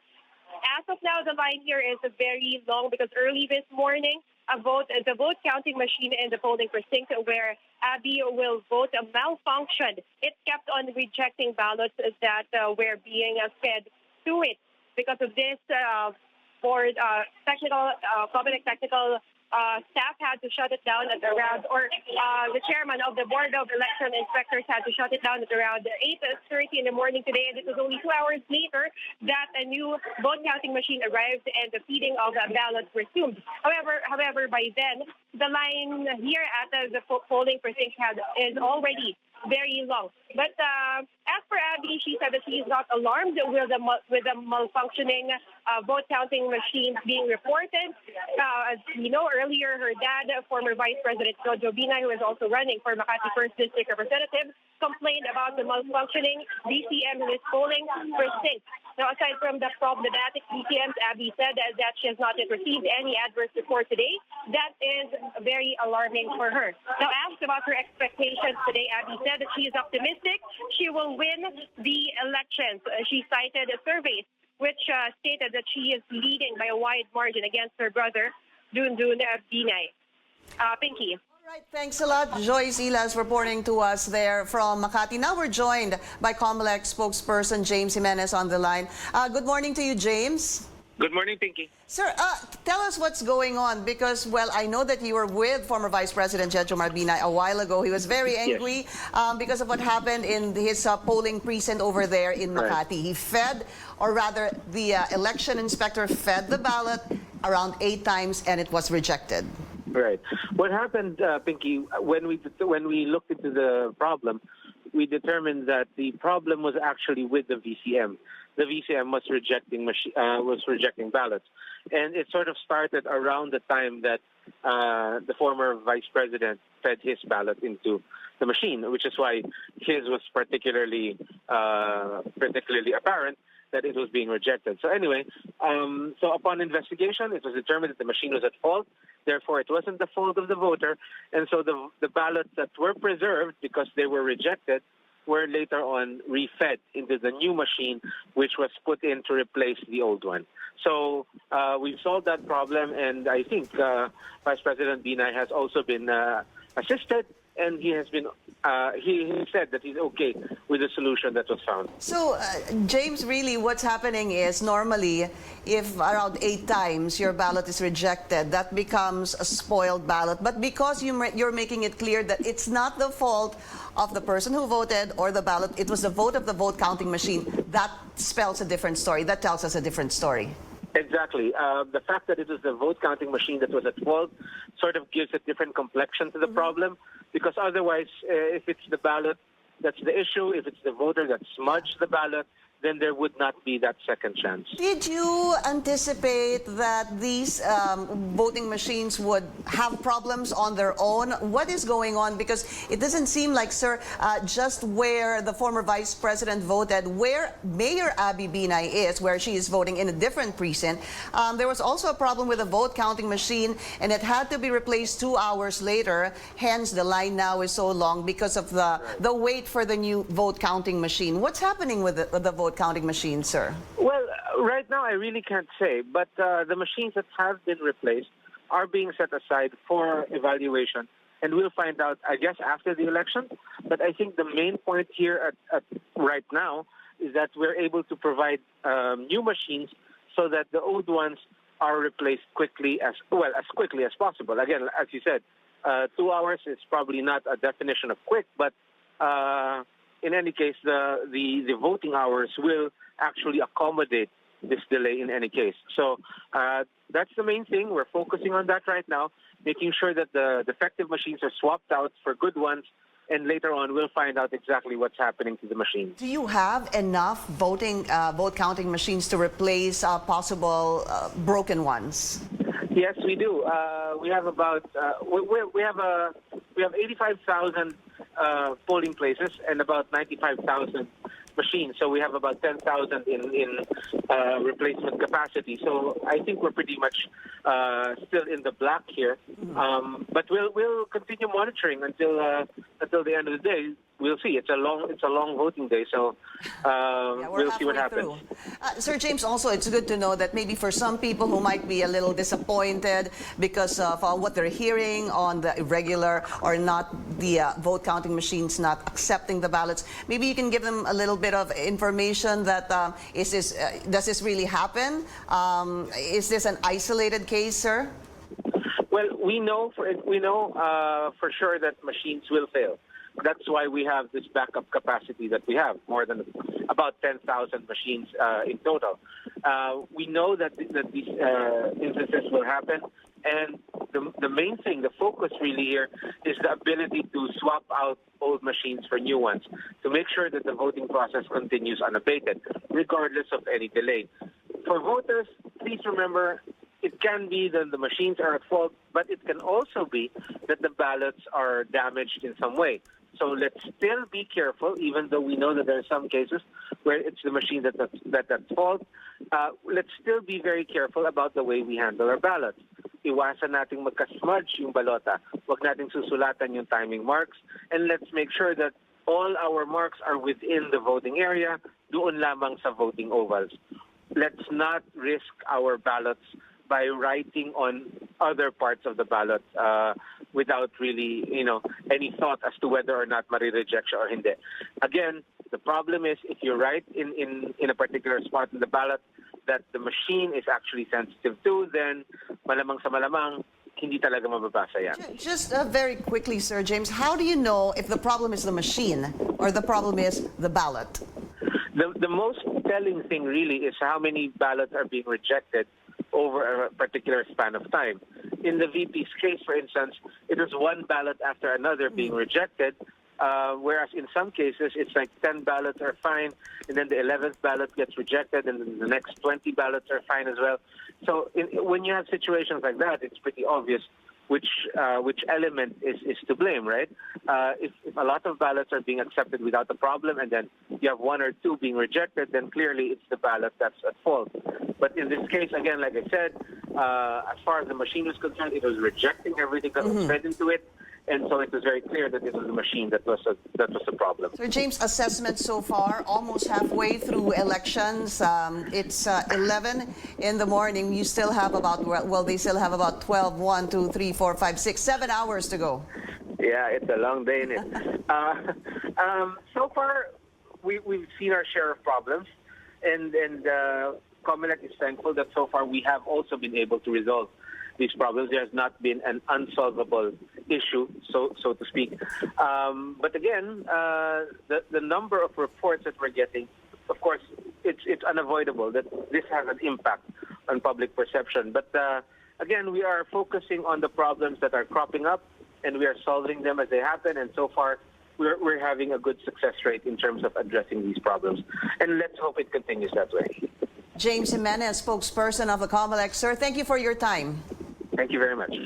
All right, again, that's spokesperson James Jimenez clarifying some of the issues that we have been reporting to you since elections or voting began at 6 in the morning. Just also to give you a brief background on that, the spokesperson telling us for those who may have problems in the precincts with defective vote counting machines, the COMELEC has about 10,000 extra vote counting machines. And the problem really is, or the challenge is to be able to replace these machines as soon as possible. Case in point is where Mayor Abby Binay is of Makati. There's a long line right now, as reported to us by our correspondent Joyce Ilas, because a vote counting machine there ended up to be defective, and it took 2 hours before that was replaced. So the spokesperson also telling the public that these are problems that have cropped up, and what's important is they are finding solutions to the problems and complaints that they are receiving. We want to show you some of our senatorial bets who voted earlier this morning. Re-electionist Senator J.V. Ejercito voted in San Juan City. Magdalo Representative Gary Alejano in the Visayas. He voted in Sipalay City, Negros Occidental. And former PNP Chief Bato de la Rosa in Mindanao. He voted in Davao del Sur. Ocho Derecho candidate Samira Gutok was in Kawayan Elementary School in Marantao, Lanao del Sur, While another Ocho Derecho candidate and former Solicitor General Pilo Hilbay was at Jose Corazon de Jesus Elementary School in Tondo, Manila. Meantime, re-electionist Senator Bam Aquino voted at the Concepcion South Central Elementary School in Concepcion, Tarlac. When we return, time to take a step back and assess our polls with our guests here in the studio with us. This is a CNN Philippines special presentation, the Filipino Votes Midterm Elections 2019. Stay with us.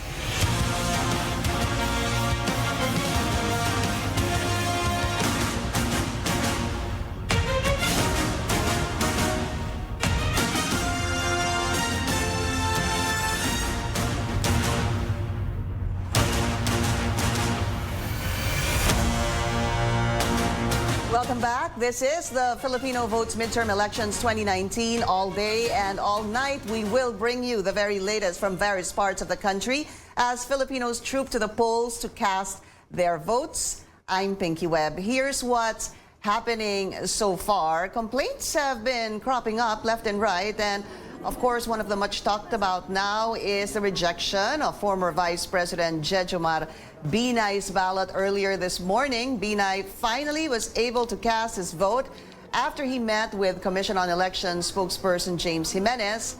The COMELEC says they have already replaced that defective voting machine. Meanwhile, mayoralty candidate Bingbong Crisologo is now at the Quezon City Prosecutor's Office for inquest proceedings. Crisologo was arrested Sunday night for obstruction of justice in relation to an alleged vote-buying incident. And we have seen a number of candidates in both local and national races casting their ballots. As we mentioned earlier, mayoralty candidate Bingbong Crisologo is now at the Quezon City Prosecutor's Office for his inquest proceedings. Crisologo was arrested for obstruction of justice in relation to an alleged vote-buying incident. Zian Arcangel has more. Quezon City Congressman Bingbong Crisologo is now at the Quezon City Prosecutor's Office to undergo inquest proceedings. This is in relation to the alleged vote-buying incident he was involved in Sunday night. Philippine National Police Chief General Oscar Albayalde says charges of obstruction of justice, unjust vexation, and direct assault will be filed against Crisologo and his supporters. The lawmaker and his supporters were arrested Sunday night after he allegedly intervened when police tried to arrest his supporters at a house in Barangay Bahay Toro where vote buying was reportedly taking place. Crisologo reportedly tried to prevent the police from leaving the premises by locking up the compound. Before being brought to the Quezon City Prosecutor's Office, Crisologo had a dialogue with Albayalde at Camp Crame. The PNP chief says he assured Crisologo of assistance in case he wants to file charges against the officers who arrested him. Crisologo accused the police of illegal arrest because he and his supporters were supposedly not informed about their rights and the charges they will be facing. Albayalde says it will be up to the city prosecutor to decide whether Crisologo would be freed so he can vote today. Pinky? Thanks a lot, Zian Arcangel. Let's bring in our guests for a better understanding of the ongoing midterm elections. We have Dr. Mahar Mangas, president of SWS, CNN Philippines resident sociologist Nicole Curato, and attorney Carlo Africa, election lawyer of Legal Network for Truthful Elections. And of course, we're also joined by our social media producer, that's Cheska Buencamino, who's monitoring the conversations happening online. And we also have, of course, Maya Rodriguez. Thank you all for being here. Okay, I mentioned a while ago, it's been 5 hours, Nicole, gentlemen, since the voting began. What's your assessment so far? Let's start with Nicole. Yeah, so we've also been monitoring conversations taking place online, Pinky, and one of the hashtags that caught our attention is Halalan Aberya. So this is basically a catalog of tweets where ordinary citizens, not just high-profile voters, reported some issues when it comes to defective voting machines, fingerprint scanning. We also get questions, which shows the initiative of our youth voters to ask whether, can I use a ball pen sa pag-shade? We also get questions about, or reports about, nag-paper jam jam yung balota namin, tapos corrupted yung SD card, yung technician walang magawa kasi wala daw sumasagot sa office. We can read this as a negative report, but I think we can also read this as a positive report in the sense that they're not just complaining, they're asking for solutions. And I think that's a positive development. They're looking for help. And Exactly. they want assistance because they want their votes counted. Definitely. So in a way, even if we hear a lot of negative stories about the election, the way it's run, we also see stories on how COMELEC responds to these issues. So I hope when people tweet online with these reports, sana ikwento rin nila paano na-solve or hindi na-solve yung problem. Para may may closure. May closure at may solution dun sa mga naging complaints nila. Attorney Africa, what about you? 5 hours, everything you've heard so far. So before I would begin, I would like to introduce the way Lente actually reads the election. So we're using international standards of law, particularly on human rights, to actually check the elections. We're calling it atin ang eleksyon. So it's accountability, transparency, inclusiveness, all equating to national public confidence. So from this perspective, we've been able to, I guess, have a reading of the election so far. From an accountability perspective, we can say that we've been having a better election this year than in the past, particularly because of we're getting a lot of reports on vote buying from the people, but not just that, but particularly from how the state, particularly the COMELEC, DILG, and the Philippine National Police are actually trying to target vote buyers by filing case against them. However, we also see the possible chance for abuse of power in this part, because we have to understand the local context of our government. It is within the local government power. The police officers are actually under their control. So we have to be able to see, are these arrests being done by local officials or local officers who are under the control of the local incumbent local incumbent candidates? Yes, we have to be able to determine that first, so that we'll be able to say that we have a strong accountability for these elections. However, for transparency and inclusiveness, we can see that there are problems, particularly for the vote counting machine. So inclusiveness requires that every person, whoever you are, you may be able to vote. So we have heard that there are a lot of cases of vote counting machines which are malfunctioning. And we saw VP Judge Marbinay, he wasn't able to cast his vote. But not everyone is of his stature. Right. Not everyone can just go to COMELEC and say, you have to count my vote. Not everyone can do that. Exactly. And pansinin. Diba? Exactly. Pansinin ka agad. Exactly. So it's a problem, and we have to make sure that there are a lot of reports on vote counting machines. And if I can go to the last one on transparency, there are a lot of reports that, di namin ma-feed yung ballot namin. Or for example, can we use a ball pen? So to answer those questions, if I may, first you cannot use a ball pen. There's a marker on the spot, so you can use that. That will be provided to you. Yes. So just to make sure that your vote will be counted. For the jamming, it is actually within the power of the electoral board. There's a procedure in place to make sure that if there is a jam, there are steps that the electoral board must be able to do. And these are things that relate to transparency, because our voters and our electoral board members must be able to know what are the steps. So those are things that we have to really move better. We have to improve on moving forward. Even though we're doing a better job in accountability, we have a lot to do with our transparency and inclusiveness. All right. Just before we go to Dr. Mahar, these are live pictures in Manila. We're seeing Mayor Erap Estrada casting his vote over there. And this is a tight race, of course. You have Isko Moreno running as well, and Alfredo Lim also trying his luck at the mayoralty post. This is going to be a hotly contested election, especially in Manila. And I believe both gentlemen, Alfredo Lim and Isko Moreno, have already cast their votes. And this is just very recent, the Mayor Erap Estrada. Something that we need to obviously look into as well on who will win in this elections. So many surveys have actually come out, even private surveys over there in Manila, some claiming that they are in the #1 spot in Manila. I will not say that because I have I'm not sure about the integrity of that particular survey. But let's bring in Dr. Mahar Mangahas of SWS. Sir, what about you? Maybe just your assessment first on the first 5.5 hours since voting began. Pinky, we do our surveys every quarter, 4 times a year. Now, sometime in this quarter, before the end of the quarter, probably in June, we're going to run our usual post-election survey, where we'll ask people, what did you think about the conduct? What happened to you? Were you harassed? Were you offered money? That kind of a thing. And we've asked these before, so we will be able to compare the conduct of the present survey with the conduct of the previous survey, since we have a history of the data with these kinds of questions. Now, before an election, however, we run our voting surveys on the basis of media companies who sponsor them. But you know, this is the very first time since 1987 that not a single media company has come forward and said that they're interested in a partnership.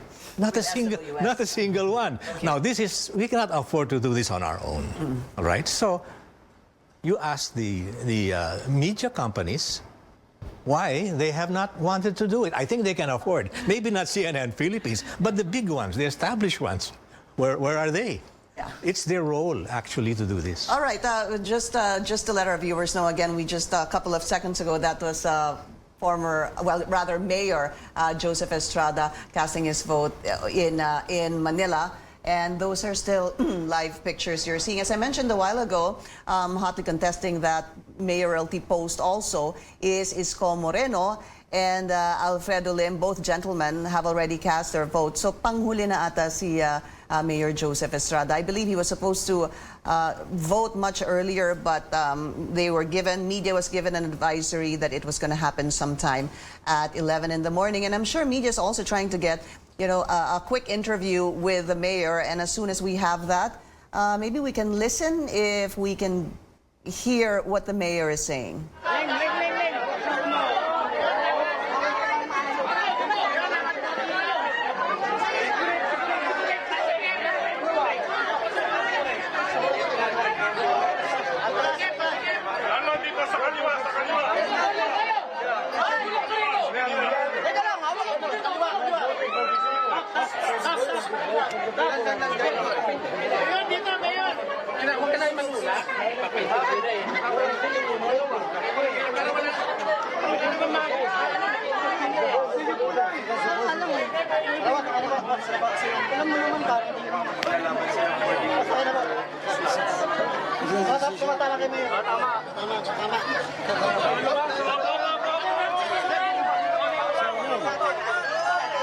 There's no such thing as dynasty.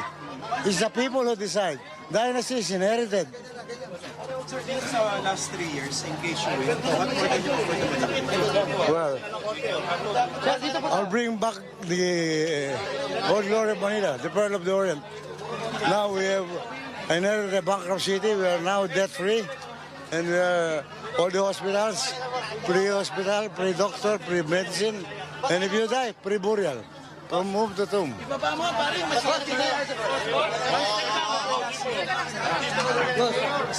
Is the reclamation, marami nakikita sa reclamation projects? They don't know what the real problem of Manila. According to the study of the UP, there are so many people in Manila who are hungry. Manila has no more room for expansion. Manila has the highest number of jobless people. Manila has the highest number of... One last, yung problema daw ng basura, kasi na lagi binabato sa inyo. We have no dumping ground yet. No, it will be solved pretty soon. One step down, Mayor. Remember, my father is the first DPS chief. Kasi sir, yun ang laging binabato sa mga Isko. Parang basic services daw ng city hall, hindi niya magawa. Sabi niya. Kasi ba, ano ba nagawa niya? Ano ba nagawa niya? He has been a vice president for a long time. 3 presidents. What has he done? For 3 mayors, he was the vice president. What has he done?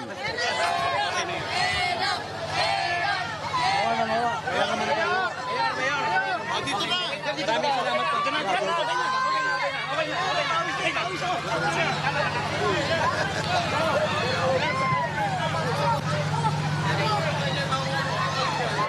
Two terms already of Mayor Erap Estrada there. The question really is, will he win another term? If he does, this will be his third and last term. Of course, if he wins as mayor, mayors are given 3 terms of 3 years each. But a former ally is Isko Moreno, and they're saying that this is really a question if Isko will finally make it as mayor of Manila. Let's remember just a brief background on this. He was the vice mayor of Erap Estrada. There was supposedly a promise that Mayor Erap Estrada was only to run for 1 term. Allegedly, that promise was broken, hence the split between the two.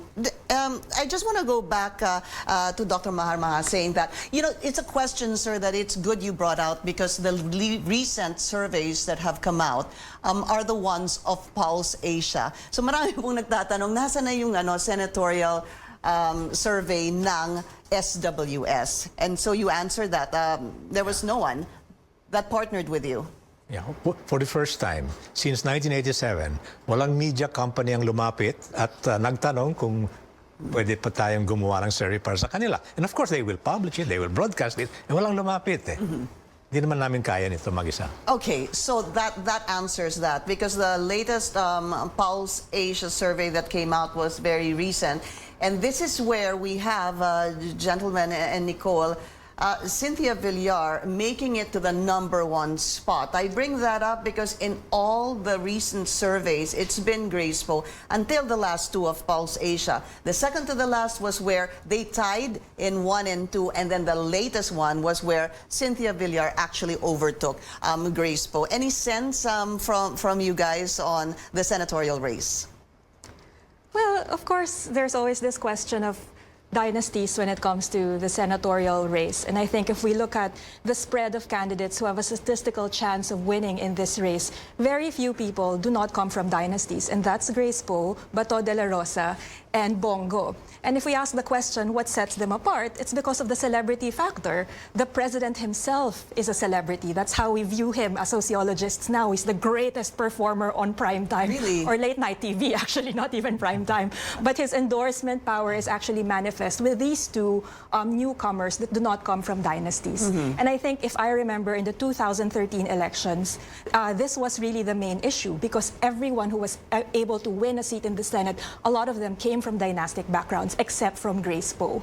So I think the message here is even if we make a lot of assessments in terms of who's leading, who's not leading, who's not going to make it, the predominant pattern is still these are old last names, and primarily because these are the names that people know. But because the president has such a strong endorsement factor, people like Bato de la Rosa and Bongo are making it to 1 to 6 or 1 to 8. We'll be taking a short break. This is the Filipino Votes Midterm Elections 2019. When we return, we'll give you the latest from the Command Center of the Parish Pastoral Council for Responsible Voting, or PPCRV, where around 300,000 volunteers are deployed nationwide to help the COMELEC Citizen Arm monitor today's polls.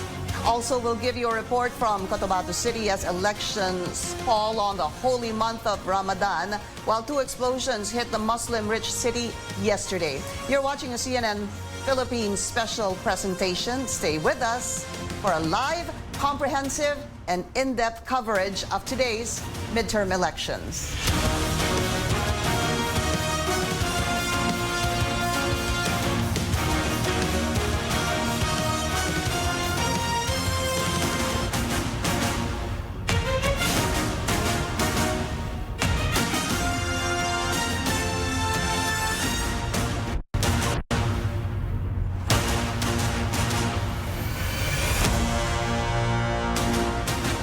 Welcome back. This is the Filipino Votes Midterm Elections 2019. I'm Pinky Webb, and still with us, Nicole Curato, Dr. Mahar Mangahas, and Attorney Carlo Africa. So during the break, we were talking about surveys. Let's bring that out in the open. I was actually asking our guests, how can we tell if surveys are actually credible? And if they are the surveys that we can believe. Dr. Mahar, please go ahead. Actually, you have to wait till the final result and then compare and then look at their track record. That's the only way to do it, really, you see. Now, before the fact, you have to see whether they're following the COMELEC rules on the release of information. And if they're not following the rules completely, then in the first place, I believe the broadcast companies should not even accept them. The newspaper should not even accept them, because then they will be the ones, I believe, they should be the ones chastised by the COMELEC for not obeying the rules. Yeah. Attorney, don't blame the company. Yeah, I believe that for surveys, we really should take them with a grain of salt. We can't believe everything we see online. We can't believe everything we see published. The Supreme Court and COMELEC even tried to actually, the COMELEC specifically wanted to limit the way surveys are actually published. And this was done by requiring specific guidelines, particularly on who commissioned the survey, what was the methodology, who was the target audience. So these are important things that will frame the mindset of the people when it comes to information. So our voters should be able to know, okay, this is an information that is important, but there are other information that paints the bigger picture. So that will help people decide better when it comes to these things. So let's talk about the senatorial candidates. You have what? Some are saying 12-0 possibly. At best, some are saying even 10-2. Of course, that depends on who you speak to. But if we were to look at the past surveys, there are at least 10 or 9 to 10, because Grace Poe is an independent candidate, who are making it to the magic left 12. However, here's the thing. You have 8, 9, 10, 11, 12, 13, 14, 15 that are closely, fighting for the last 4 spots. How do you see how tight, I guess, is this midterm elections? Carl, go ahead. So you can see, that's why I think that's the reason why there's a lot of surveys coming out right now. Because people want you to believe that you're voting for a winning candidate. So it's very important for these candidates to actually see that, for voters to see that if you vote for me, you're not wasting your vote. Kasi may ganun no? Parang, the problem I guess, Nicole and Dr. Mahar, is sometimes may mindset na, bakit ko pa siya iboboto, hindi naman siya mananalo. But that would obviously be the wrong mindset. You should vote for the person that you want, whether that person wins or otherwise. Yes, or the other question is, do I have to fill all 12 slots? Because the last Pulse Asia survey says that the fill-up rate is just 8 as mean, right? So I guess it's also an indication of the quality of candidates out there. And I think this is always my observation during elections. There's a lot of voter blaming. Mali yung pinili, hindi nag-iisip, bobotante. I know Lente is allergic to that term, bobotante. But we have to scrutinize, ano ba yung nasa table? Who are we allowed to choose from, right? So I think that's an important point to emphasize as well. Dr. Mahar. Actually, we have asked very specifically in our surveys if the people pay attention to what they see in the surveys and use that to guide them. And most people say no. They do not. They are sensible. You have maybe 5-7% who say they will follow. But you also have another 5-7% who say they will go dejado, because they want to help the ones who are below. So you have to factor those two together. And all in all, there's never more than a 2%, And once there was even 2% for the dejado, you see? So it's actually false. There's no basis in fact that people pay attention. They should not, and they do not. So it's a myth. And if I were you in media, I would not propagate that myth. You're making them bobo. People are not bobo, as a matter of fact. Wag mo silang bobobohin. Hindi naman sila ganoon eh. Of course, we're here to give them information and, of course, uplift and make them make their own choices, definitely. However, here's a thing that also boggles the mind of some people. You have, let's say, a Pulse Asia survey that says these are the winning candidates, vis-a-vis mock polls in universities that tell a completely different story. Help us understand why that is happening. Well, I'll defer to the head of SWS. Well, first of all, you say the mock polls are in a particular place, so if that's representative of that place, then that should be the result. So the thing to do is to go to the precincts in UP and see who wins in the precincts of UP. And that's a fairly good test of that. So tingnan natin kung anong mangyayari, or in any of the university spots. That's the only way, really, to see that.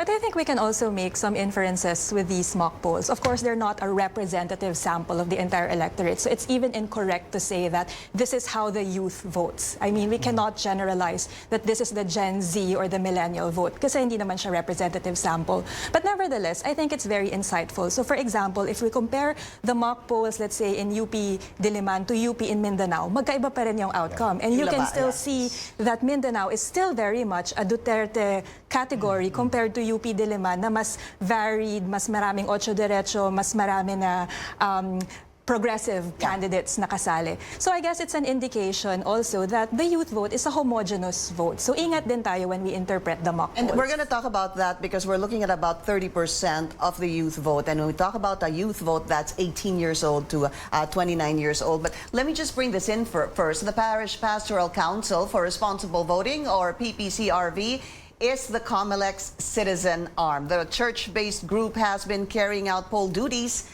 since 2010, and our AC Nichols is standing by at their command center at the Pope Pius Center in Manila. AC, what's happening there now? Pinky, for the next few days, we will be closely monitoring the work of the Parish Pastoral Council for Responsible Voting, or PPCRV. Why? Because the group is the COMELEC citizens arm that will carry out a parallel unofficial counting of votes. And their work is essential in verifying the electronically transmitted results of the elections. Now, at this time, there's not really a lot going on here. In fact, the PPCRV's command center is still closed to the media. They will not open until later this afternoon, since the PPCRV's work really does not begin until after voting closes and the results are transmitted. But the PPCRV's technical support team are now here. They are doing last-minute systems and networks check. They are using big LED screens for flashing or displaying their quick count results, which will be based on the digitally transmitted data from COMELEC's transparency server. Pinky? Thanks a lot, AC Nichols there reporting to us. Also, so back to our guest, we're talking about the youth vote. The youth vote is categorized as those aged 18 to 29 years old. You're looking at 1/3 of the registered voters in this year's elections. How important is this youth vote now? I think it's an indication of where our political trajectories are headed. And also, there is this impression that whether when you're a youth voter, you necessarily vote a certain way. But I think, correct me if I'm wrong, Dr. Mangahas, but the idea is that voting patterns are generally consistent. Regions yung that sets the difference. So yung konsepto ng baluarte is very much present. But what we're monitoring as part of the CNN Philippines coverage is to check how the conversations online are taking place, especially for younger citizens who cannot vote yet. Because casting a ballot is one thing, but the conversations that take place prior to casting that ballot, I argue, is equally important, because this is what shapes our preferences as citizens. So I think it's worth monitoring how political conversations, political awareness develops over the years, especially now that digital media is not just peripheral to the elections, but plays a central part of the campaign already. All right. Dr. Mahari, would you like to quickly respond to that? Let us see. So far, age has not been a big factor in popularity. Region, definitely.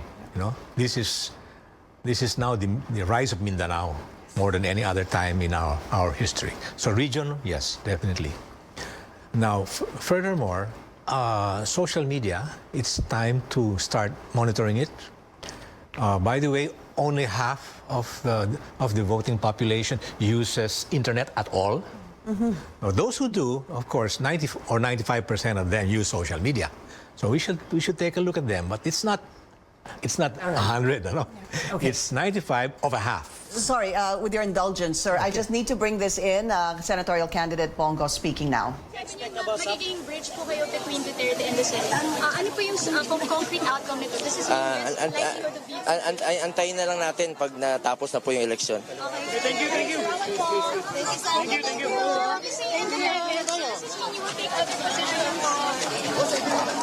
Excuse me. Paano, Mawawi?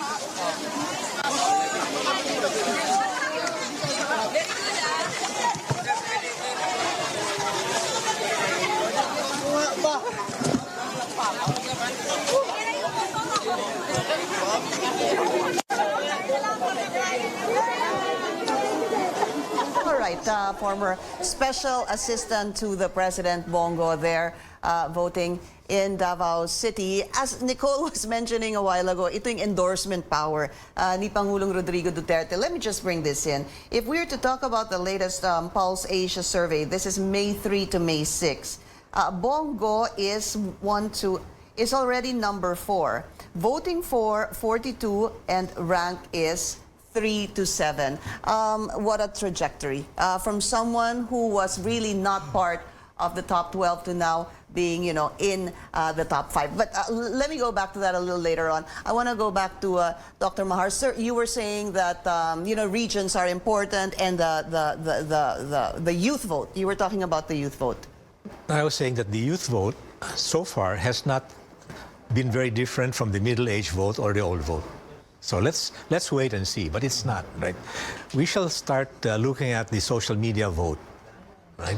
But remember, it's not 100%, it's maybe 45%. Right? So we will start using it as a new demographic, if you like, and see what happens. I think that there's exaggeration, of the demographic on social media, but let us see. I think one thing we have to also see is we shouldn't limit it to just the youth vote, but put it broadly with youth participation. So it was mentioned, there are different ways for a person to actually participate in our democracy. One is speaking out, expressing your own opinions on who you think should win, what issues you think, your own opinions on particular issues. So these are things that we should actually think about moving forward for the youth. How can they participate better in our democracy? How can they participate further in a democracy? It's not just voting, it possibly could be running. So one way is, for example, is to run for the Sangguniang Kabataan elections that will happen soon. So that's something that I think we should also monitor moving forward. So let's look at this, the voting profile by age. That was what I was mentioning a while ago. The youth vote is categorized as 18 to 29 years old. You have a 30% voting population. If you were to look at 30 to 44 years old, that's 32%, and 45 to 64, that is 37%. And let me add something to that. With the number of registered voters, women, Nicole, are a majority here. Just about, if I'm not mistaken, something like 51 or 52% compared to a 49. There you go. Male is 30,700,000 plus, and female is 32,900,000 plus. 52% over 48%. Something that should this concern the candidates as well? Not necessarily, again, at least based on the Pulse Asia data that I've seen, there's no such thing as a woman's vote either, and there's no such thing as an OFW vote either. And I think the message here is that there's not one category that we can consider to be women's interest. So kahit nga reproductive health na topic, it's not a sure thing that everyone will support, let's say, former Senator Pia Cayetano, because the opinion on reproductive health also varies depending on women. So I think we have to be careful in terms of reading these demographic characteristics. And speaking of women, presidential daughter and re-electionist Davao City Mayor Sara Duterte Carpio encourages Filipino voters to go out and vote. This comes after she voted at the Daniel Aguinaldo National High School. The Davao City Mayor says Filipino voters should vote for who they really want, who they want to vote for. Choose kung sino yung sa tingin nila personally on their personal assessment and appreciation should lead us in the Senate and in our local, respective local government units. The presidential daughter also reminds his father, or her father, President Rodrigo Duterte, to also go out and vote. She says she has no details yet what time the president will cast his vote. Sayang din yung isang boto niya, so I will remind him to go out and vote. So we were talking about before, we were talking about women's vote. Is there ever gonna, may mangyayari ho kaya that in time, that there will be such a thing as an OFW vote or a women's vote? I think it might be difficult because if you look at the numbers with regard to registered voters, it's close. But if you look at the numbers when it comes to actually candidates, it skews in favor of men. Like I think in the last numbers, only 30% of our candidates are women. Mm-hmm. And if you look at the people voting for those women, it's not not a lot of women vote for women as well. Actually, so like those are the numbers, at least for the last election. I'm not sure what will happen for this election. There are more women candidates and candidates now more than in the past. Actually, it's interesting. If we look at the Global Gender Gap Index, the Philippines is actually doing pretty well when it comes to gender equality in the Senate and in the legislature compared to our neighbors. But the question, like the frontrunners are women. Yeah. But really, how central are women's issues in this election? Is it reflected with how they carry their platforms? Is it reflected with the way they debate in the Senate? I would argue not necessarily. So I think wala namang one-to-one correspondence that if you're a female candidate, you necessarily carry women's issue. Because again, there are different interpretations of what counts as a good woman's issue. Is it a more traditional interpretation? Is it a more progressive interpretation? It differs. Dr. Mahar, please go ahead. You know, we could find out the age vote and the gender vote from the COMELEC if it would only include this in their analysis. The COMELEC knows the age and the gender of all the voters individually. If it would only use that and tabulate that with the votes individually, then it could come out with a total population count by age, by gender, and whatever else they have over there in the voting data of the voter. Why doesn't the COMELEC do that? That's a challenge to the COMELEC. It'd be interesting to find out. Yes, yes. That's and I think now more than ever that's important because who knows us better than the COMELEC, than our government? It's Facebook. Facebook has all the data, whether we voted, who we voted for, which pages we clicked, about which candidates we liked. So a company knows our electorate more than our state, more than our politicians, more than ourselves. So I think I would support that case for COMELEC to release that data so we get to know our society better. It's not just release that data. It doesn't have it. Have the data. Because it has to work out a program to include it in the analysis. But there is no effort at all to do that kind of analysis. The COMELEC does not have the proper staff to do that, and it's not trying to do that at all. It has no research orientation. That's the whole issue. 6 hours since voting began at 6 a.m. We continue to give you the latest updates in different parts of the country. Our correspondents are all around to give us the latest happening in various parts. And of course, we have been telling you what's been happening so far. A mayoral candidate now undergoing inquest proceedings. His name is Bingbong Crisologo because of alleged vote buying. We also showed you former Vice President Jejo Marbinay visibly irked because a while ago, well, much earlier, he was able to vote, but the voting counting machine did not receive his vote 8 times. Hence, he rushed to the COMELEC, complained, and a voting counting machine was replaced in that precinct where the former vice president voted. We will continue to bring you more updates together with our guests here. I'm Pinky Webb. You're watching the Filipino Votes midterm elections 2019.